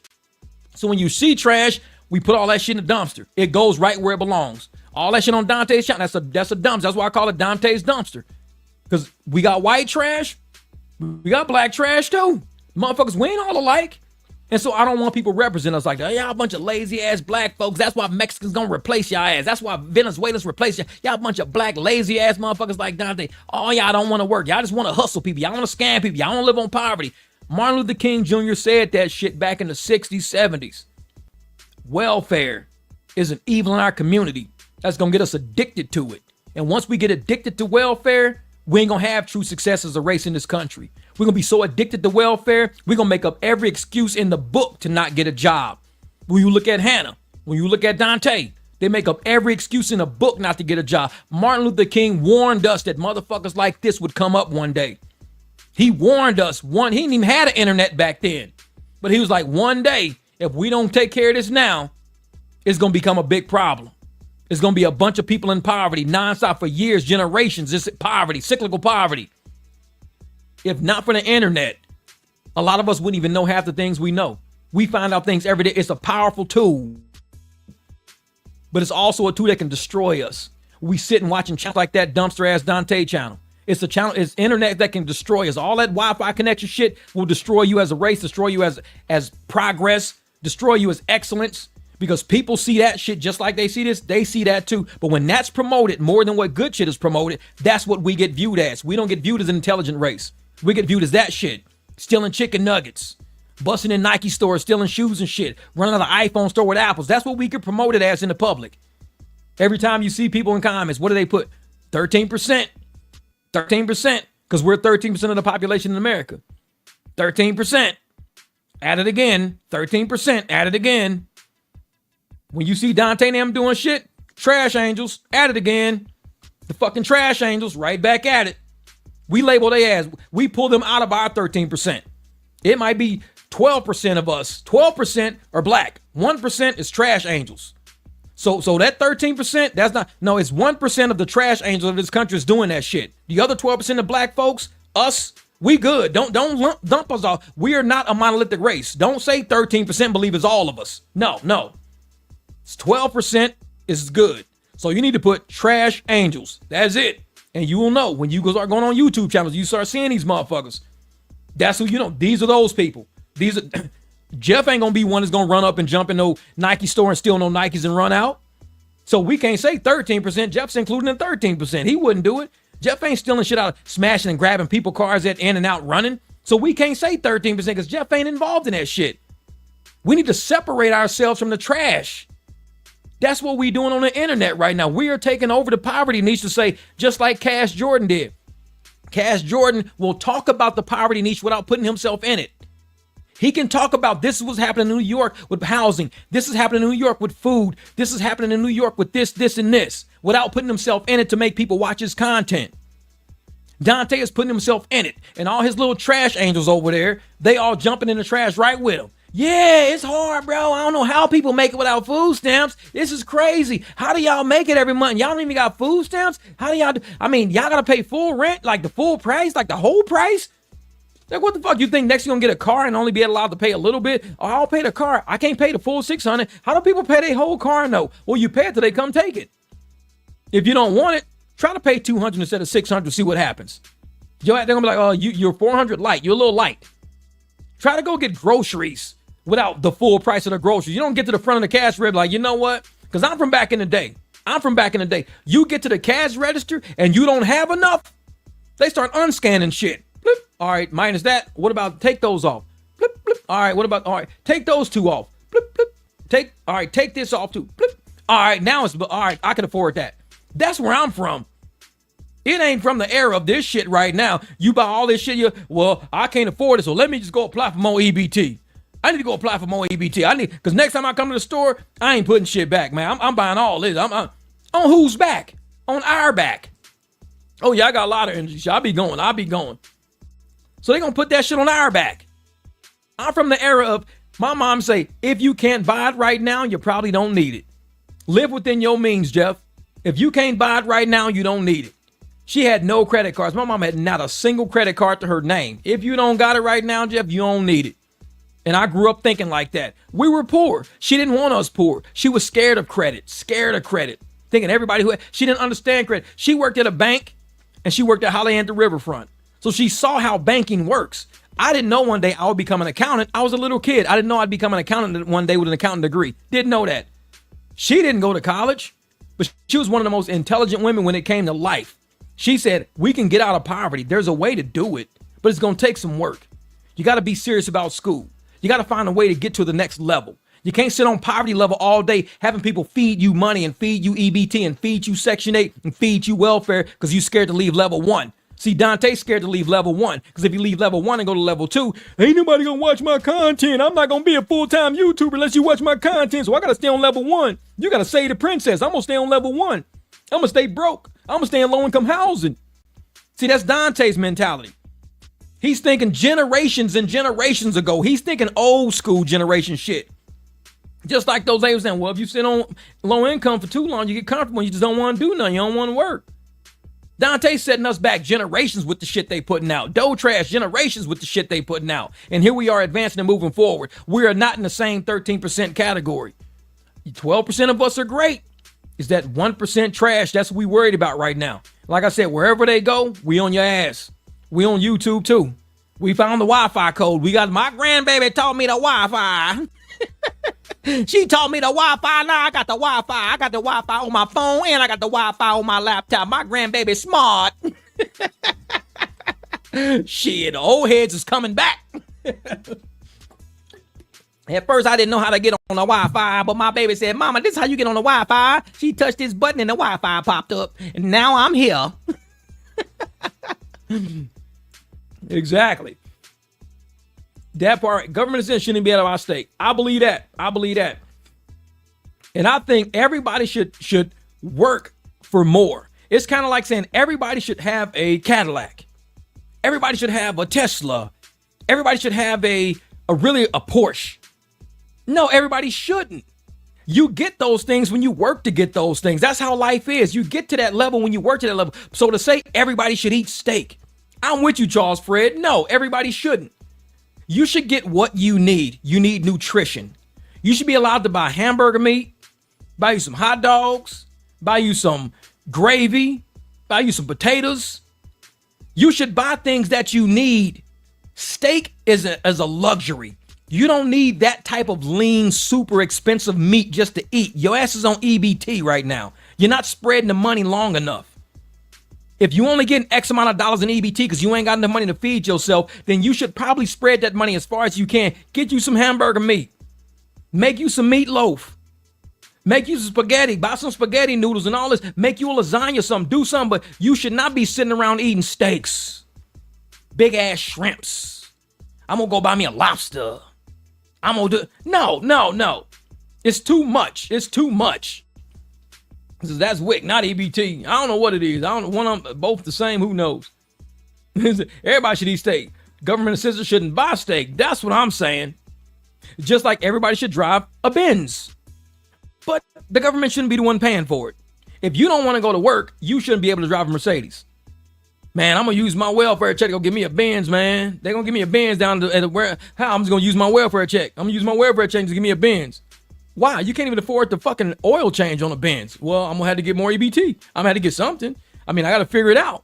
I mean, if I'm going to get this Benz and I'm going to let these people pay for my Benz, I'm living in a low-income housing. I got this Benz. I'm going to get these EBT cards. I got to figure it out then. My name, Dontay. I'm going to figure it out. How do I get this Benz and still have the lifestyle? Crawl before you walk. If you spending that much money doing that much at that point, cut it. Just be done. Be like, you know what? I'm not spreading my money right. I need to go out. I need to work. I need to be beneficial. I got to do something. Because living like this and portraying that shit on the internet, like that's really how great it is. That's what tricked Hannah. That's what tricked her. And now you got these other young, impressionable idiots who think everything they see on the internet is possible. Just like Dontay. He sees shit on the internet he thinks is possible. I be watching other YouTube content creators be traveling and they be buying houses and they be millionaires and they be buying cars. So why the fuck I gotta work? What? That shit even go together. Yeah, these YouTube content creators be doing this and doing that. They be opening up companies doing this. Why the fuck I gotta work? I should be able to do what they doing. Do you know how they doing that though? Like, how long have they been doing it? What kind of content do they do? But he doesn't care about what kind of content he just wants content. He will walk in recording himself anywhere, everywhere, getting fired, getting hired, getting interviewed. Because he think this is what's going to make me go viral. No, it's going to ruin you. It's going to ruin you. I mean, you thinking the little shit I'm doing is harmful. You think that I'm a little baby channel. Let a big channel grab your ass.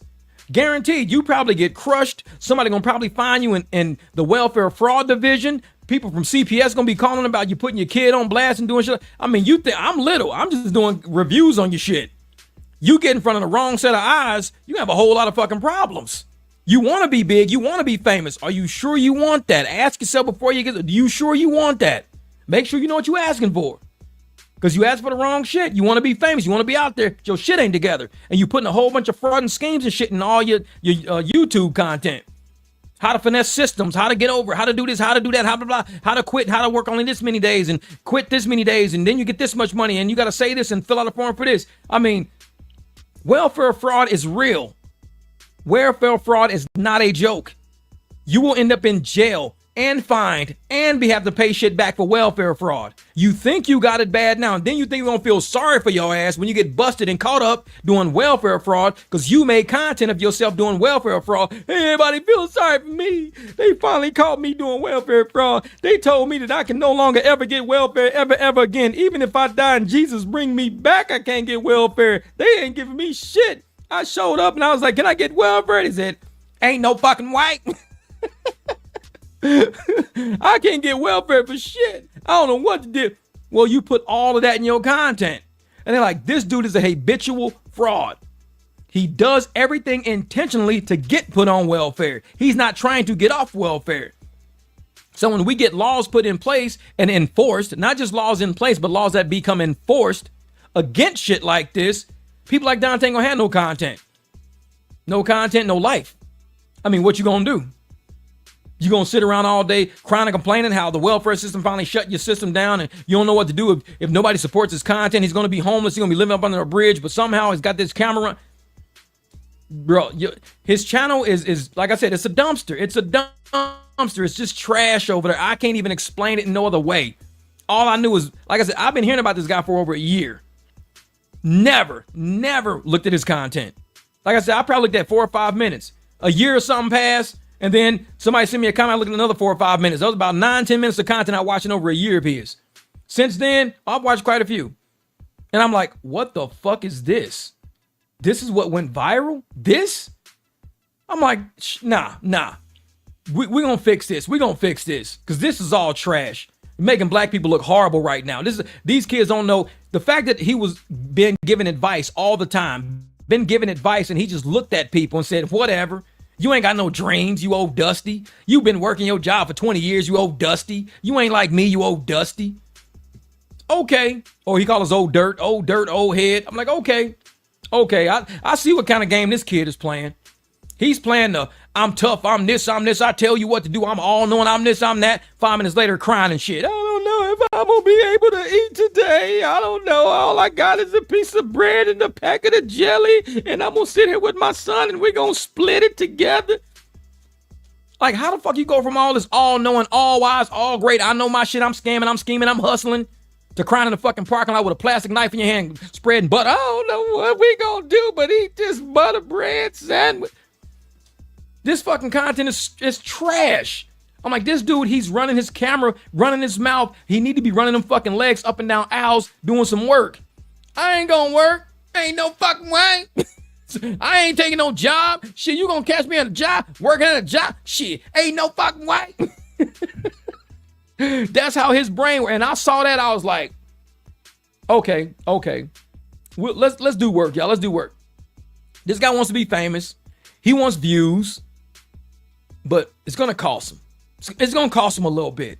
So let's make sure he gets what he wants. Sign your name on the line. Get whatever you want. That's fine. But it's going to cost you a little bit. So you think you're going to talk shit about everybody in their face, laughing in their face, and then get rich and famous off of it. Oh, you going to get rich? You might even get famous. But you ain't going to get no respect. Ain't no fucking white. You can't have it all. You can't have it all. They run them legs up down. Fuck that shit. I do. Shit. Yeah, I watch Dontay motivate me to work. For real. So I watch Dontay to motivate me to work. You looking at this like, I ain't ended up down there. Ain't no fucking way. Hey, HC Pix got his kid there. You sitting your kid on your lap. Y'all both watching Dontay stuff. You be like, your kid like 3 years old. He be like, Dad, ain't no fucking way you ever be like that, is like, no, baby, I'm not. No, I'm not gonna be like that. Don't worry about it, baby. She's like, oh, she got little ponytails hanging down. Okay, I was kind of worried about you, Dad, because you were sure watching them videos pretty hard last week about this Dontay. And I'm like, Dad, you better not be like that. Ain't no fucking way. I'm gonna come over here and hang out with you. Little kid cussing and shit watching Dontay. Like, no, baby, I ain't gonna be like Dontay. I'm good.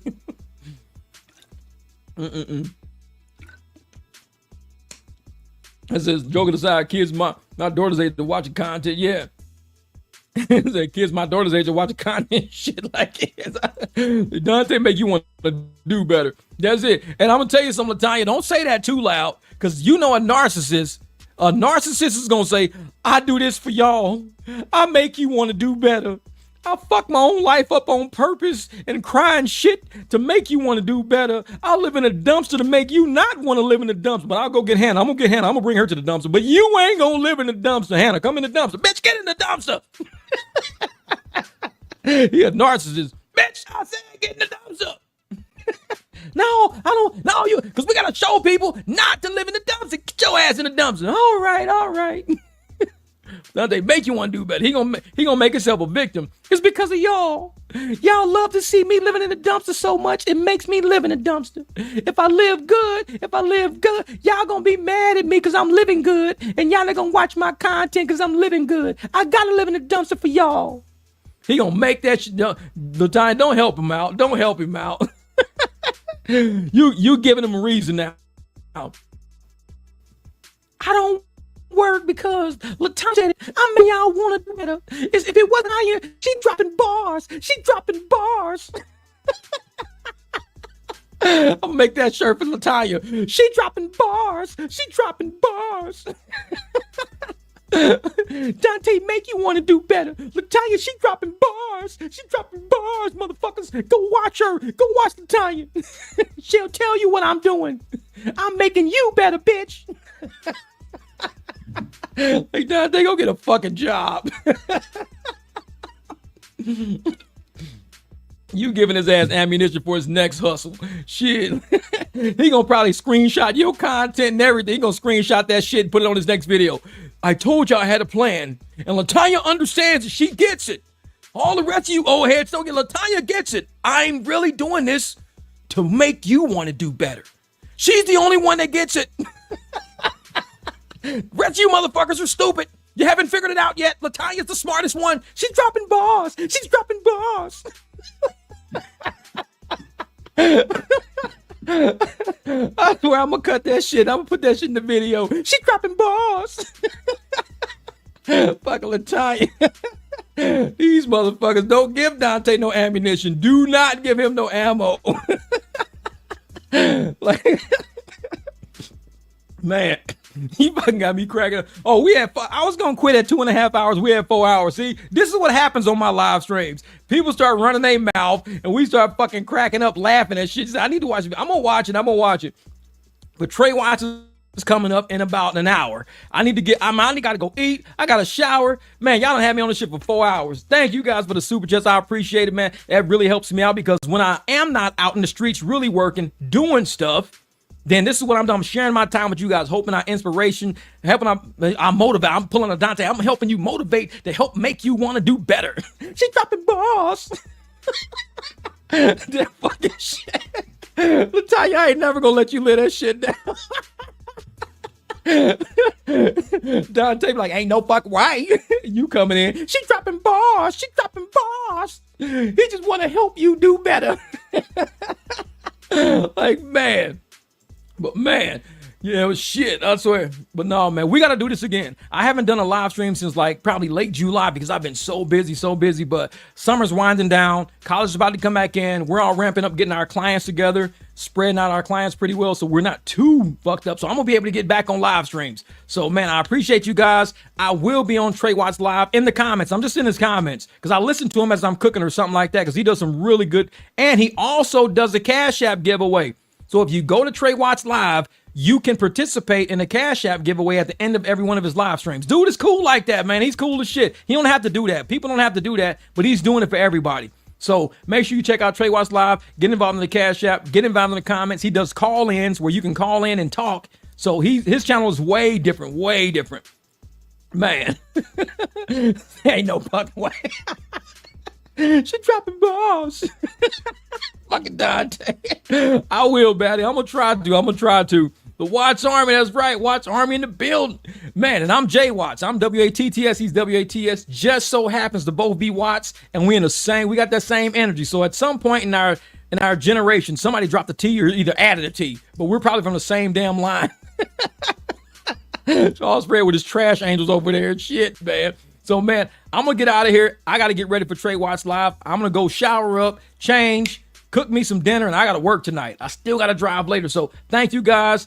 I will be seeing you guys next live stream. Man, this was fun. fun. Thank you. I appreciate it. And all you new subscribers, man, this is how we do over here. She dropping bars.